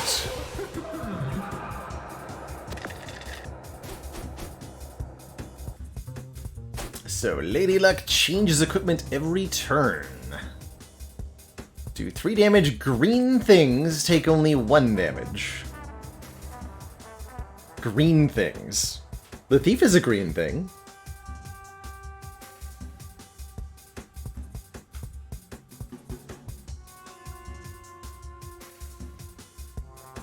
Is anybody else in this party green?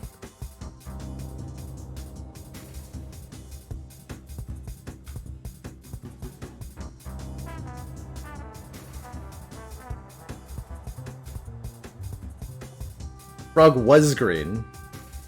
Audrey's kind of green.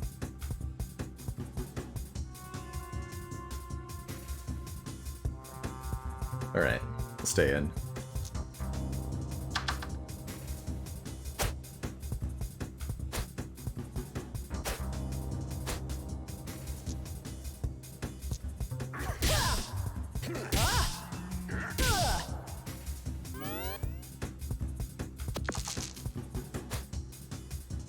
Oh, right, and she rolls whatever she wants to.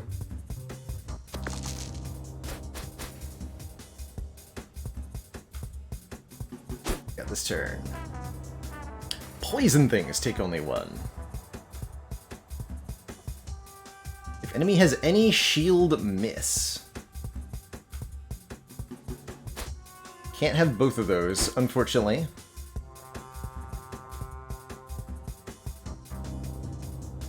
But we can switch in the Rat King here. And he'll live 1 turn. And we can also apply at least 2 poison here. Frog has the shield, yeah. Had the shield. I think Audrey counts as green, right? Yeah, poison's gonna be very MVP in this fight. Maybe. Oh, Rat King. You shouldn't have. Literally, please don't do that again.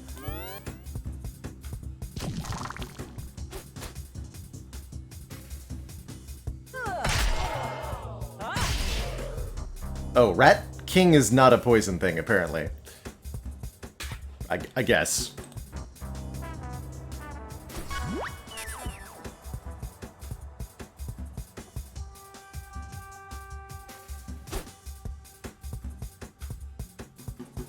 Oh, and we're doing each of these now?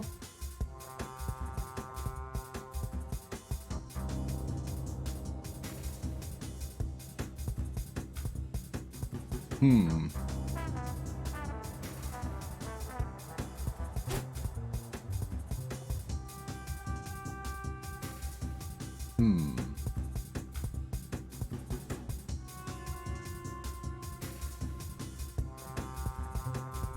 So we'll have to sack somebody.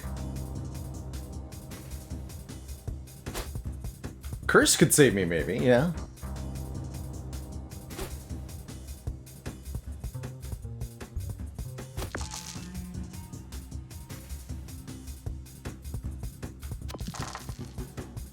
Get in there, Audrey.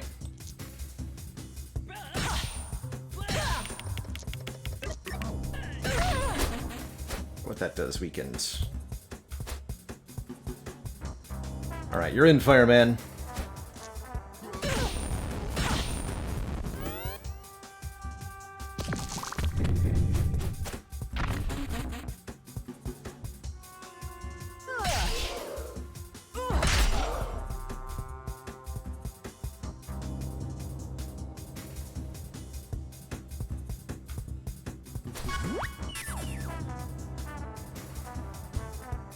Audrey's definitely our best damage output.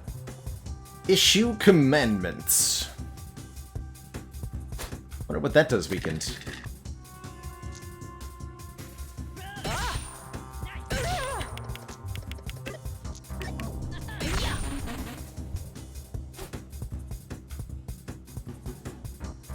New rules sound good to me, quite frankly.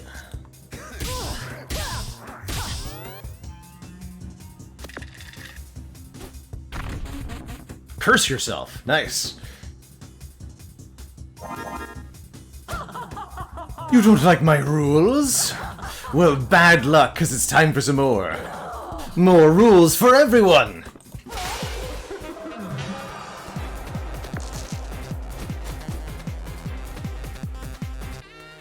Lady Luck commands, do not use even dice. The penalty for defying her is lose 5 HP.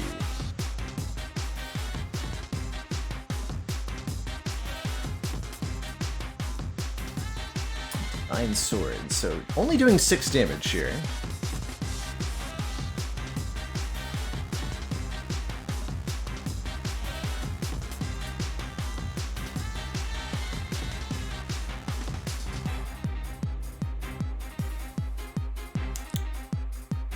Don't even use dice.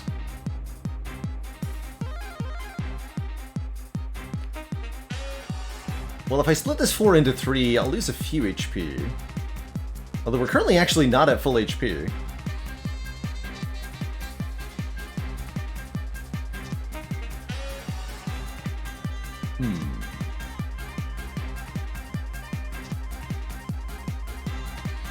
And she's cursed too, so she might not even get to do her thing.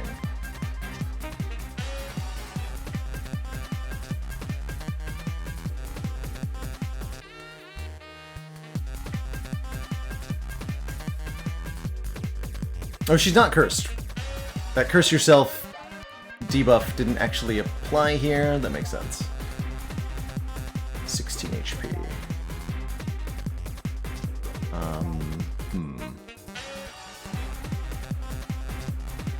Can't decide if I want to switch to anybody here. You can't cancel a switch once you start, right? No, you can't.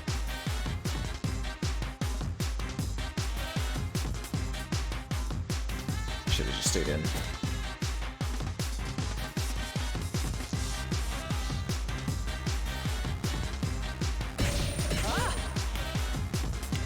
Oh, the rule goes away, too. You can only be defied 1 time. That's good.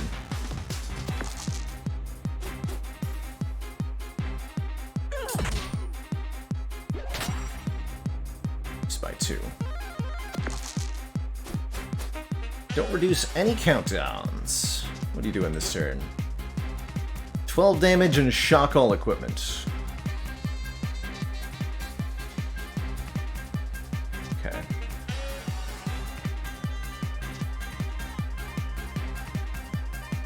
Don't hate being blinded.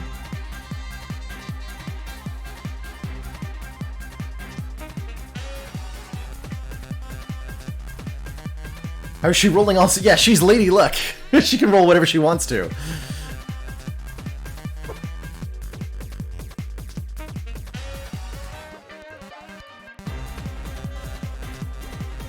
She can do whatever she wants to. Alright, who can I use this 5, 1, and 1 on?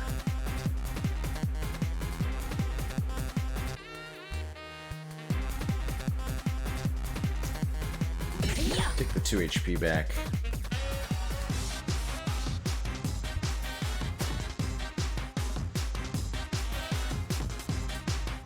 Back to Thief.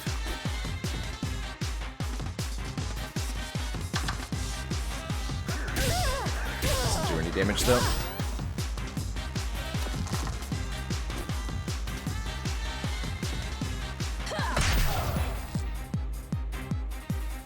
It's a good turn to be shocked. Don't use 5s. She's got Divine Dagger reusable, so that's gonna do 1, 2, 3, 4, 5 damage. 15 total damage. Understood.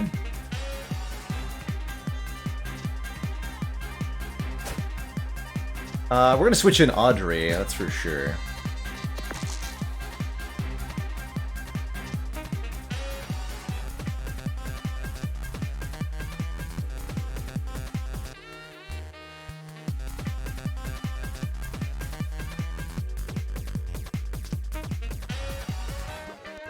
Can't curse her because we didn't roll a 2.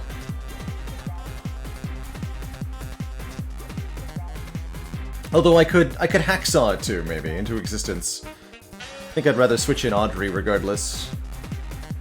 Let's see, so we want to do pocket knife, headbutt, headbutt, earthquake. so we can hack this up. Danielle, thank you so much for that Prime sub. Oh, right. That was dumb. Forgot about the commandment. At least that didn't kill me.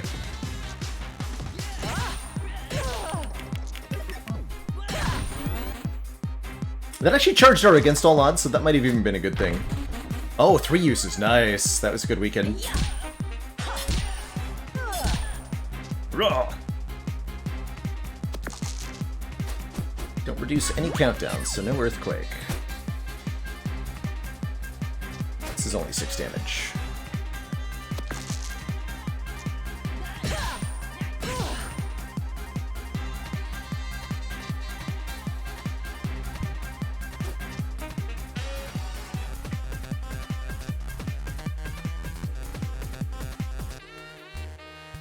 No countdowns. Alright, that means you're in, baby squid.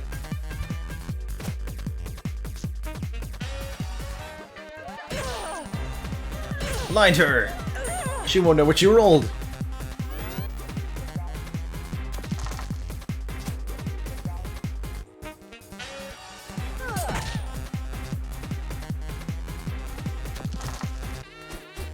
Don't use even dice?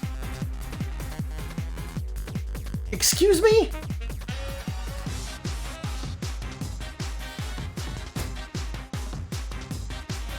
Reduce health to 1, actually. Well, in that case... go for it.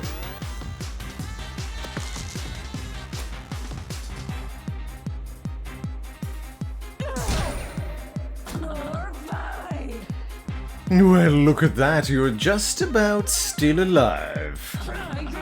And I know how hard you've worked to get this far. It almost seems a shame to end it all. Oh wait, no it doesn't. In fact, it seems long overdue and very satisfying to me personally.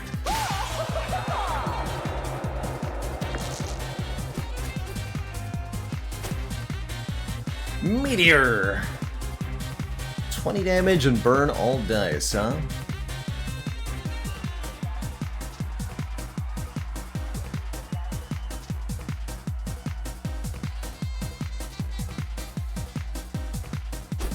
I know exactly what to do.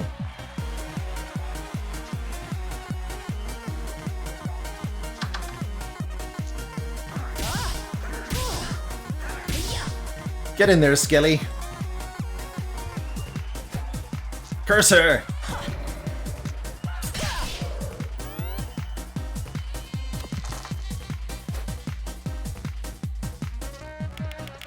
Please.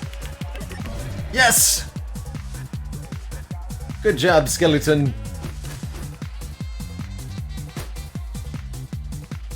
Apocalypse. Inflict 30 damage and inflict 99 curses.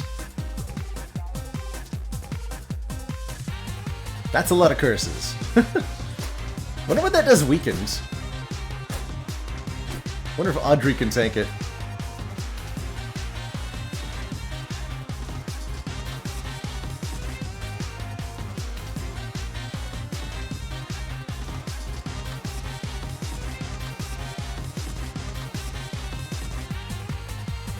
Or we can just put the thief in there and get thief knocked out.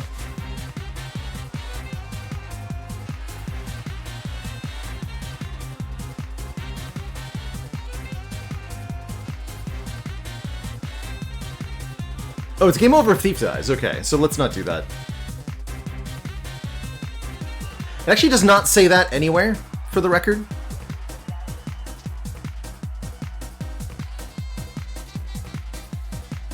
But good to know.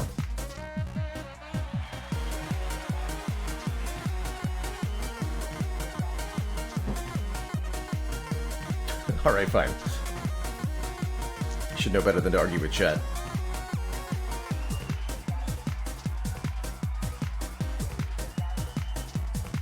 Alright, so we're not switching to Thief. Who are we switching to? Not Fireman.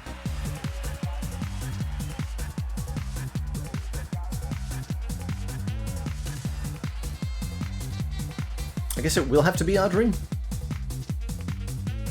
Or we could stay in and sack the skeleton, but that seems like a foolish choice. Firefighters. I guess I could also put in Wicker Man. Yeah, get in there, Wicker Man.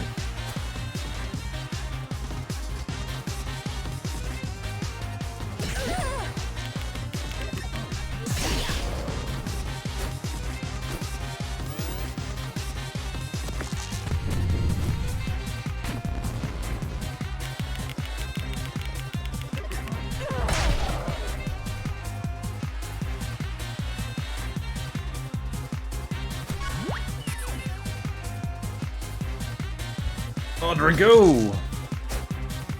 Got Absolute Zero coming up next.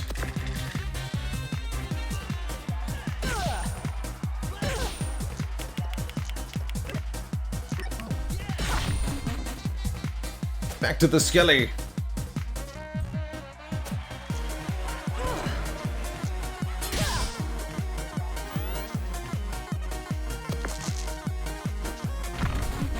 Only 12, nice.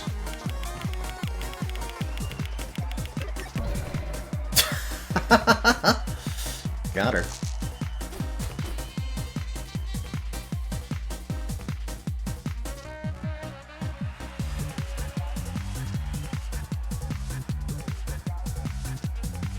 You know what? You should just stay in, Skeleton. You got curse again.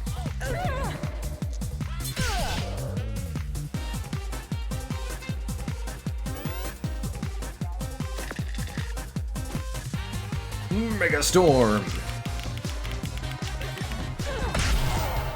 Man down.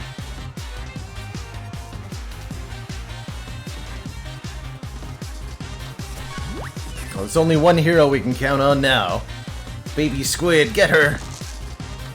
Go, my large and brave child!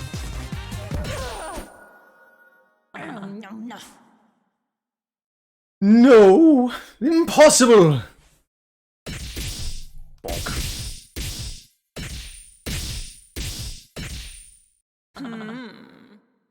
And amazing!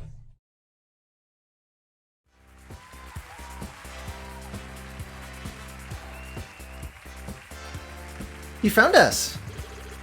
You did it! And you brought the minions! You didn't give up! I'm so happy to see you! Wait, confetti? What's happening? Why are those lights flashing? Aww. Because you won, you big silly Billy! You refused to abandon your friends! You put aside your differences with the minions! And you gave up on your worldly desires and beat me! And you're not angry? Oh, my dear, no, of course not. You've done brilliantly. Gosh, when was the last time we had a real live victory? No. Chester, darling, can you fetch the records? No, I'm not your minion anymore. And we don't have any records anyway. Oh, you sure? Tiny pink octopus, go see if you can find any records. I've been waiting so long for somebody to actually win this game you wouldn't believe. I feel like it would have happened sooner if you hadn't made the game so hard and didn't cheat. But then what would have happened to your journey of self-realization? Now everyone, pose for a photo. Beautiful. Such a magnificent little bundle of fighters. Come on, one more. I want something to remember you by when you're gone. When we're gone? So we're free to go? All of us?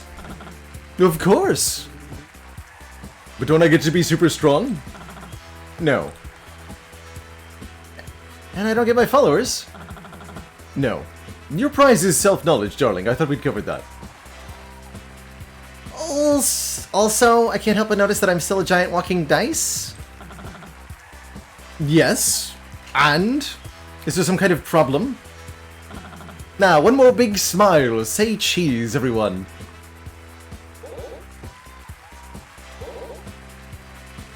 Okay, look. I can deal with having to sleep. And I kind of got used to the dice thing. But what about the minions? They free to go as well? Yeah, we would have never made it out without them.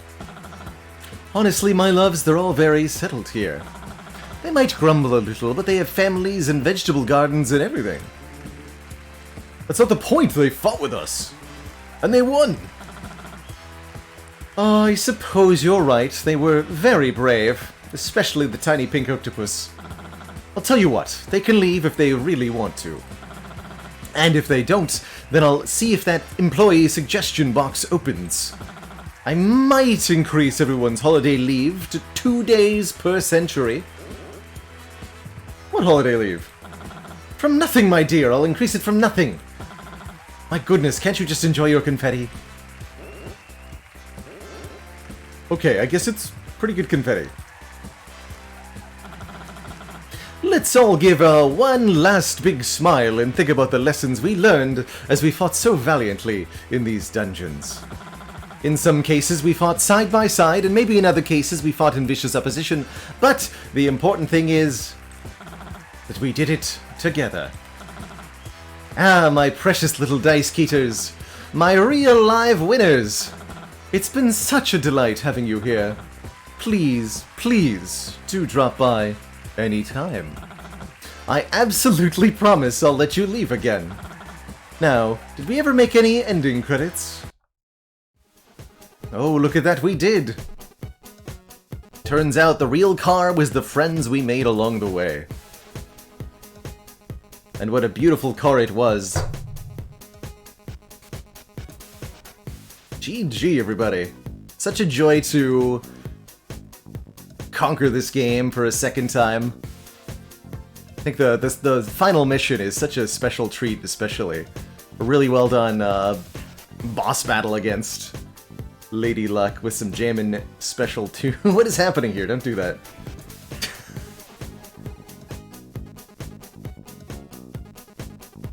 And some swaggy art too.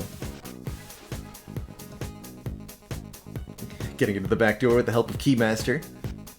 He knows what's up.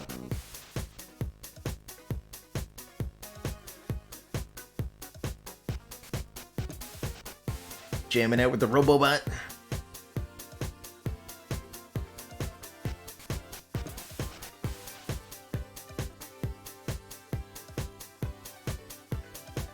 Ah, Fireman and Snowman got together after all.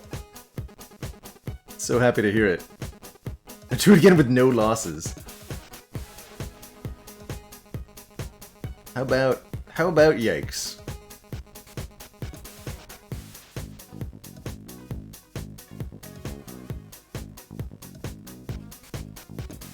And a fond farewell to the Dicey Dungeons. At least for the moment. GG. G hecking G, everybody. What a wonderful last episode, and what a wonderful game this is.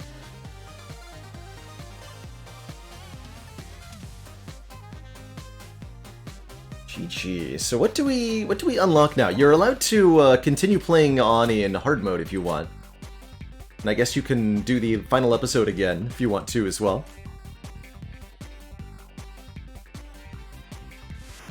Excuse me. And there's still challenges to complete. And all the enemies have new dialogue too, that's great. Of course, the hard mode bonus round episodes too. Oh, and we do complete the challenge for defeating Lady Luck, which gives us Baby Squid's card as appropriate. Favorite food? Shrimp! Greatest fear? Being left alone down here forever. Happiest moment? When the dice came back to fight again. That was so nice of them. Entered the dungeons because I wanted to see a great big giant squid, not just a little baby squid. Well, maybe one day you'll be a kraken. GG. GG.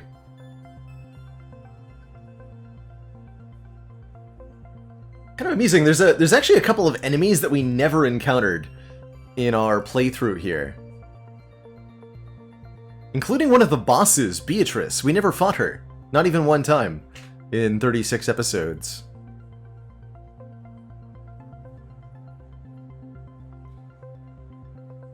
I think that's just random chance.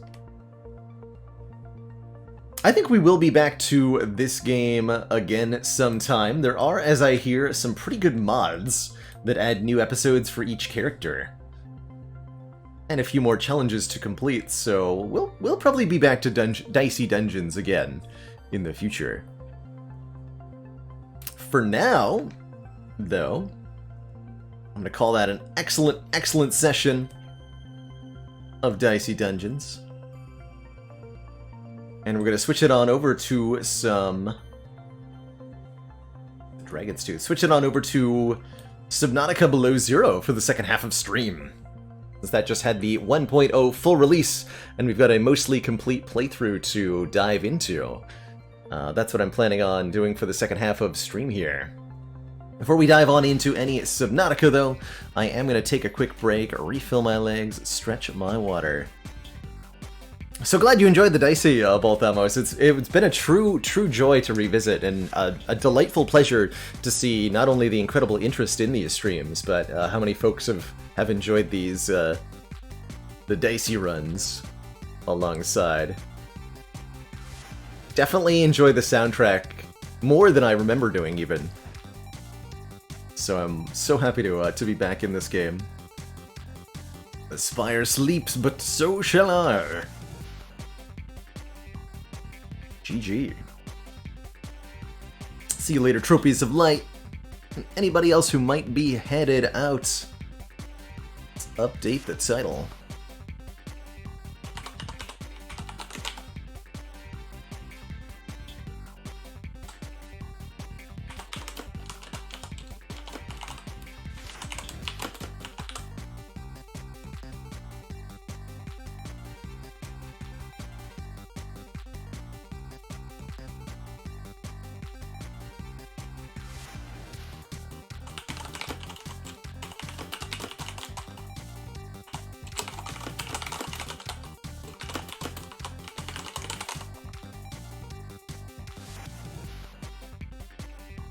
GG.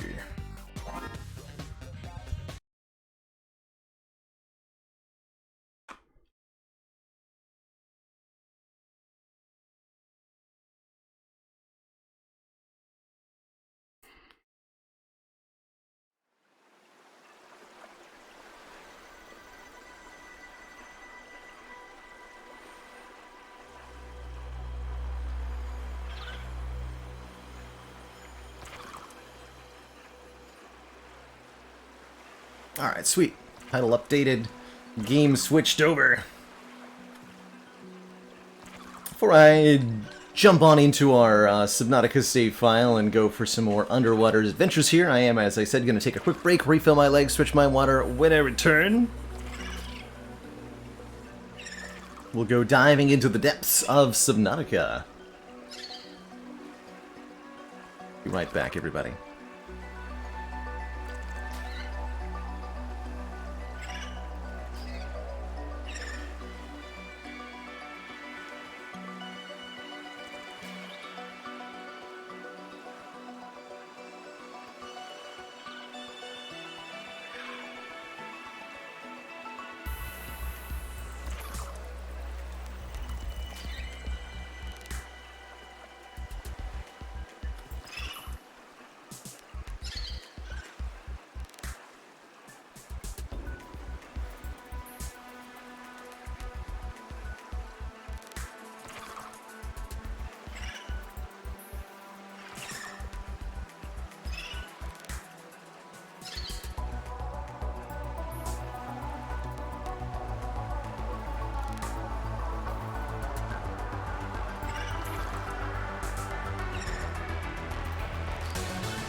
Alright, you cozy folks, we're back. It's time to go underwater adventuring.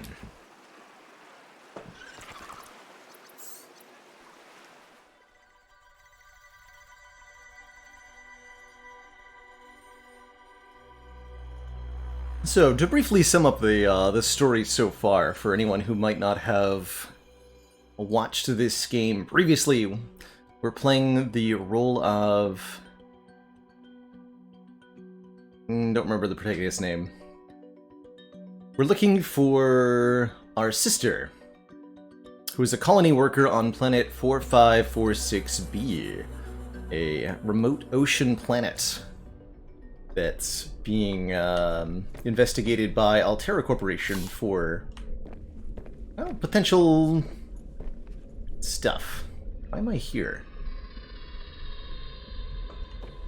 Remember? No, I do remember ending here. That's right. Yes, this is where we stopped. Outside the vent garden.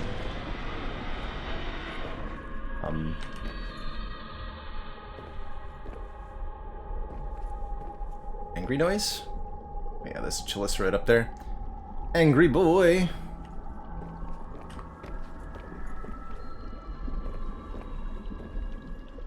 So this underwater ocean planet was originally put under quarantine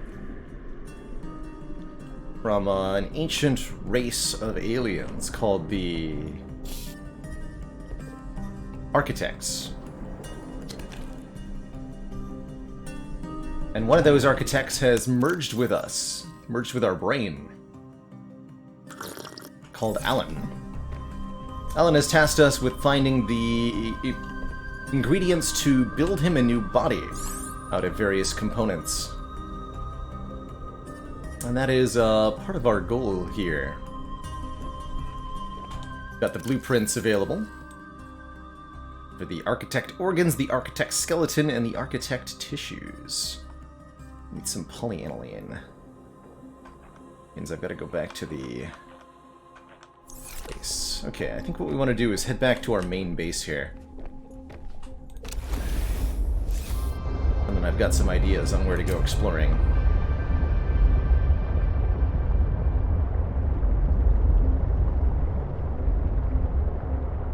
Driving a sea truck.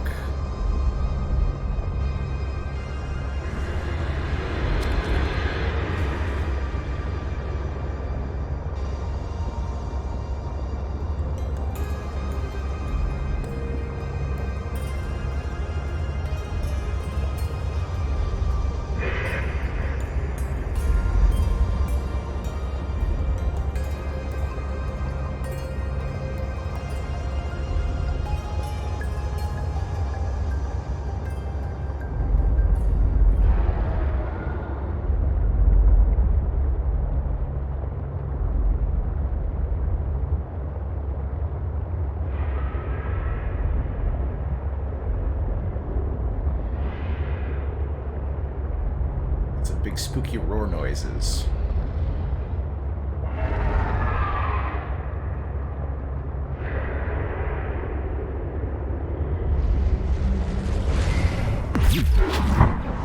Zach.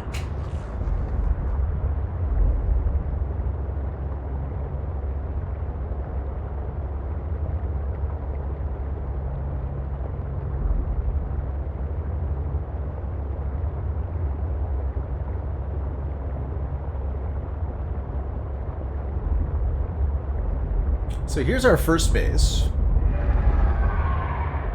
Set up as a pretty sustainable operation here. We've got power coming from these purple thermal vents.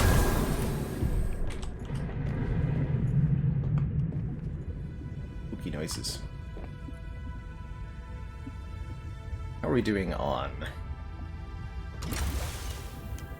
stuff? Empty power cell. Let's fix that. How are you doing? Need 2% on both. Welcome aboard, Captain. We'll dock the prawn with the moon pool so that it can get a bit of a recharge on the prawn here.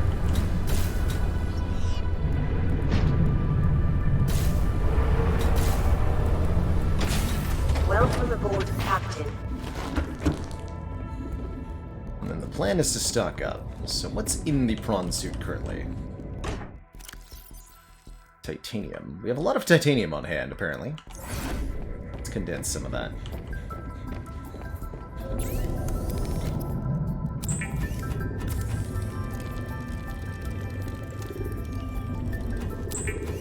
So we have the recipes for all three of the body pieces Covenant of Lunara. It sounds like we...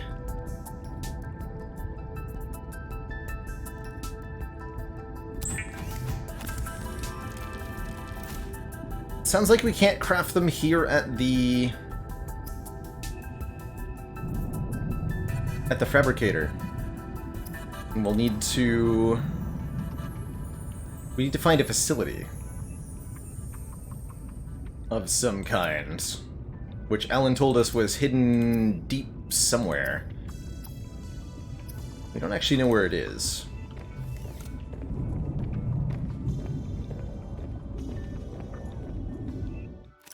What, 2 of these? Yes, and then we add another row of storage for the prawn suit.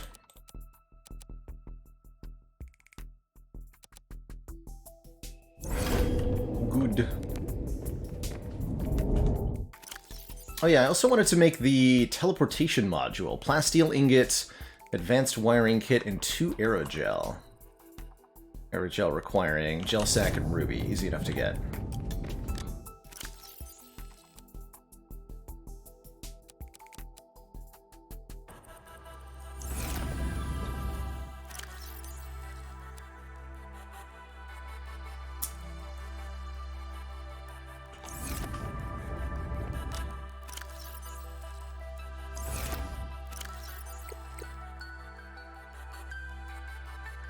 So, 2 rubies, 2 gel sacks,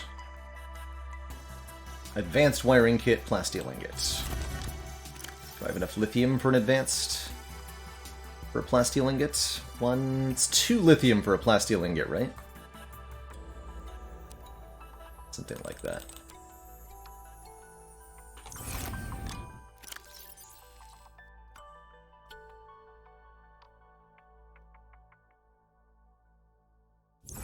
An advanced wiring kit is what? Wiring kit plus computer chip. 2 table coral, gold, copper wire, 2 silver.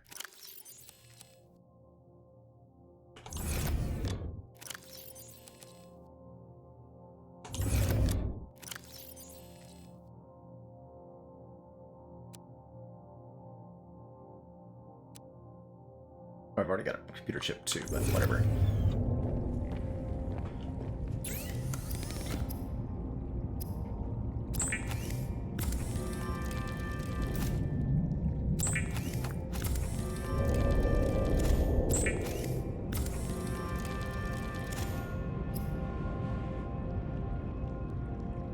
More lithium.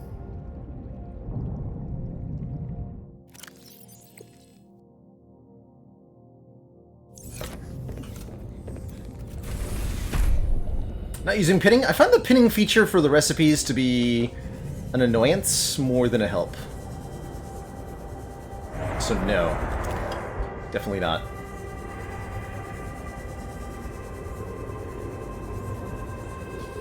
Would much prefer the feature were removed. It's got a nasty habit of getting stuck on screen when I didn't intend to. Which I've seen other...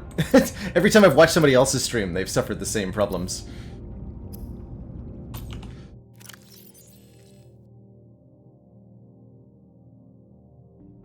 So is that enough to make the... whatchamadoodle? I still need the aerogels. Oh right, I had to come out and get the thingies.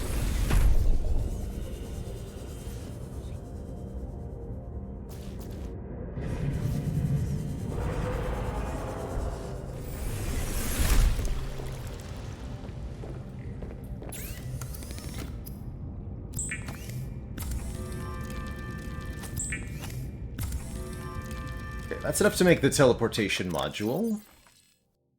we want to return to it, we'll need a...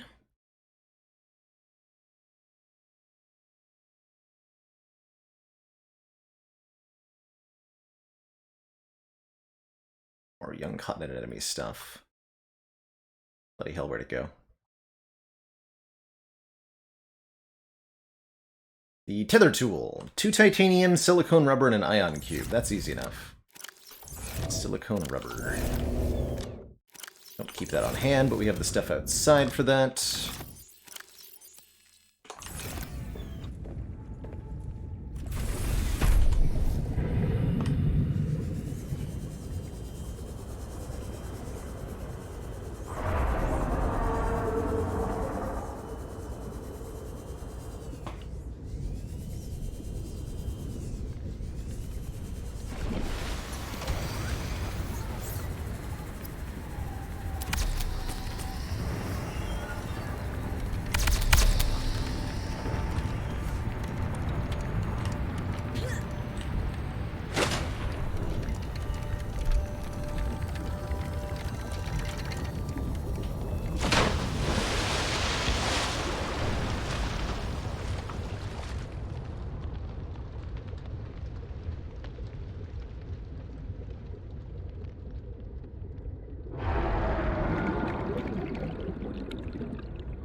You're making a lot of roaring noises, as we usually do. Enjoy the look, IV Blade. I hope your wisdom tooth feels better soon.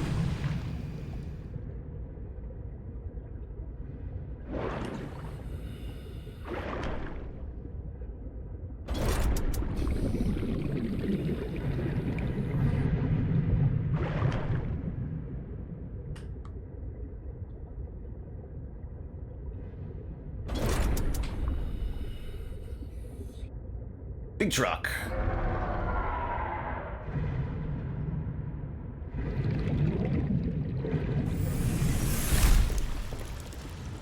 What's our aquarium doing? Everybody having a good time in there? And our shroob nuts have grown in. Delicious.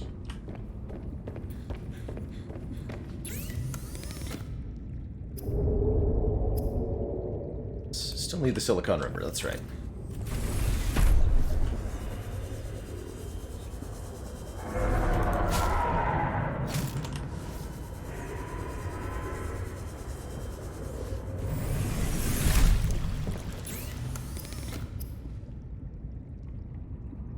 Oh, I need the seed cluster for the silicone.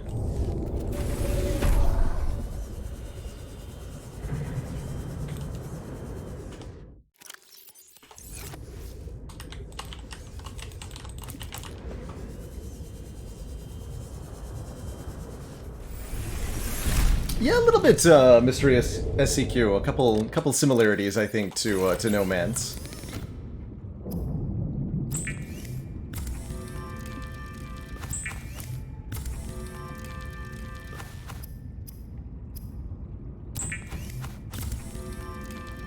The Tether tool facilitates instant travel to a paired Sea-Truck teleportation module. Ion cube required for use. Teleport to a nearby Sea-Truck teleportation module.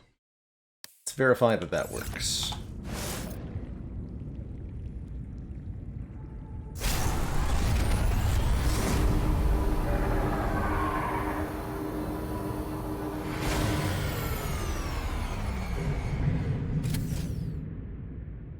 Neat!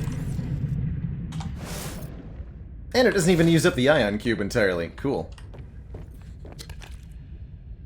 Awesome. That's awesome.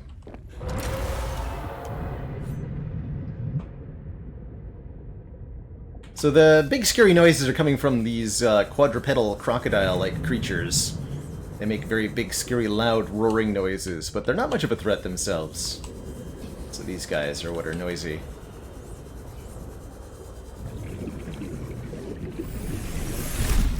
Alright, what else are we making?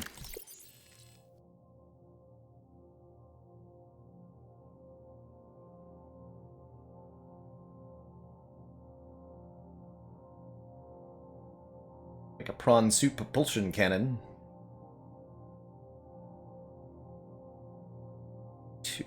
Two nickel ore, which I don't have.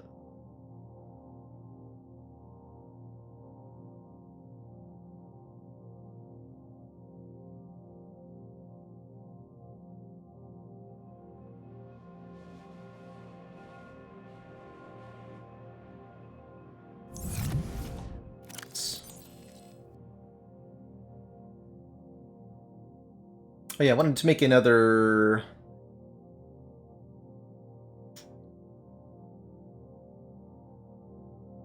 Quantum locker. Another advanced wiring kit. 2 titanium and an ion cube.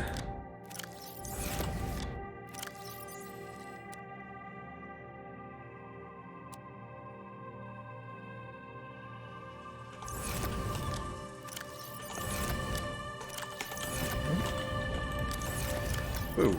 Oops. A little glitchy there.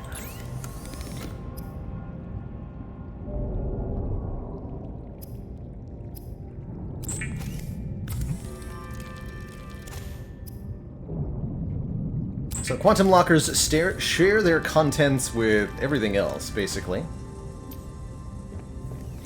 Or with all other quantum lockers, more specifically.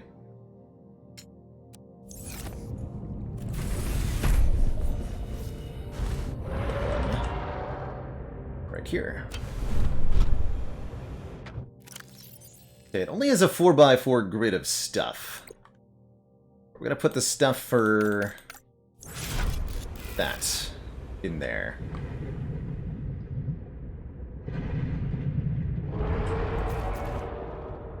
This time I will pin things because it looks like it'll be helpful.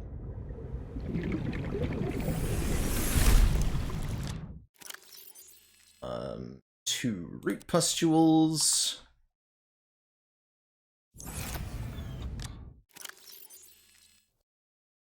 2 ribbon plants. Oh, that's the advanced plastic. Synthetic fibers. Ruby plus spiral plant clipping.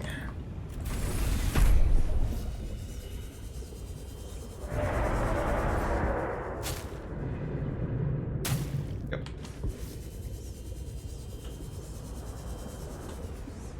I like the thrusters on it.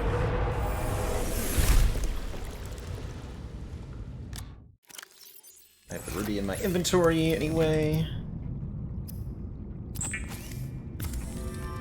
3 diamonds, 3 kyanite.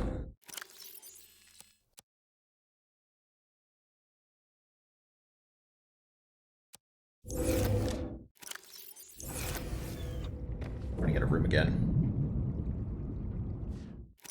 Oh, let's store some of this titanium.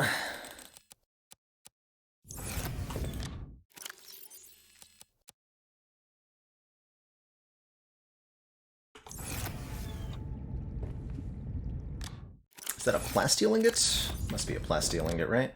Yeah. So I need 2 more lithium as well. We can get that outside pretty easily.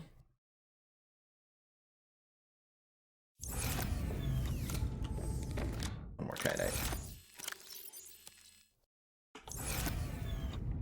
And 1 ion cube. Very hard to remember where I put all my stuff because I'm bad at that. Okay, 1, 2, 1, 2, 1, 2, 3, 2, 3. Nope, I need that. Okay, that has almost everything in it now. Still need 2 lithium from around here.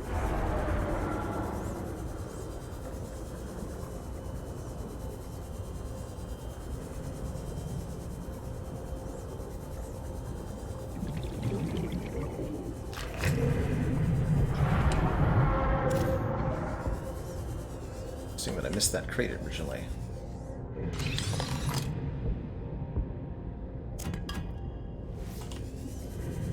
Or I wonder if these, like, respawned? This is interesting.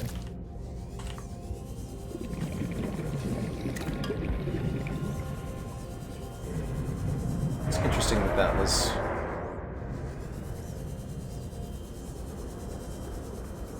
available.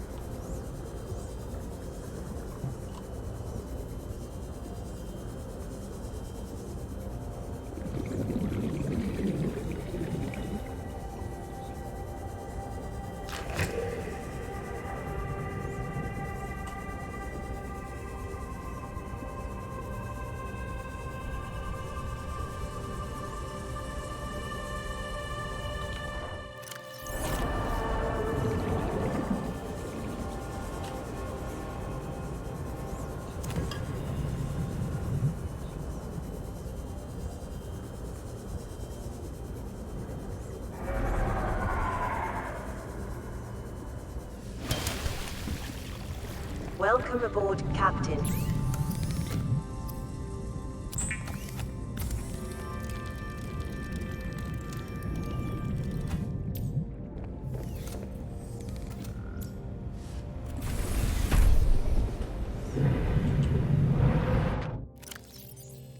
That in there too. And this. Let me just verify. And then the missing thing. So 5 plus 5 plus 6. Yes, exactly 16 items required for all 3 tissues, which is exactly the capacity of the quantum locker. That doesn't seem coincidental to me.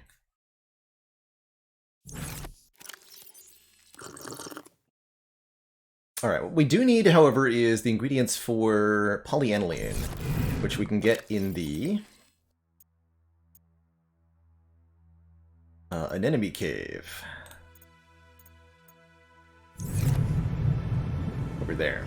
So we'll take the sea truck. Shouldn't need the prawn suit for this bit. And I've got plenty of inventory space. We're not going far. How heavy is this thing with 4 cars on it? I imagine it's a little slow now. It's okay.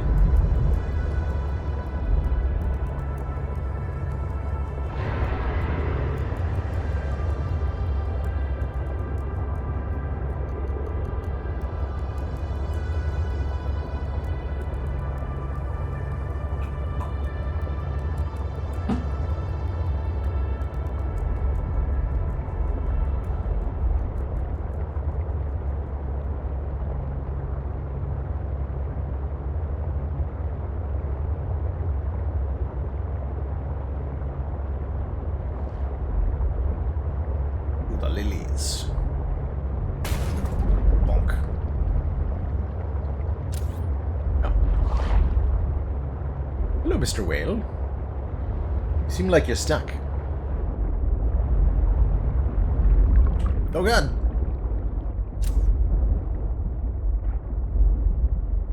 I need an adult.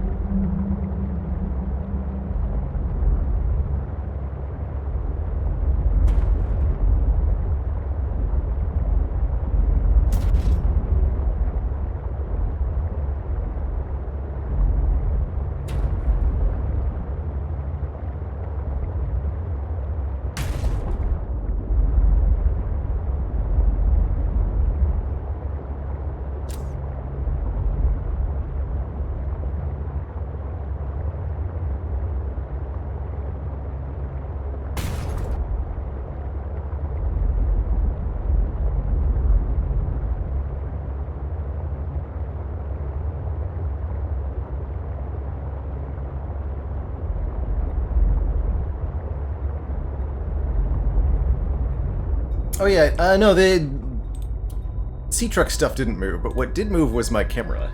Let's remove that. Oops.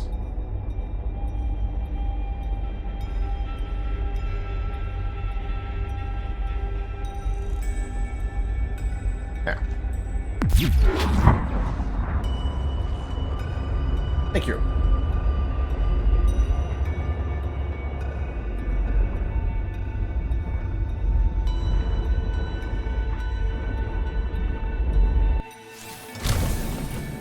We should just grab a few of these.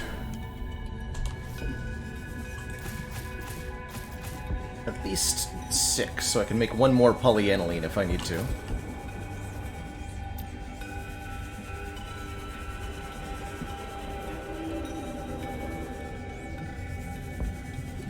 Chance for silver.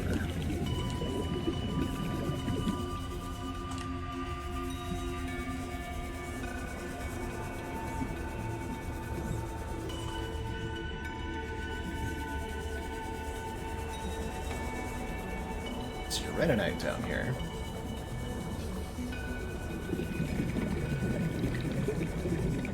Nickel ore, yes, good.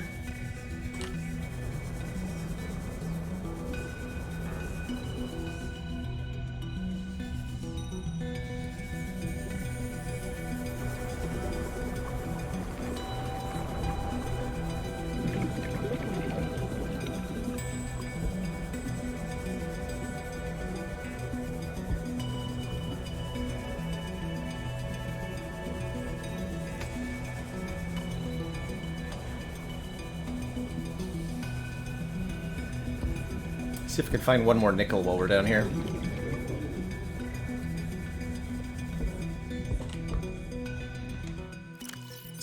Step upgrade Mark 2. Actually, what do I need for the Sea Truck Depth Upgrade Mark 3?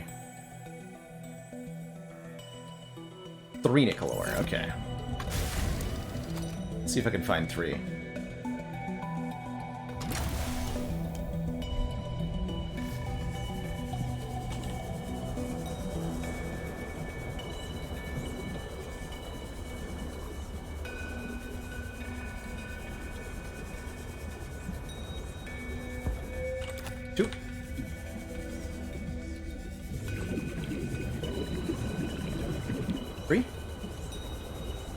Yes. Good.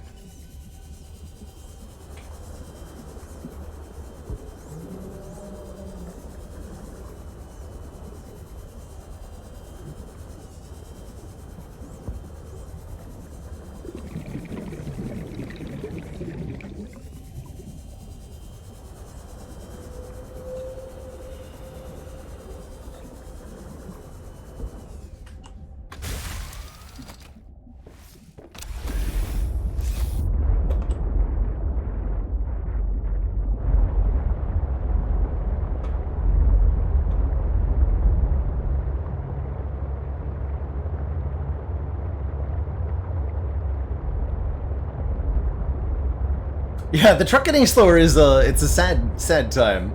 There is a speed boost you can get for it, but I have not found in this game. That helps, I'm sure. There's also a horsepower upgrade for it, which might also be a speed upgrade. But she's a little slow right now, that's for sure.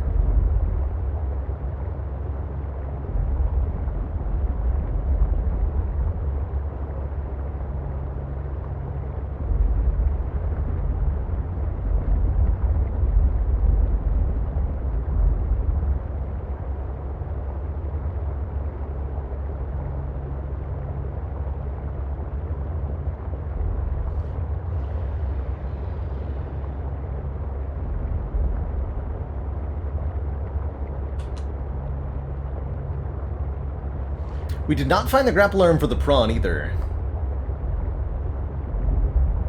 So I don't have that. But I do have the torpedo arm and the gravity arm, whatever it's called. Just haven't bothered making them.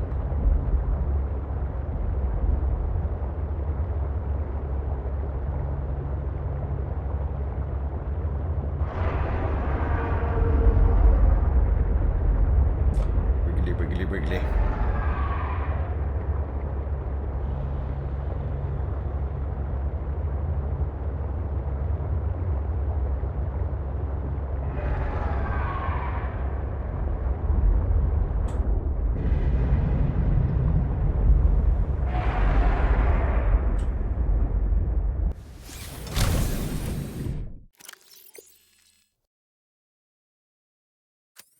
I haven't needed a laser cutter in a long time.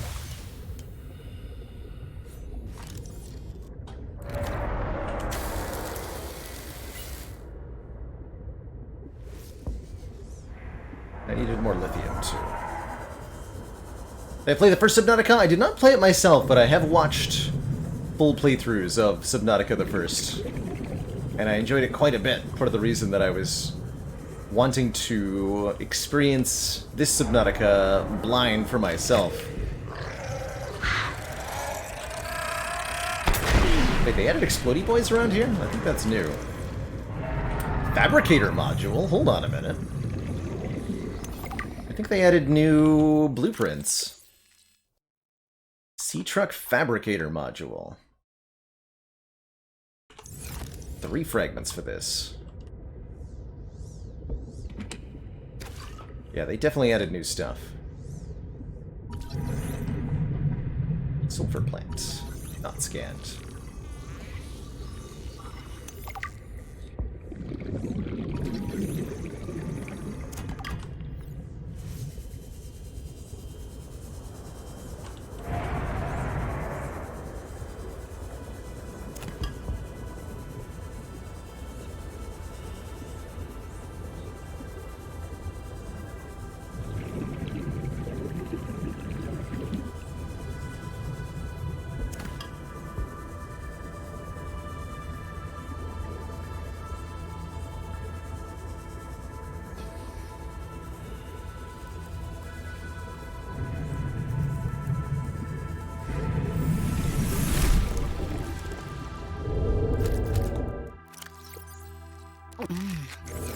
Delicious!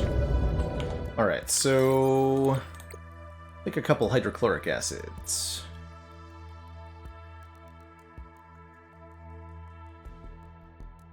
Caught an enemy in salt, and I actually just happen to have salt on me. I can get more out of the salt machine.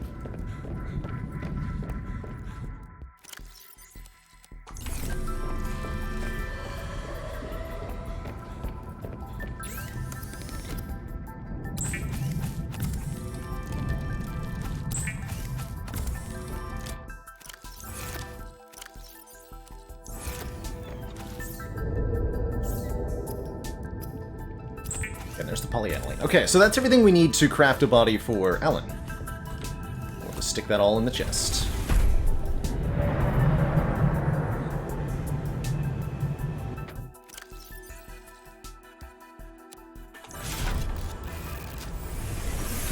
Welcome aboard, Captain.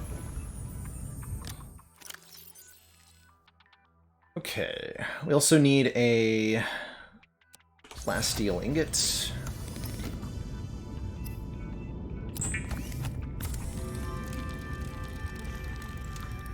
Easy Rage offer, thank you so much for the 6 months, the whole half year of support. Super duper appreciated. Alright, what else do I need to make now? Booster tank. It's just a wiring kit plus our high capacity tank.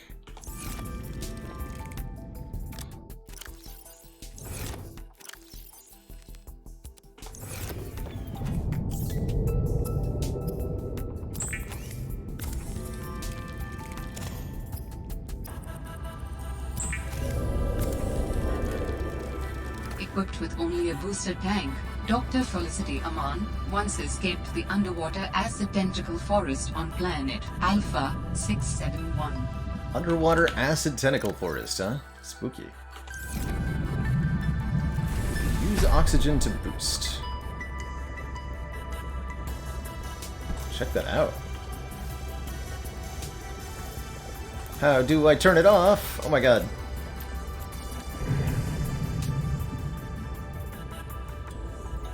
Okay, so I can turn it off.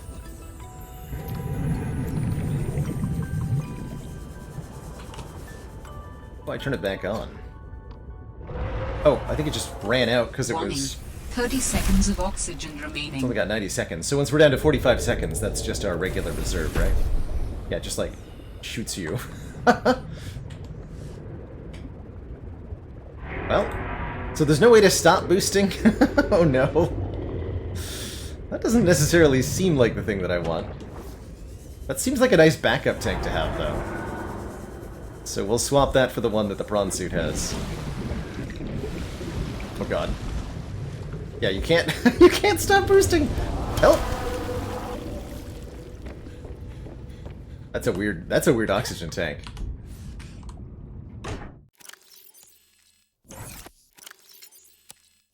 What that is. No slowness allowed, only boosting! Oh yeah, and I wanted to make the Mark III upgrade for the sea truck depth. 3 nickel ore, plasteel ingot, 2 kyanite. That's easy enough.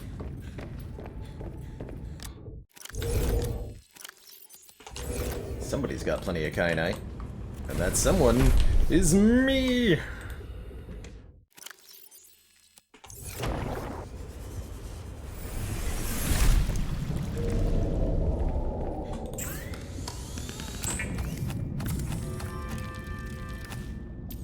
Sweet.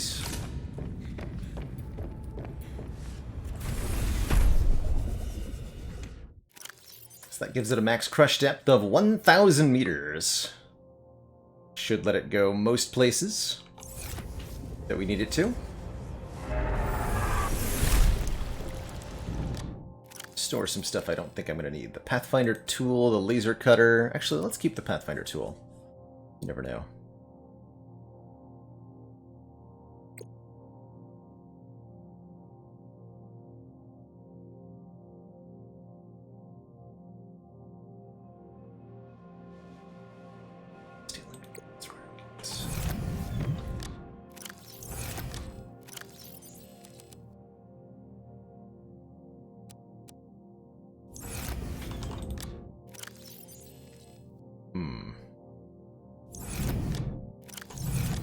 Coral.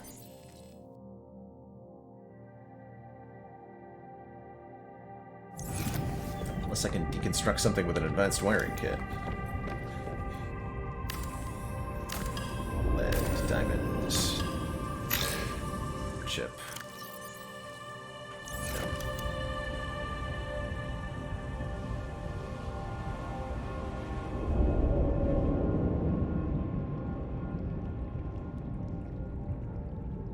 Oh, the power cell charger, that could work.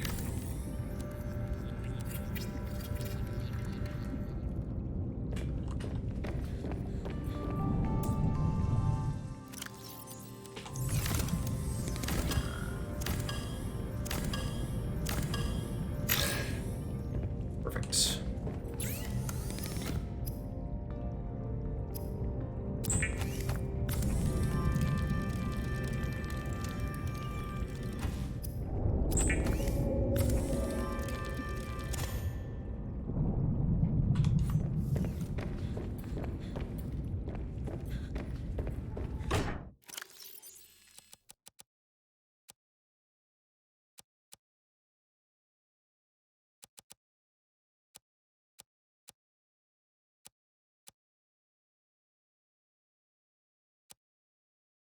Acid, 1 large water, 1 nutrient block.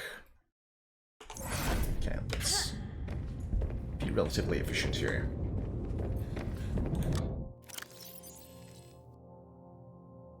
I need that too.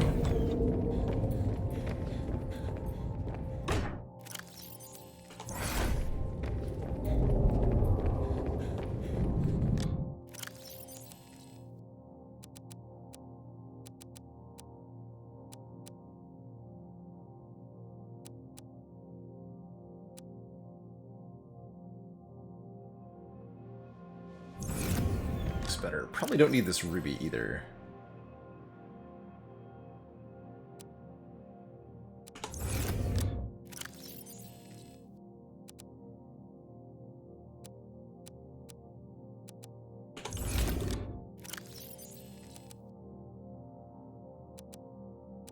Let's just make sure we have stuff.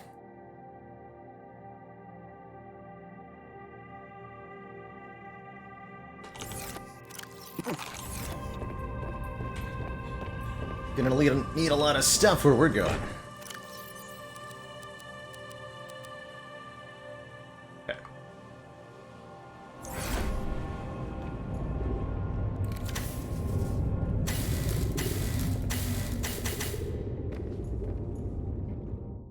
So, now that we have everything for Alan's body, we simply have to find the fabrication facility,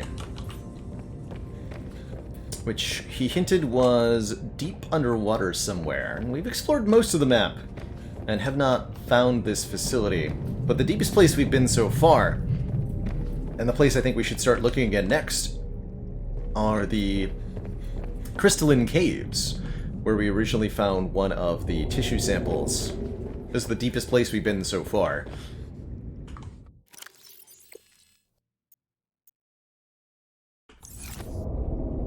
This Crystal Cave beneath Marguerite's base, and quite easy to access from our base, too.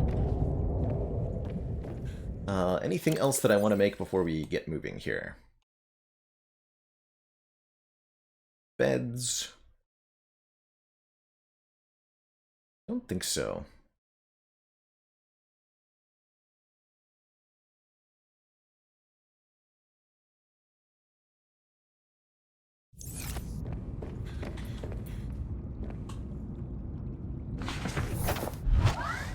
Welcome aboard, Captain.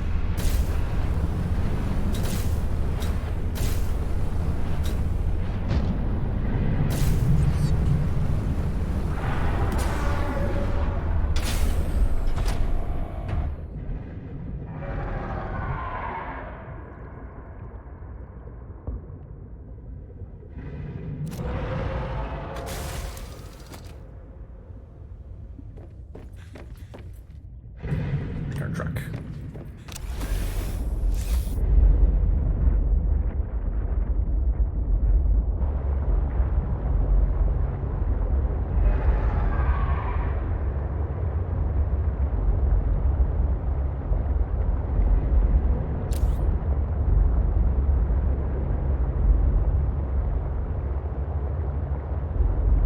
Definitely feels like some of the fragments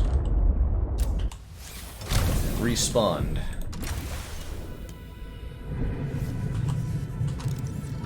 Another sleeper module frag. That's only going to be titanium.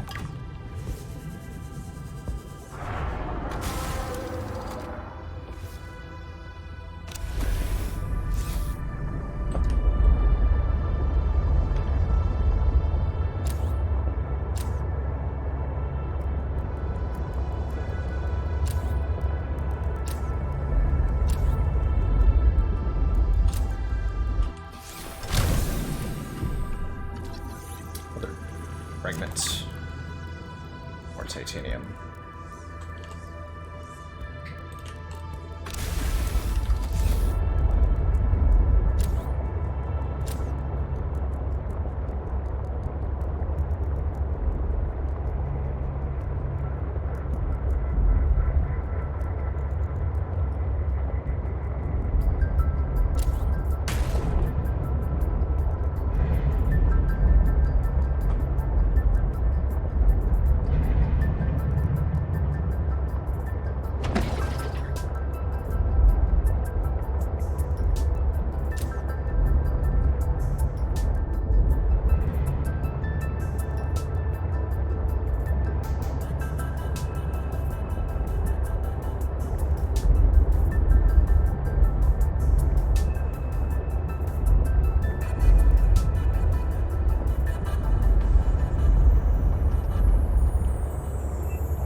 Here.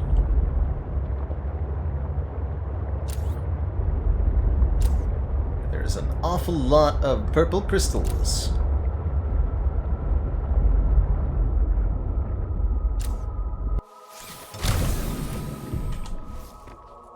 We can get a 3D imaging of our local area using the Sea Glide. Get an idea of what the shape of things are occasionally.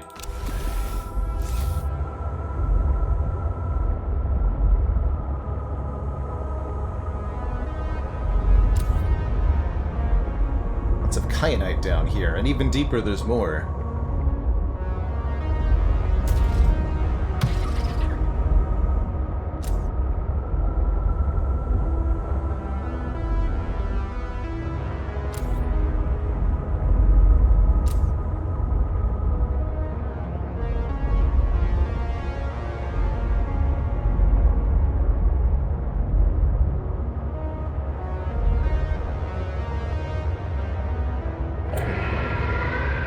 Greetings, large friend.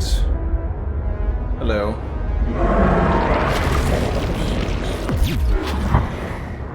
Not today.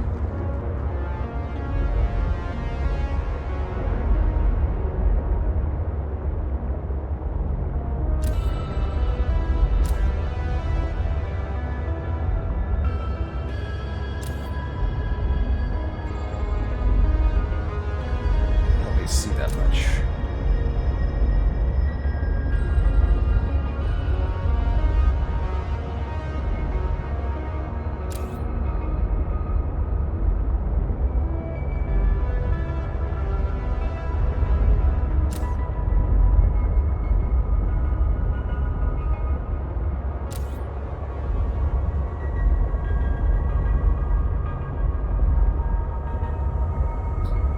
The rock punchers.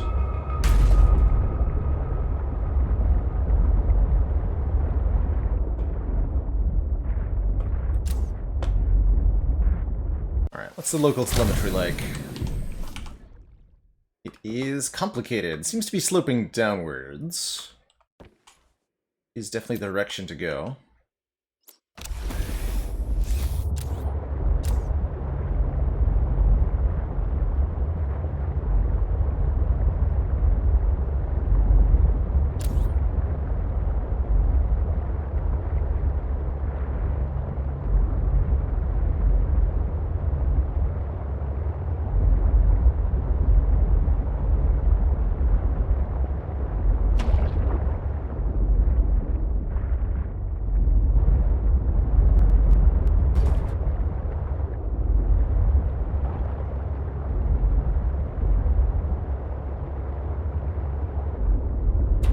Entrance into a subchamber here.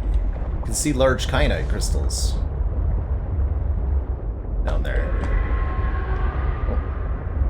And I hear a shadow leviathan being upset at us, so let's take a further peek down here. Is that what I think it is? Is that nickel? No, it's silver.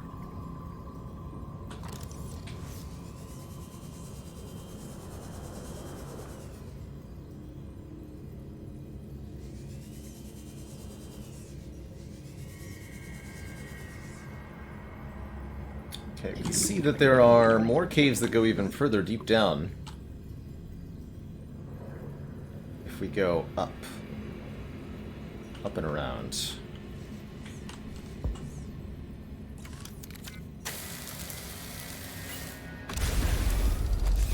This is past the depth limit of the truck before I upgraded it again, so I'm glad we got the third depth upgrade before I went down here.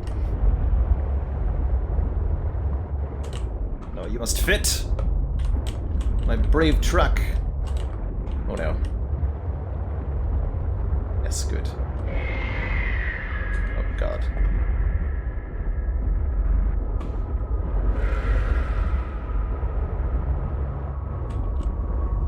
Not the place I want to be stuck! While there's a giant monster nearby. Okay, okay. The truck is so big with 4 cars on it.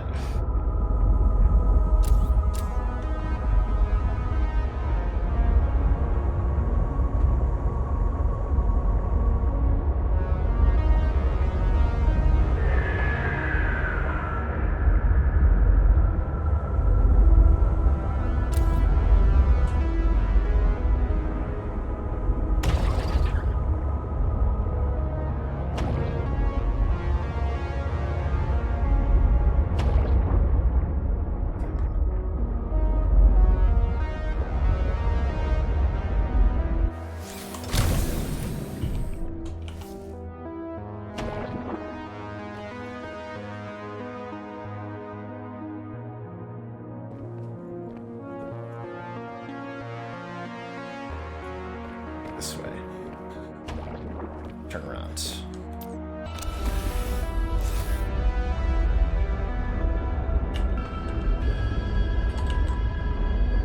Whoa, that was really disorienting.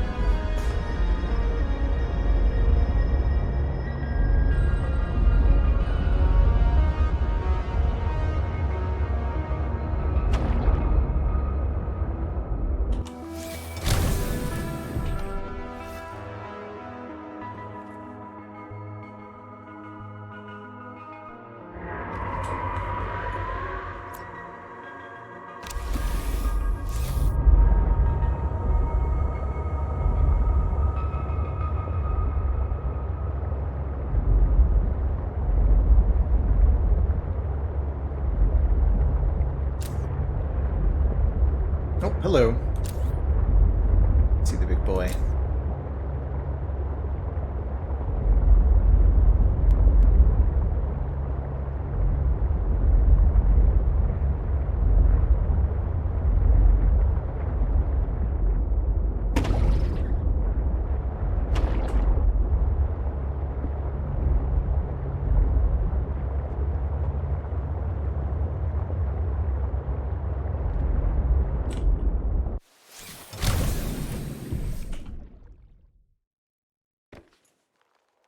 So way straight down in this chamber.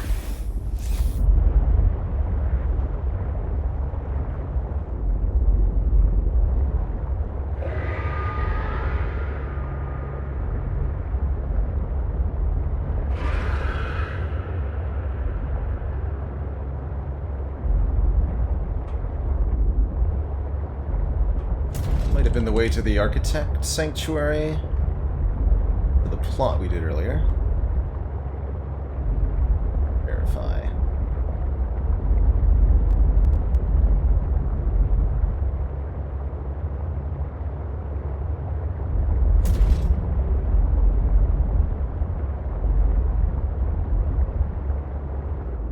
That looks like it.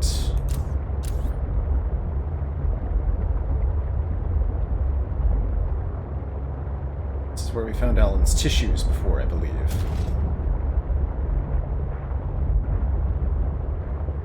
Yes. Okay, so not where I wanted to end up. Exactly.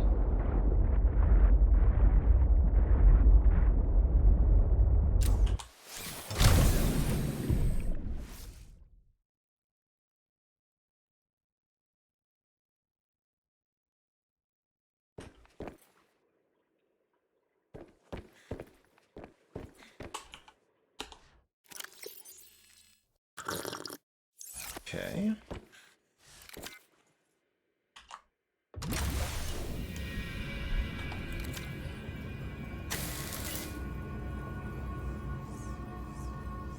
Almost want to lose the aquarium module to speed us up a bit. But I'm not going to abandon it here.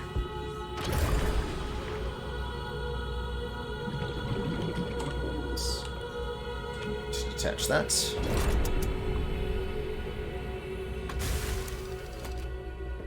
Alright. Still not what I'm looking for.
Other ways down.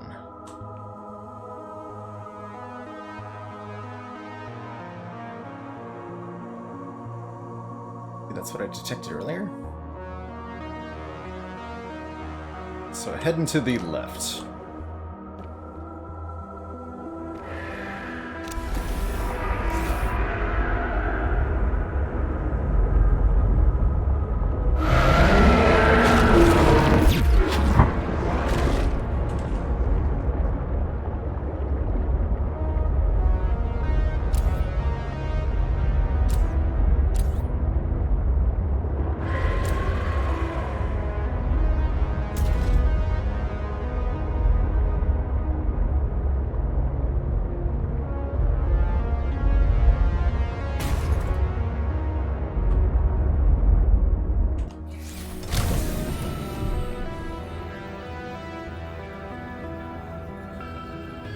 Okay, so I think that's what I detected earlier then. On the scanner.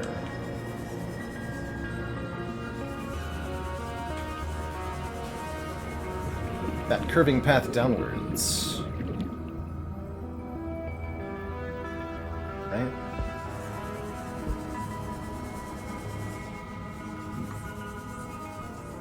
Definitely a little bit lost.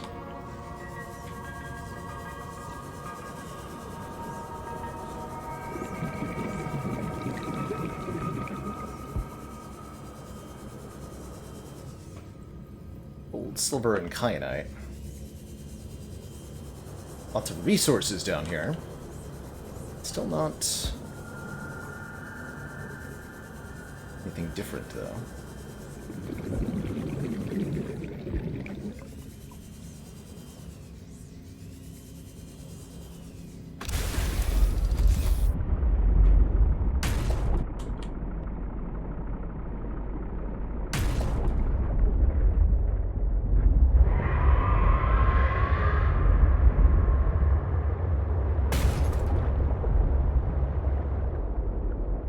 Volcano! How come the water is so easy to see in down here? You'd think it'd be pitch black in a cave this deep, but everything seems to be crystal clear.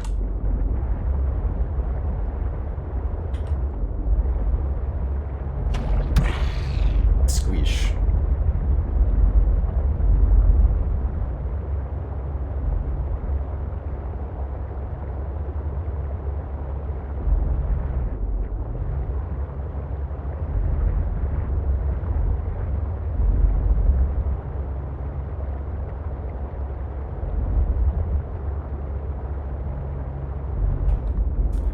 This is the way to the... Hold on a minute. Yeah, this is the way I remember getting to that place earlier. Is there multiple ways to get down there, or am I confused?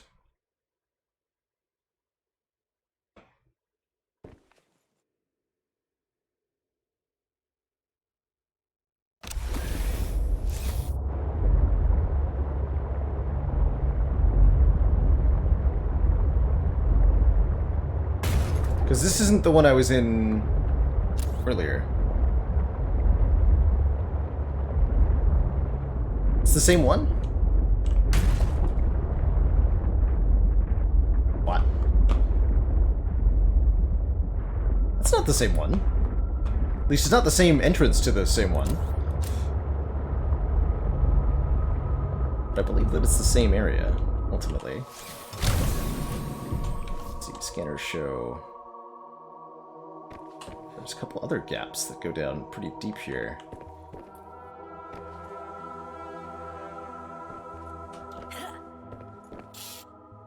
Interesting.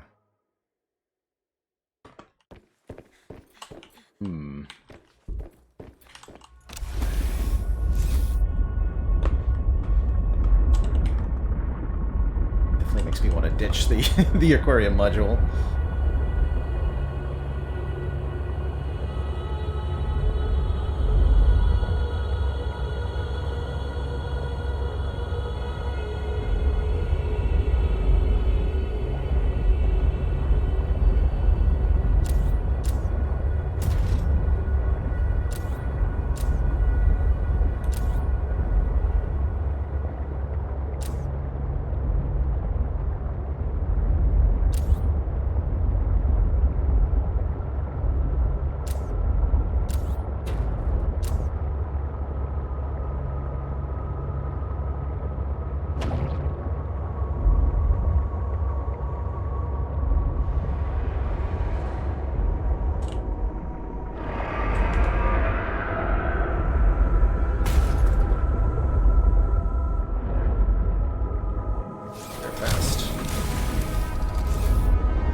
The range on the Sea Glide always throws me for a loop.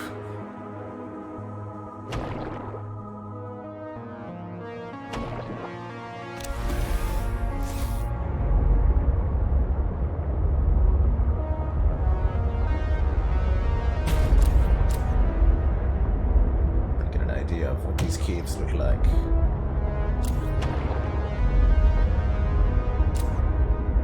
So relative to the Kyanite Cave beacons way back there.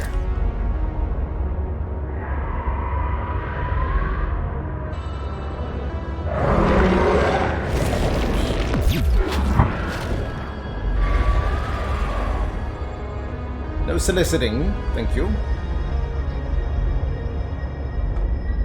See, like, this is a third different thing that I can go down. This is, again, not the same one.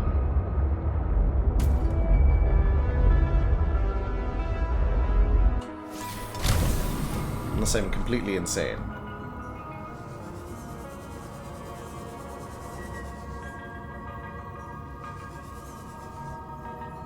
Oh, this is the other one that we were in earlier. Actually, this is the first one.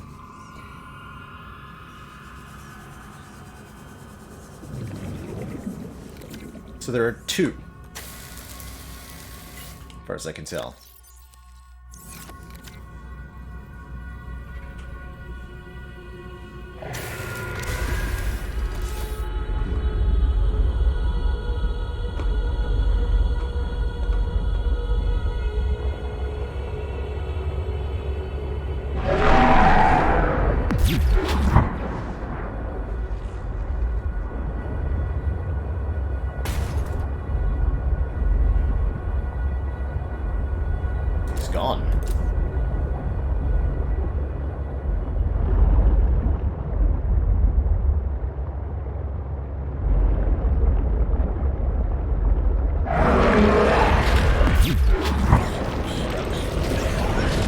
Cooldown.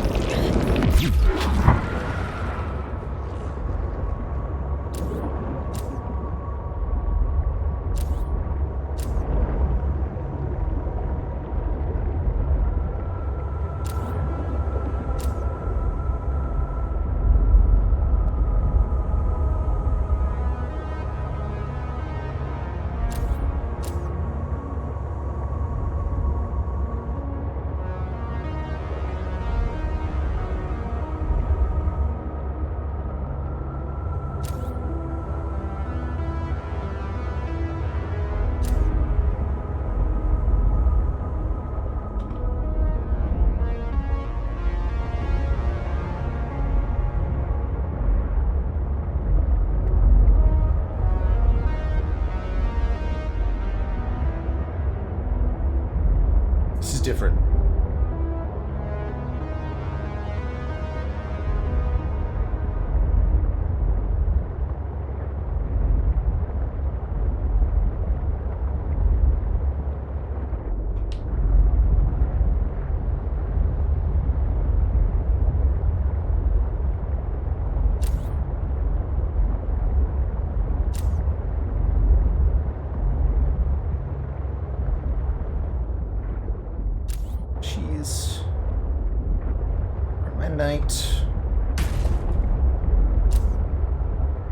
Big open spooky cave over here.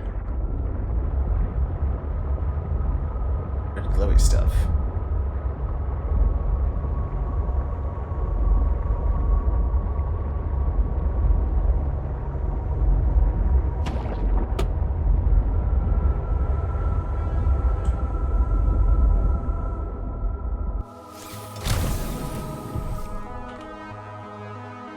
Looks like it slopes down quite rapidly in two different directions. I think this is the ultimate place to make some stuff.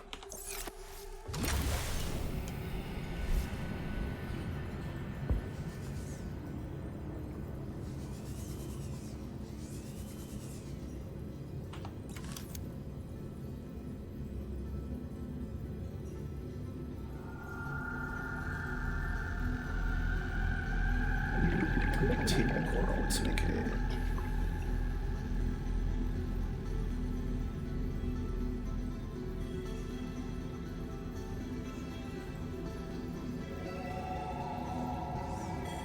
Always get more titanium. Table coral will be hard to find down here, though, unfortunately.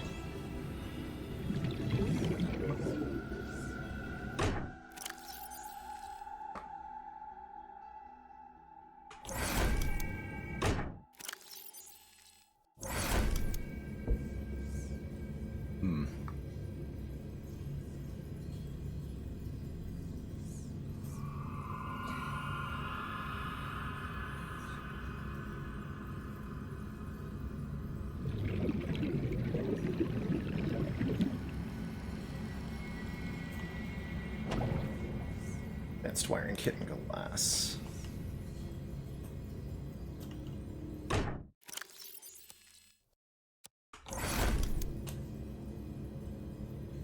Actually, wait. The interior piece I need, right? The nuclear reactor. Understood.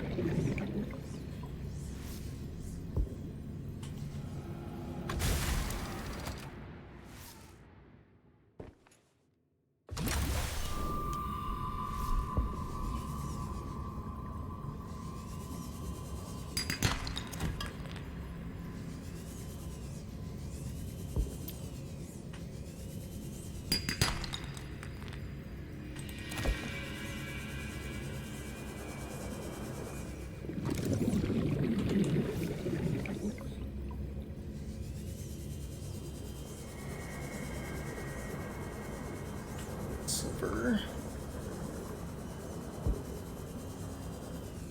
Copper. Magnetite.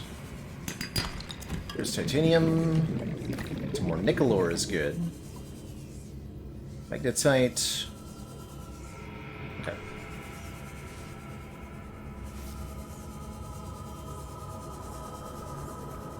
Seems safe from Leviathans here, so I'm going to attempt to set up a base. And while talking about wanting a secondary base, I think this one will do perfect.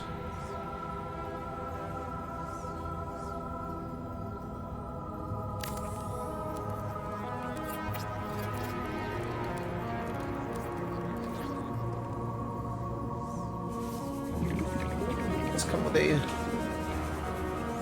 hatch. Does not.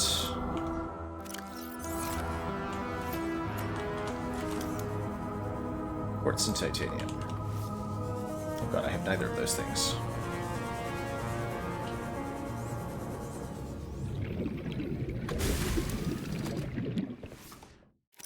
Quartz I didn't think to bring. I brought glass, but not quartz. Can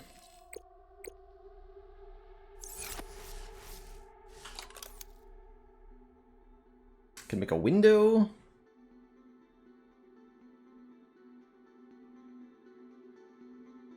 I need a door.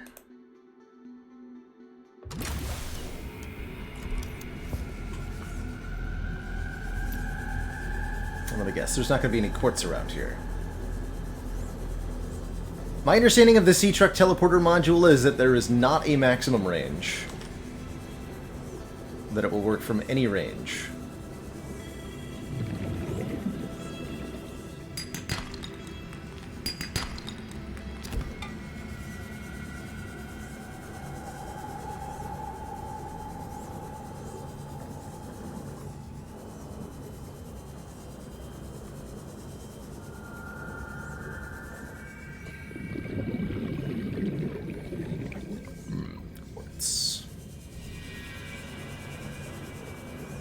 There's more titanium if I need some.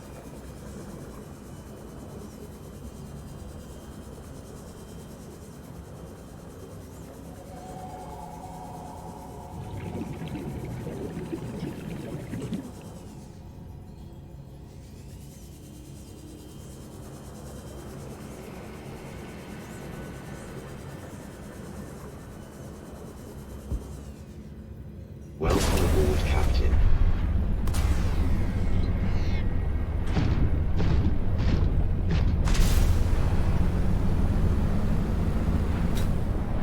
Go looking for them here.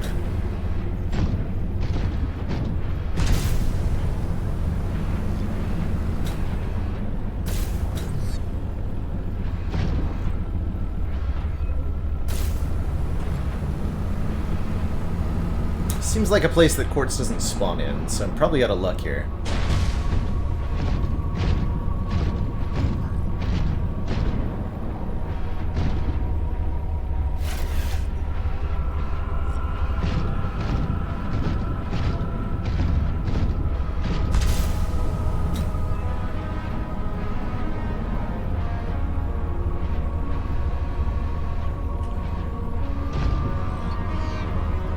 Sure looks like it.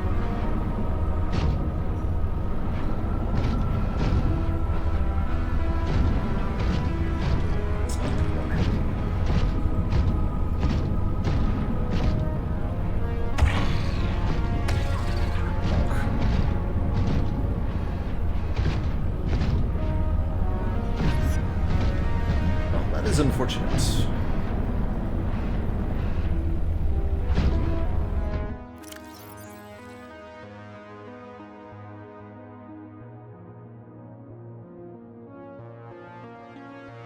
Super kits I also don't have. What am I trying to do? I'm just trying to make a hatch to go into this building. Or some other way to enter the room that I've created. But I don't have any quartz. And there's no quartz down here. It's a sad time.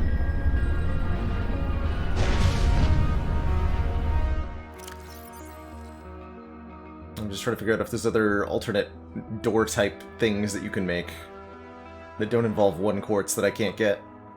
Ugh. Sadness. We could try making a moon pool, but that won't work.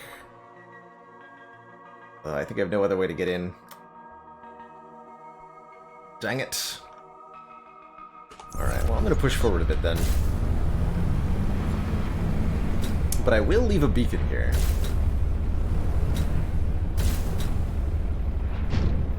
Well, that's true. We could swim home in the prom and teleport back. That is, but then I'd have wouldn't have the prawn suit here, which is its own little problem, I think.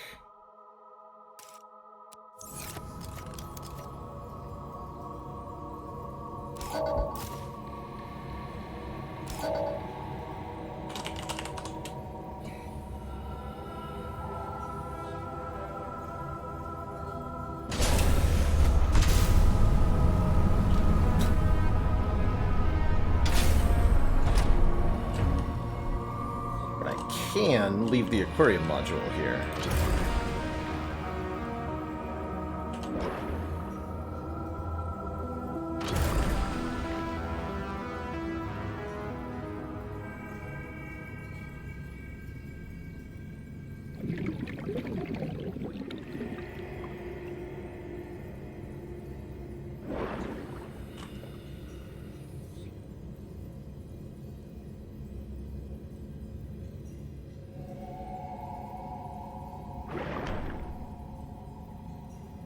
Not as sure that I need the sleeper module either.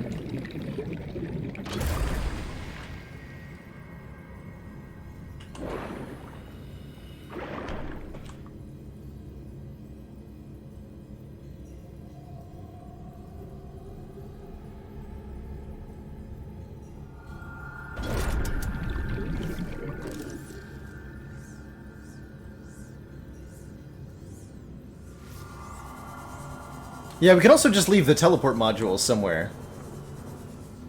That's an option too.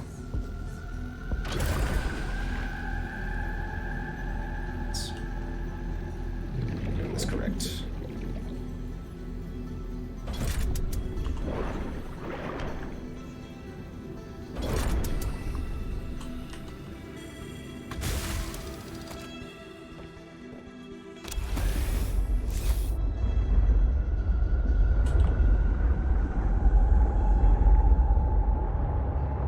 Oh yeah, I also wanted to scan whatever that is.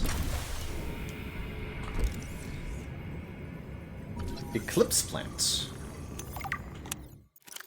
This distinctive vibrant plant is often found growing out of a green crystal over outcropping that appears to be similar to jade. Interesting.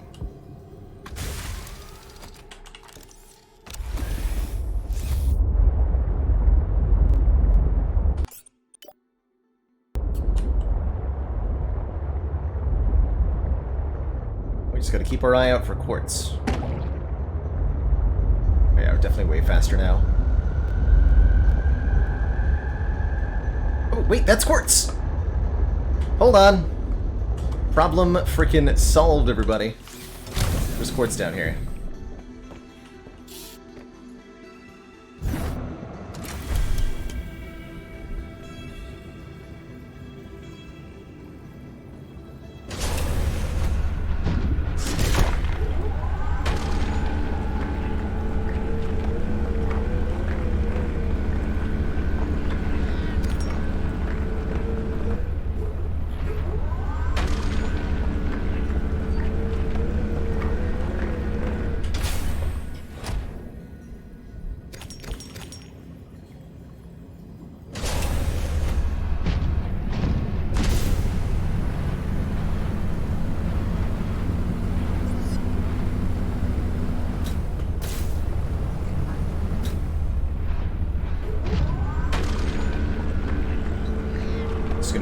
like to have for base building, too.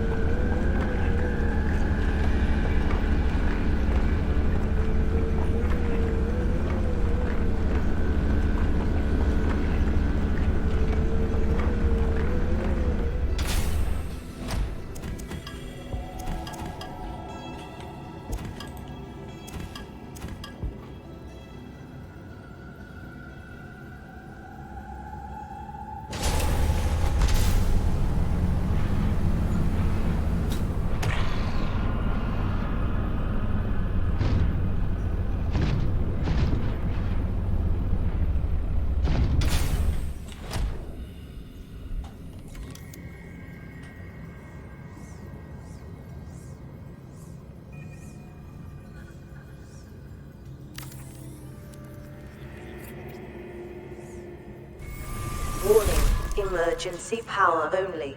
Oxygen production offline.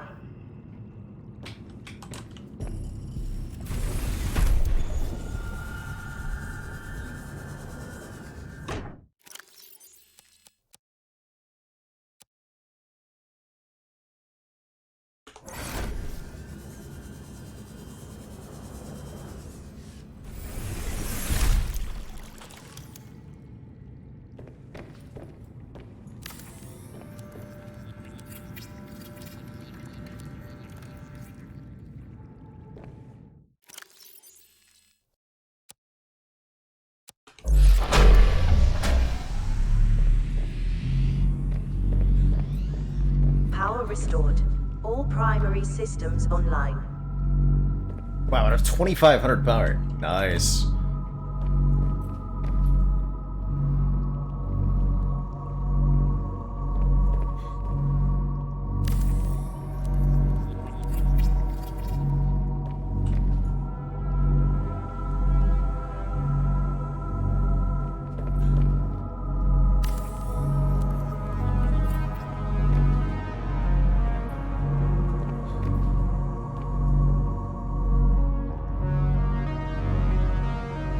I'd love to be able to make a scanner room, but I didn't bring any sable coral with me, unfortunately. What else do we need down here? Moonpool would be vaguely useful. Don't have any lubricant either, though. Requires creep vine.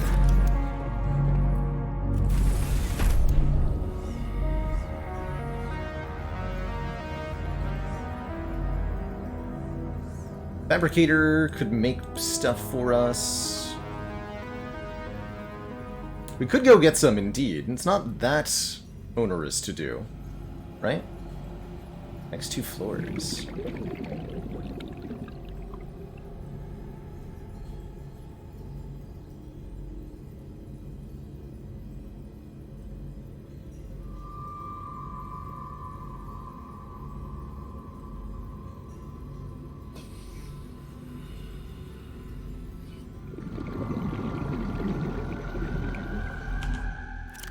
Yeah, we could go get some.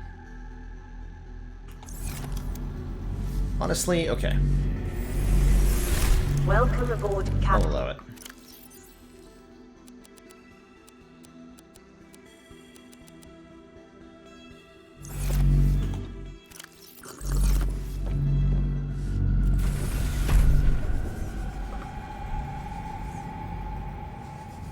Big Red's gonna be best for that.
But what about coffee, guys?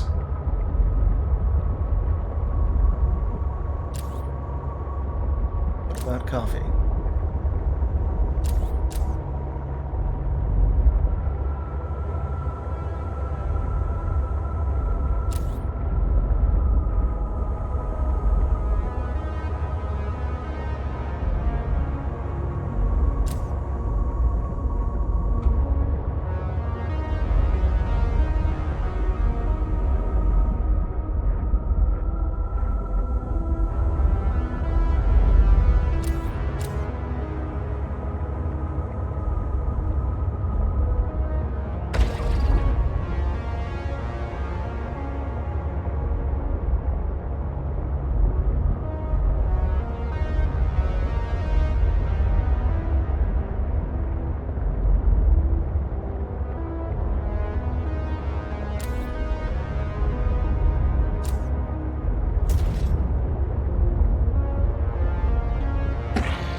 Run into any scary sea monsters? Oh yeah, we've been avoiding some in this very cave.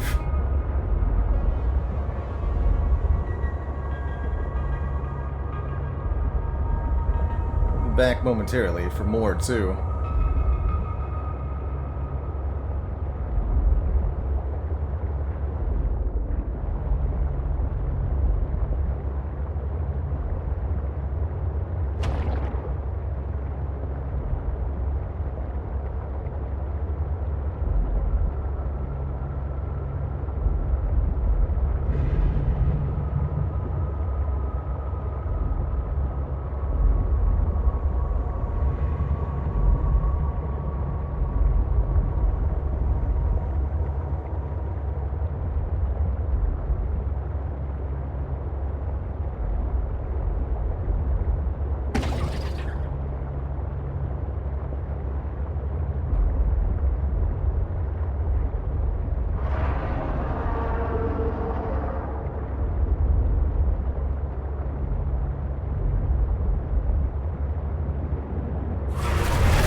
The real question is, do I have any table coral samples Welcome aboard, in the base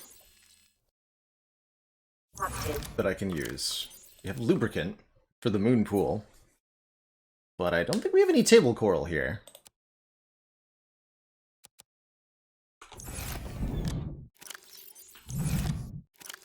No.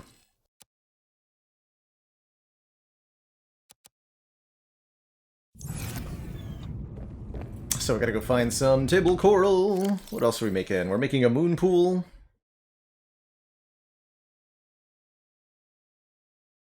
Two more lead. One.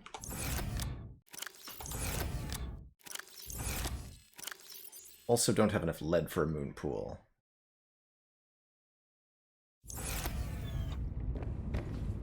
That's a pretty good strategy, Covenant of Lunara.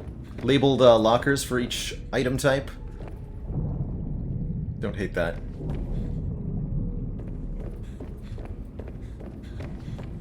Alright, one more lead. Actually, wait, what if I build stuff on this?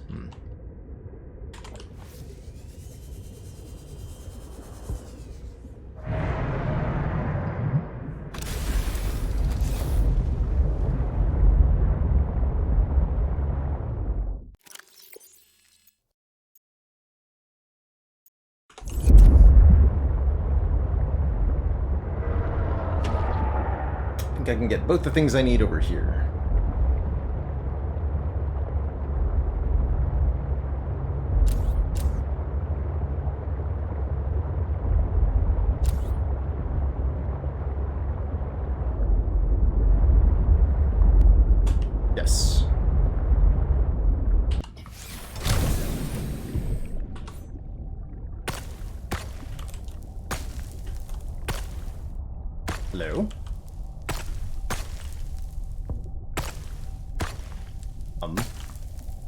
Supposed to be able to remove table coral doing that. Interesting.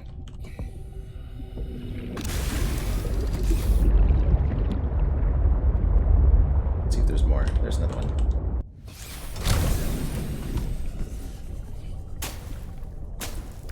There we go.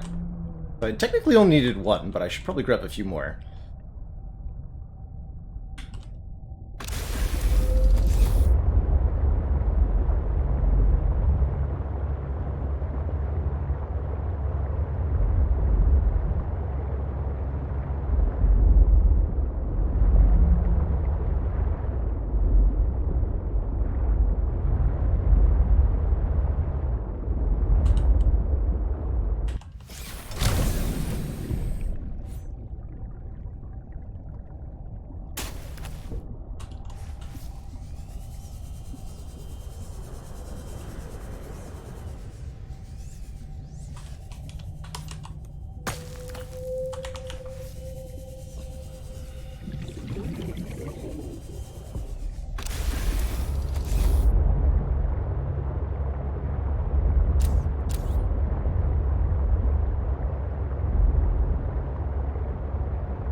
Dang it.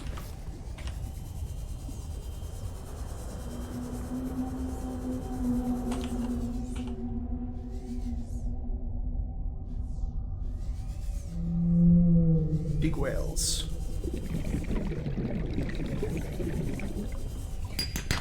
There we go. Okay. We have what we needed. Time to go back down.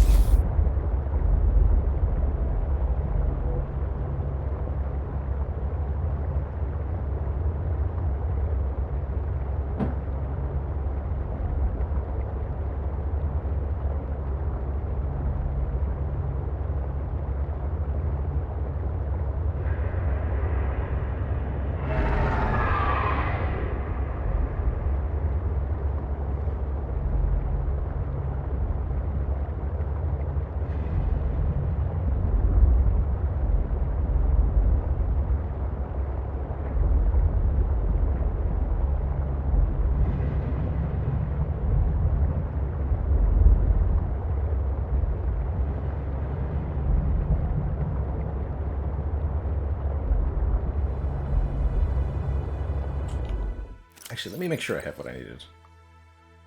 King A.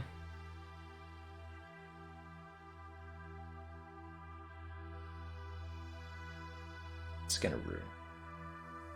5 titanium, 2 copper, gold, a table coral. Definitely have all that down there.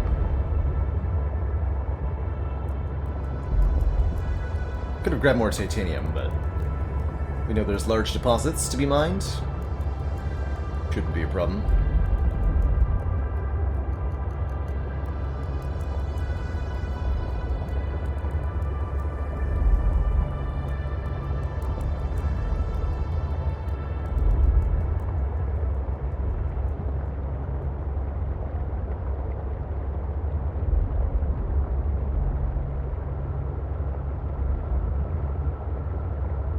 There's quartz, small quartz down here too.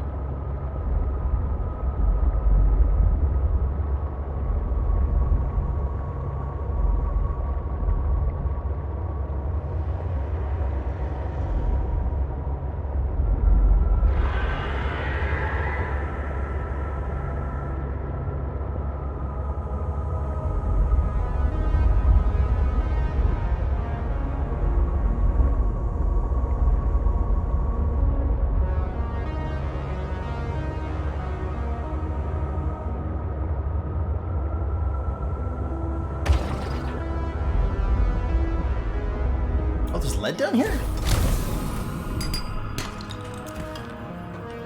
No idea.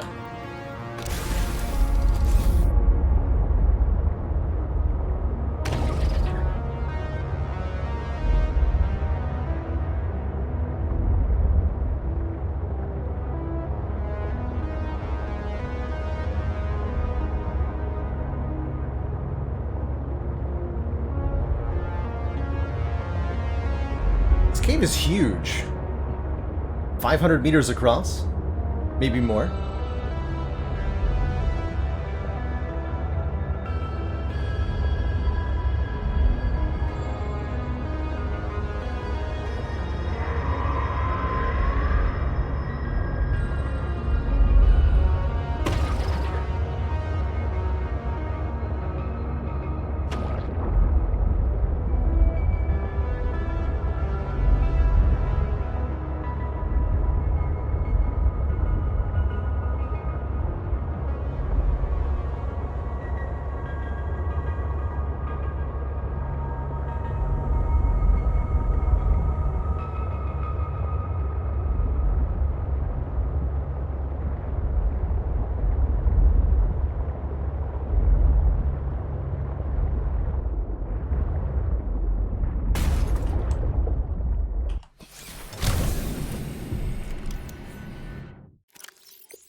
Welcome aboard, Captain.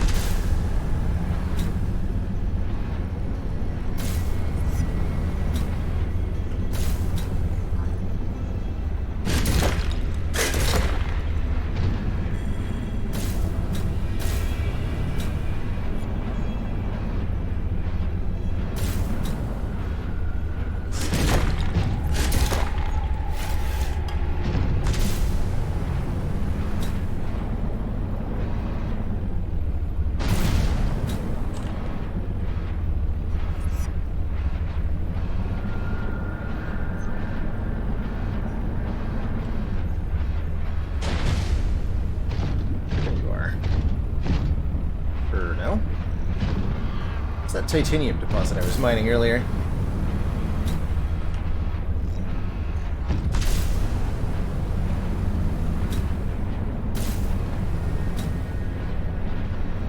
Hey, Teak.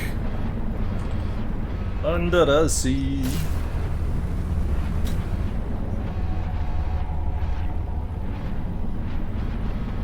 Thankfully, deep under the sea, there's light caused by something. Here we are.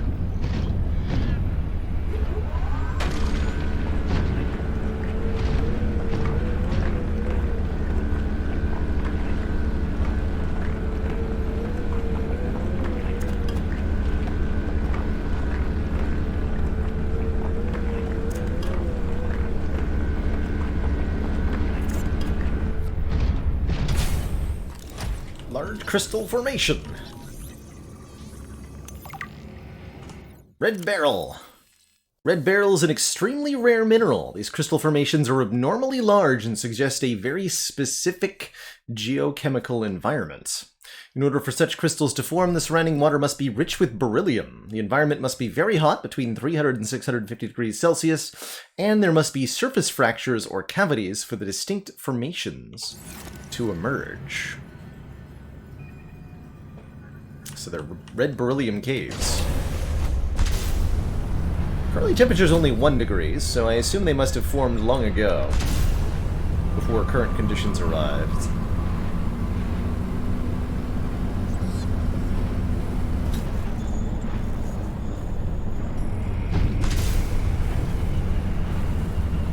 They sure do look cool, though.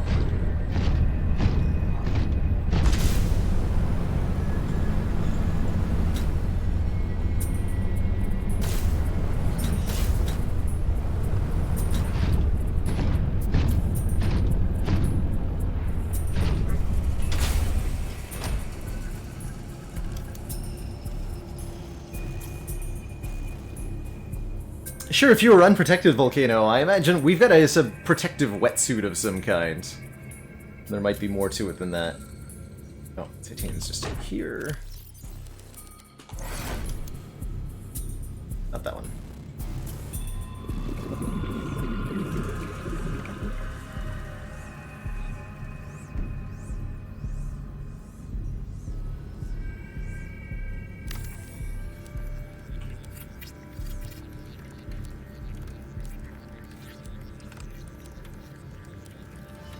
A scanner room will allow you to survey the surrounding region for fragments and material resources like lithium or copper or titanium if you need help finding it. For whatever reason. Don't be sassy. Oh, it gives like a preview. I was hoping it'd be longer range. Controllable cameras. Oh yeah, aren't there upgrades you can get for this? Ah, yes. HUD camera drone. Range upgrade. Copper or magnetite. And you can make multiple of those too, I think. Okay, I'll be back then. Actually, wait. Don't have quartz bolt.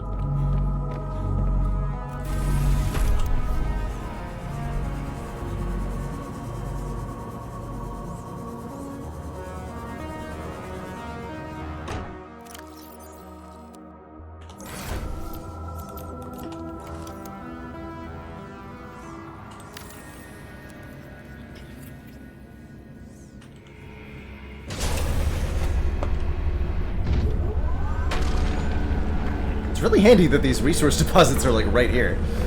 It actually seems like a really good place for a base.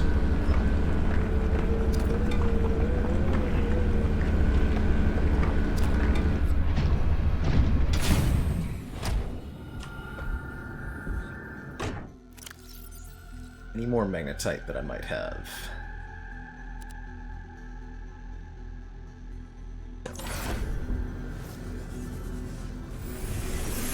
Welcome aboard, Captain.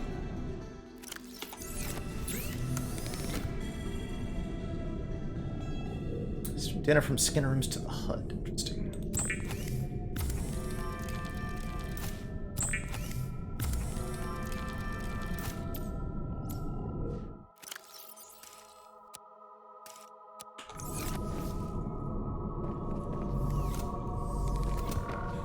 So got 400 meters of scan range. Oh yeah, that then kind of builds outwards in a 3D map.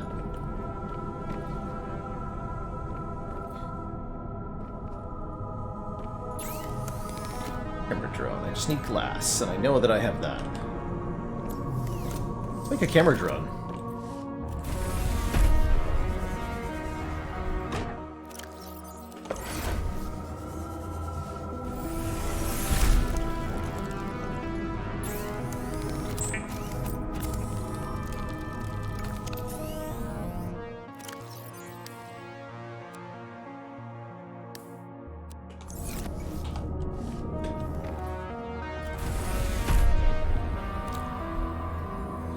Black Hammer 3D, thank you so much for that tier 1 sub in the 11 months.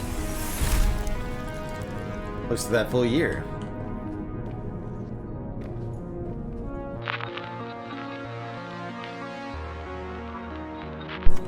Oop.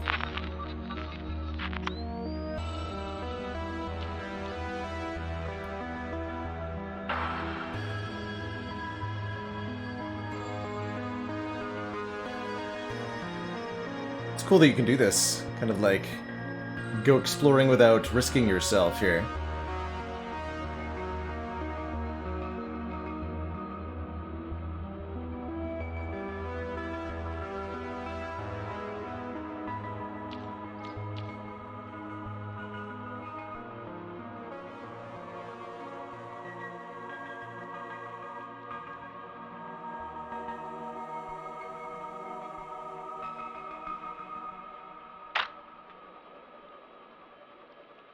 Just in case there's, like, really big creatures that might be a threat to us. deeper down here. You know, solid maybe.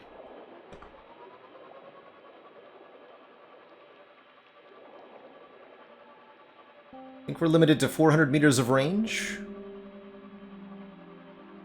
I'm getting fuzzy here.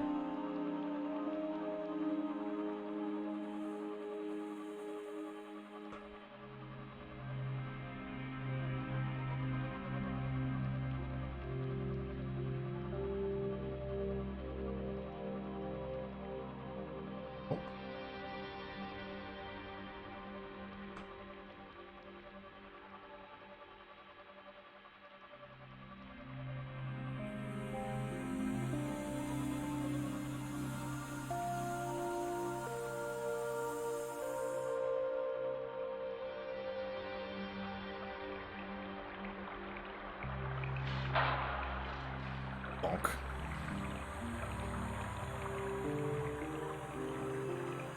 Well, I'm not sure exactly what this is, but it sure looks important. It's about 500 meters down.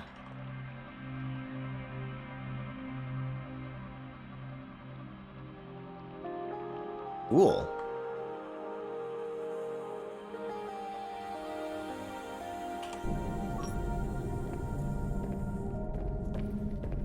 Alright, we know what we're looking for. Seek fluid intake. You seek fluid intake.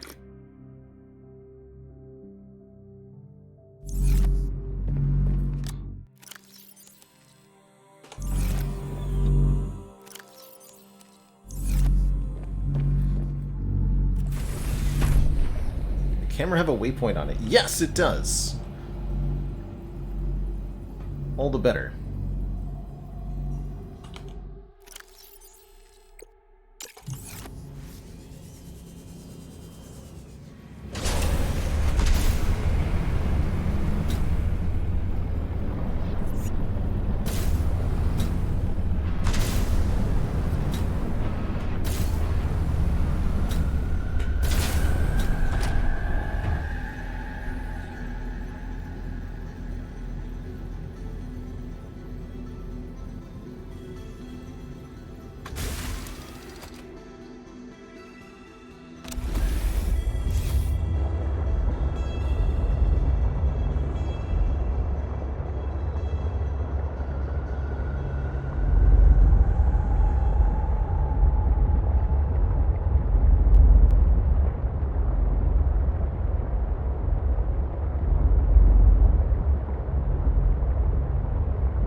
Sense the presence of a substantial facility in the area.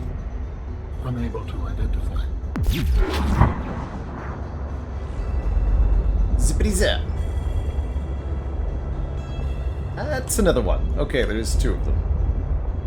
Hello.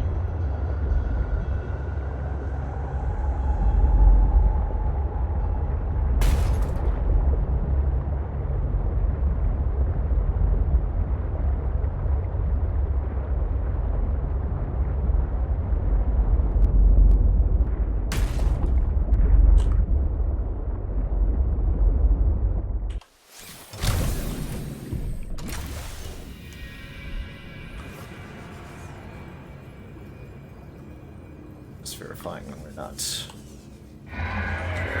in immediate danger. Once you have used the fabricator to build each component, we can assemble them. And then we can transfer you out of my head? I am anticipating that as much as you are.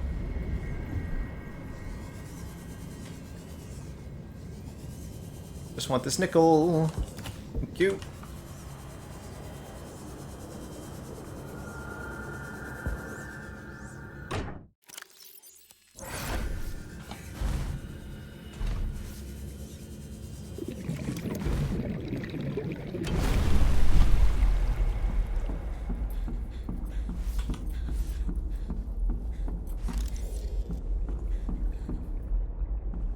Ah, here we go, yep. Fabricators for the 3 things. We're in the right place. Very dark in here, though.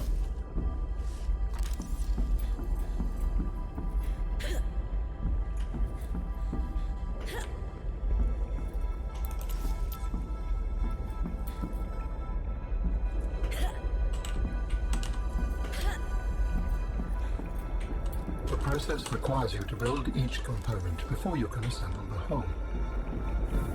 That makes sense.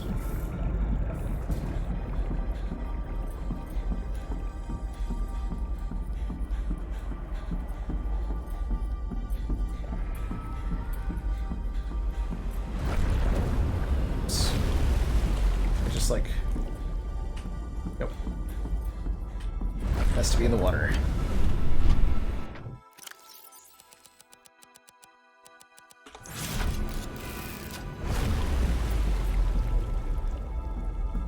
Yeah, the camera, my suspicion is the camera was not programmed properly to go across these water-air barriers. But yeah, we were just kind of able to get in here with it, weren't we? Into this room, with no problem. So, Alan, you said your people came here in search of a cure? I was a researcher. You were a scientist? Like me? My people regarded my scientific contributions with particular interest. As I said, like me. If that is your interpretation. So, how did your valuable scientific mind wind up infected? Not my mind, my body. Perhaps you should build the next component. Cool looking ribcage, man. Yeah, particular interest. That's a vague way to phrase that. So you came here to search for a cure? I led the mission. Does that mean the bacteria got out on your watch? This subject is uncomfortable. If you would like to know more, I will ask that you first construct the final component.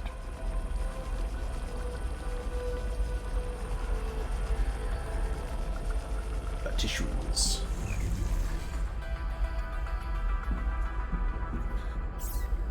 This is the last piece. Soon I will be autonomous again. What will you do with your newfound freedom? I must return home to make amends. Amends? For the bacterium? There seems to be a lot you're not telling me. It is hard for me to find the words. I must collect my thoughts. We have all the necessary components. You may initiate body fabrication sequence from the terminal. You still owe me an explanation. I understand.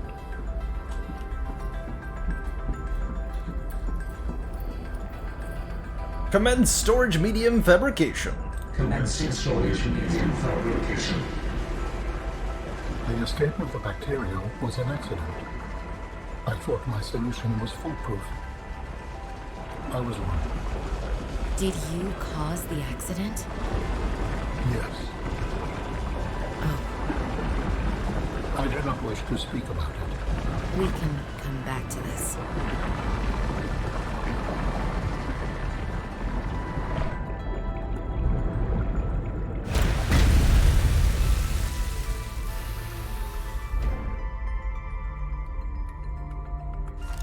What are you doing?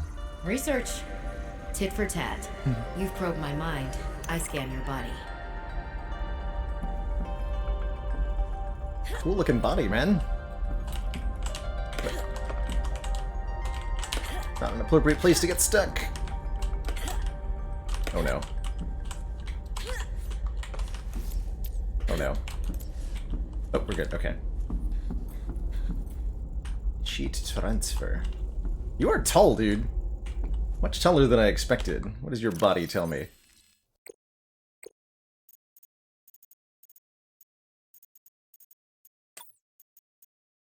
Architect body. The complete physical architect vessel is a biotechnology and cybernetic hybrid, incorporating design elements from more than 20 sources of DNA. The outer layer tissue has the consistency of leather. Tissue is interlaced with channels of visibly glowing energy, powered by the alien's internal biotechnical heart. Alan has 6 articulated arms that are suspended around his body by magnetic levitation. These arms contain independent high-speed computing systems and are capable of performing tasks independently. The organic arms are considered secondary to the inorganic robotic arms. These are used for mundane tasks that don't require fine motor movement. The bottom half of the arms are covered in a biocomposite plating that might serve as a form of armor. It also appears to store latent energy buildups like capacitors. The hooved legs are reminiscent of several species of mountain goat. The hooves are covered in microscopic hooks that aid in exploring rough and uneven terrain. The forelegs and the hind legs are oddly close together, which explains why walking might be a secondary mode of movement for this architect form. The architect body is able to teleport or blink short distances, most likely a scaled-down version of their teleportation gates, but the methodology is not well understood. It is likely that the architect's body is able to provide the massive amount of power necessary for this function.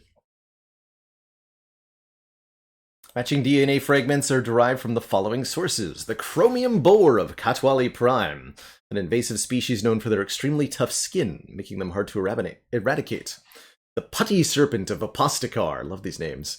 The snake has an extremely tensile skin, preventing it from tearing and allowing it to compress itself into small spaces.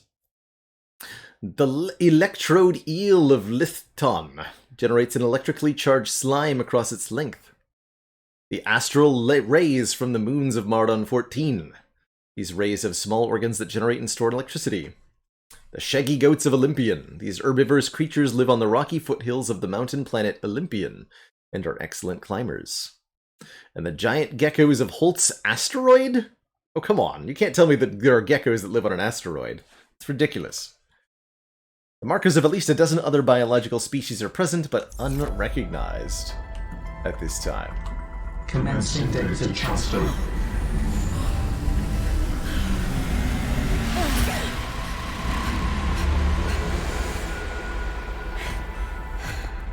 Did it work? Are we...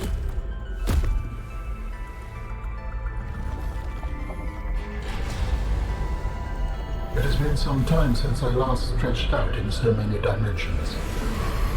Like waking from a dream.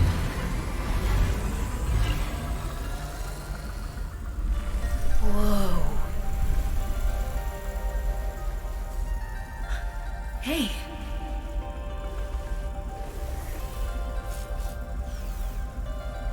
You're really not in my head anymore? There are some remnants.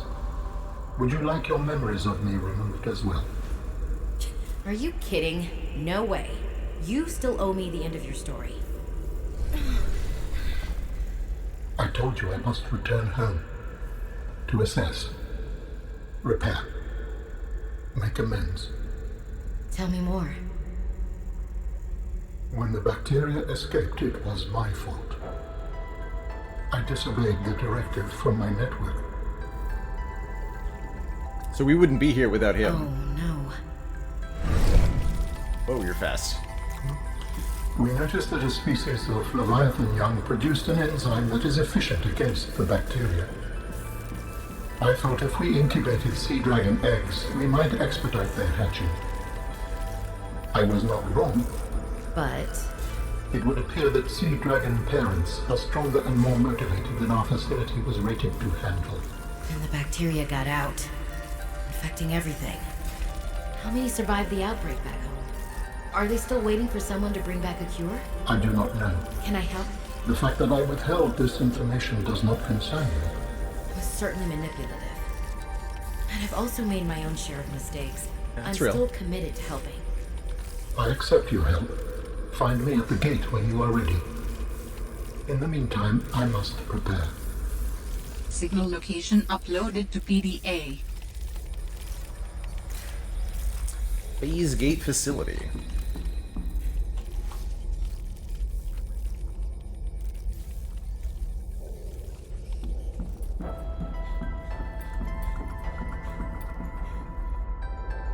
It's just a wall.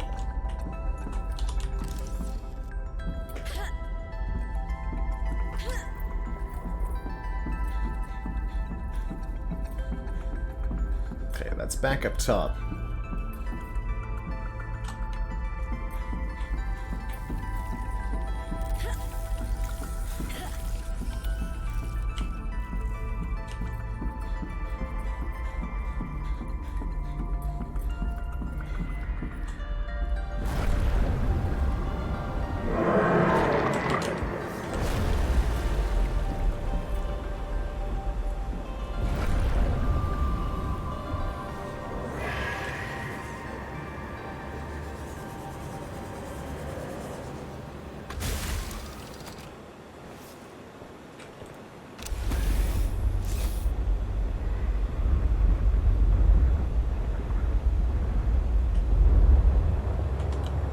Let's go, Merle.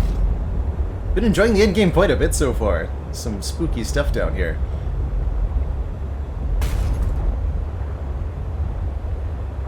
Seeing if there's anything else in this cave.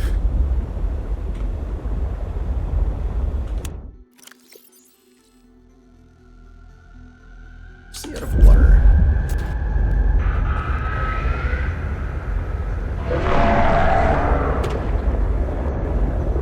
Seek fuel intake. Nope.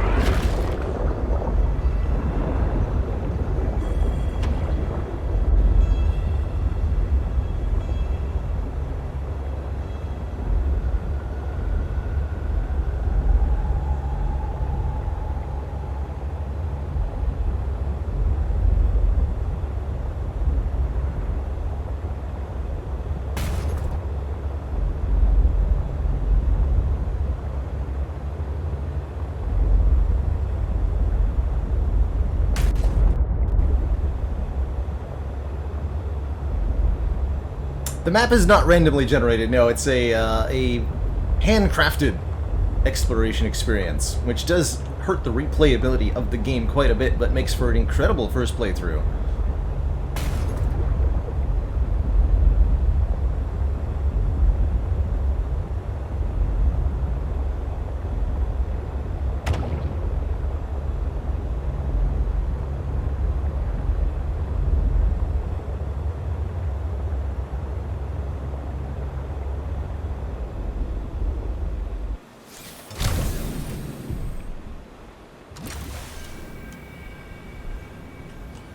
Leave out more water in the prawn suit.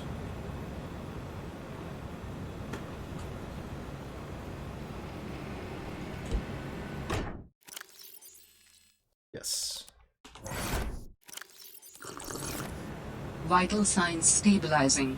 Yeah, I wish this was randomly generated. That'd be impressive. If only.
Find your way out of sometimes. I've done multiplayer games on stream before. Generally speaking, no. I don't tend to be a fan of multiplayer streams, period. Which makes it content I'm not inclined to create myself very much.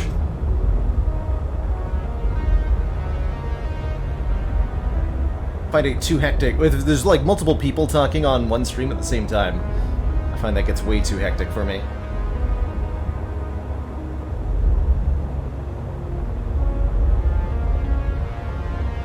Causes me to miss out on some cultural phenomenon sometimes. For example, when Among Us came out, I still never watched a single game of Among Us.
world in this game is about 2 kilometers by 2 kilometers.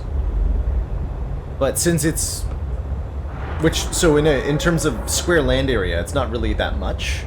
But because it's 3-dimensional, you're also exploring on the vertical axis. There's a lot to explore. And it takes, I'd say, 20 hours to see everything there is. Maybe a better way to put it.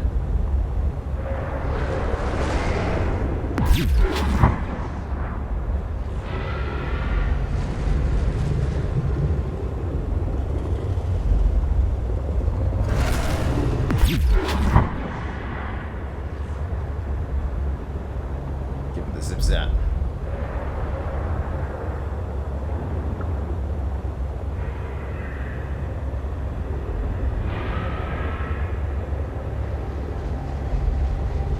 This is where I'm going to find out that I needed to bring ion cubes.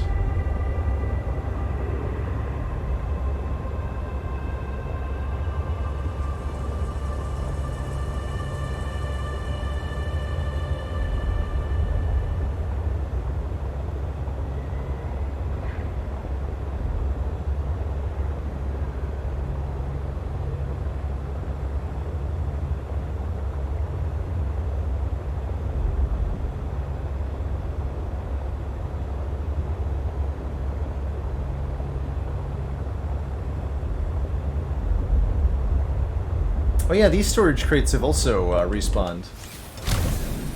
So it must have been when we updated to the full release version that they updated all the salvage stuff.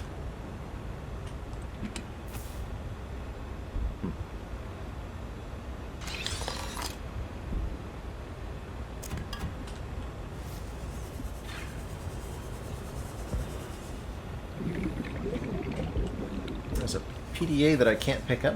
Possibly because I already have it. Most resources are renewable. Mineral posits will respawn.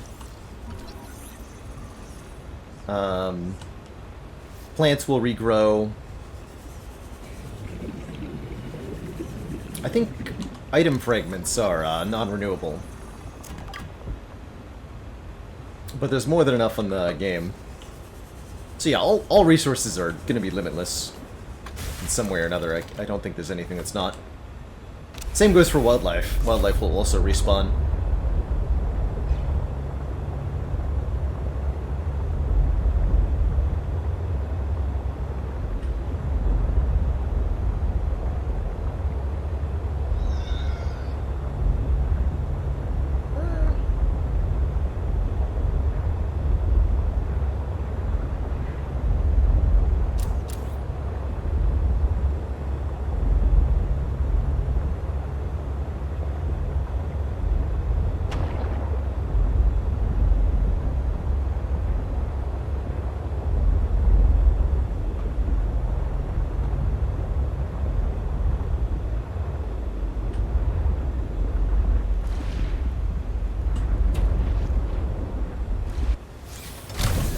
Might have to do this on foot.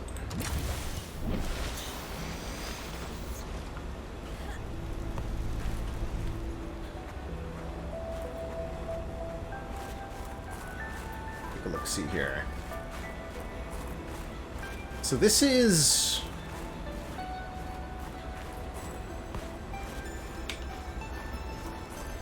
what's this place called? We've been here before. We were here a long time ago.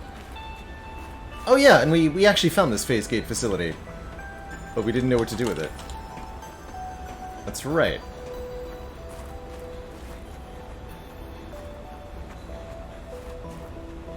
The visuals are absolutely the big selling point of Subnautica.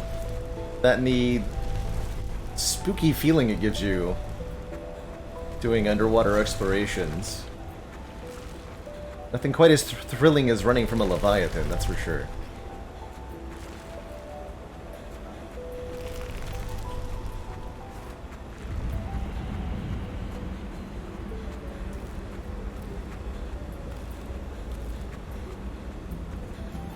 Yeah, I think we've been here before.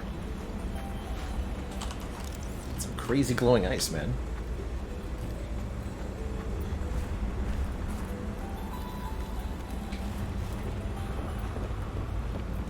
Are you preparing to leave, Alan? Yes, there is much to do.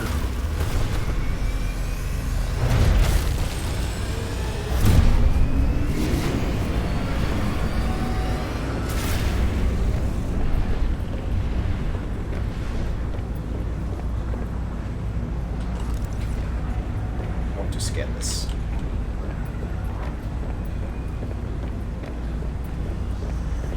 Reveal to me your secrets. Dang it.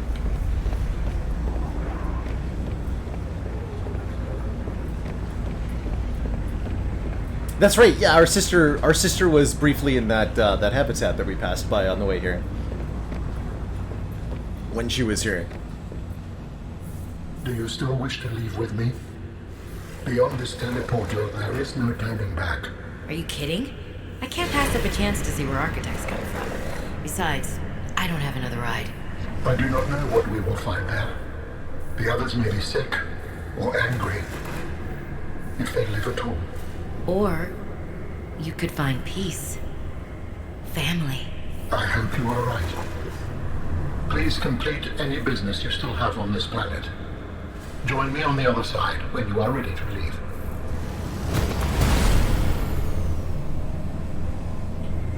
Well, that definitely sounded like a, hey, this is the ending. On we go.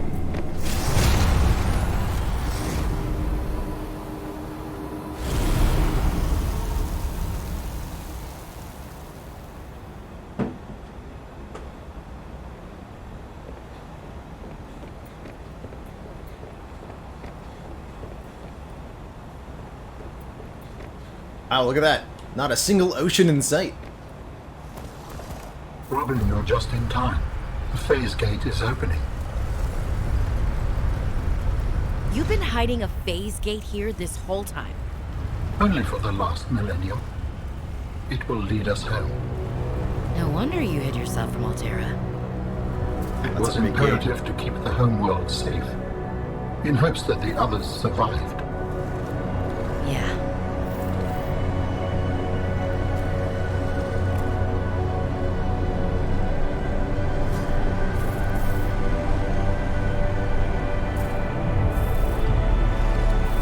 Will you help me prepare the ship? The energy masts must be moved into place. Well, this is Robot different. arms.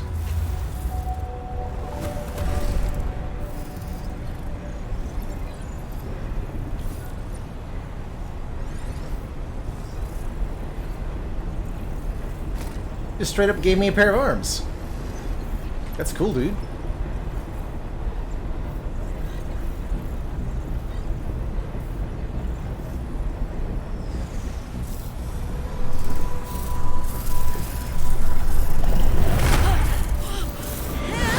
Always nice when a friend's willing to lend you a hand.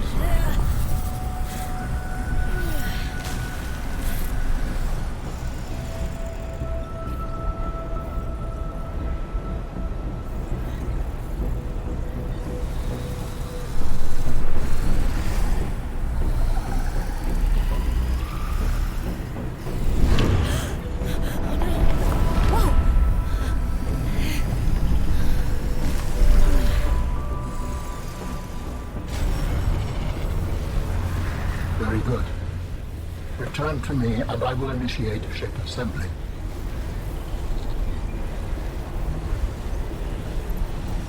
Thank you. The masts are in place. The energy field is ready. There is no time to lose.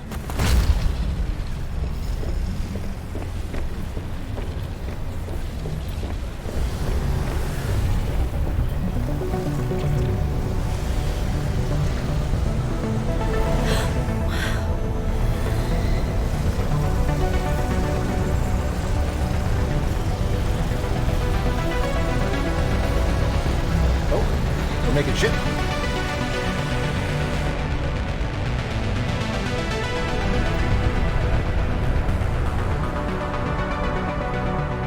Join me, Robin.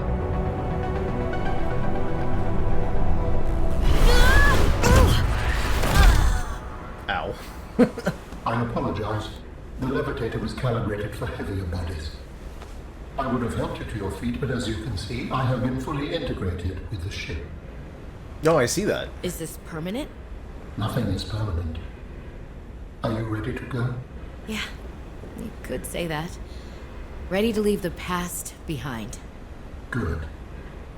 Please brace yourself, and then we will depart. Consider me braced.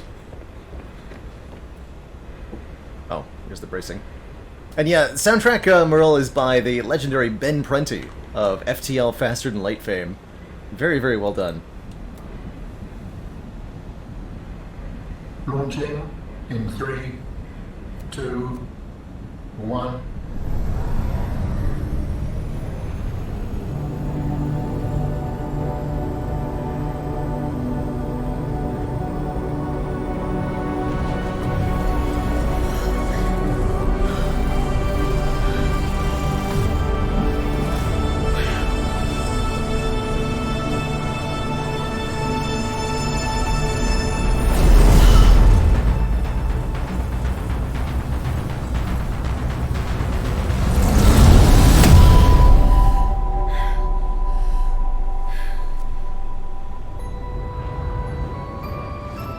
What will we find when we get there? If I am the last of my kind, I will experience the sorrow of 10,000 souls dimming.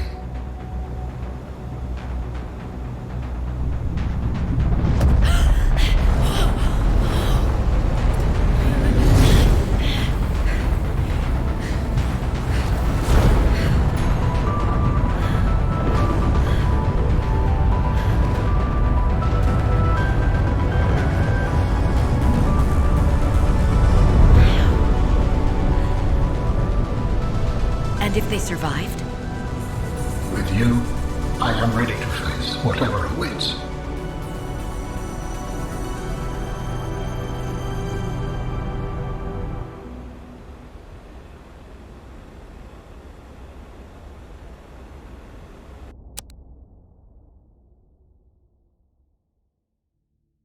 And that's Subnautica. GG.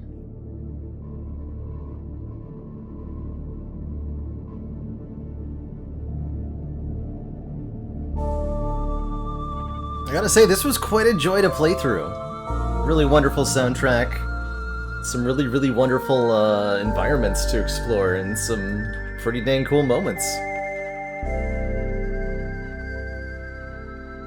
Happy to have waited at least almost all the way to the full release to play through.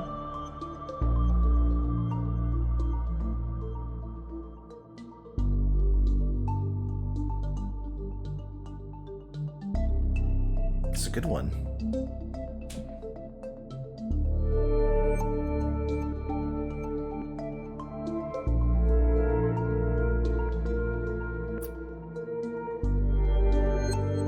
Felt a little bit smaller than the first game. Just a little bit. In a number of ways. There's less vehicles to make. A little bit less area to explore, felt like. But this is a good one. GG.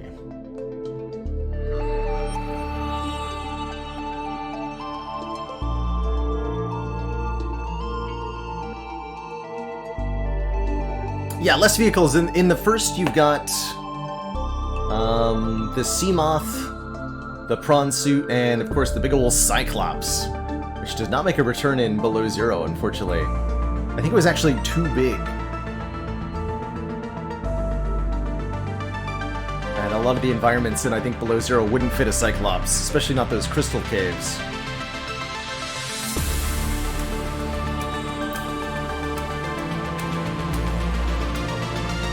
Jeez, though.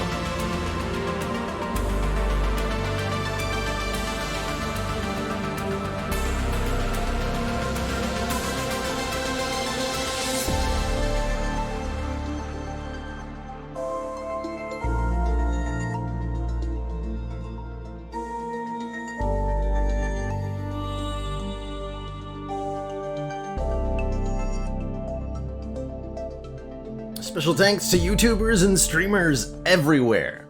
That's me. They're thanking me.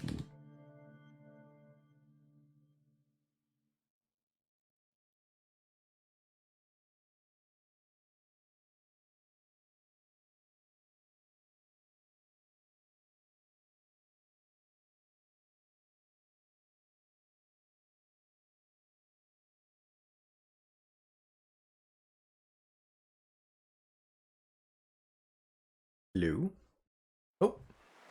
And then we're back. Cool. And so it ends. It's been a lovely, what, 5 or so streams to get through this experience? And yeah, very, very happy with it. Definitely one of my favorites that won the community game vote so far this year. Speaking of, our newest game vote is up in live. So don't forget to vote in that to help decide what I'm going to play this month, as decided upon by the community. Currently, Transistor's doing quite well, which is super exciting. It's one of the Supergiant games that I've never played, even though it's got a fantastic soundtrack and a fantastic reputation. I've always avoided it for some reason. GG. Has it been done? That's right, we've now unlocked Ascension 1 of Subnautica, which I believe replaces all of the small fish in the game with leviathans. Shouldn't be a problem, right? Alrighty, well, I'm going to call that a wonderful and successful Sunday stream. We managed to crush the finale of Dicey Dungeons and to finish up Subnautica here. GG, everybody. Much love to everybody who stuck with me through the Subnautica content, by the way. I know it's not my most popular content that I've ever made here on Twitch, but it is very much a labor of love. A game that I'm playing out of personal interest, and that I really enjoyed sharing with stream. Hey, so glad to hear that, Medias.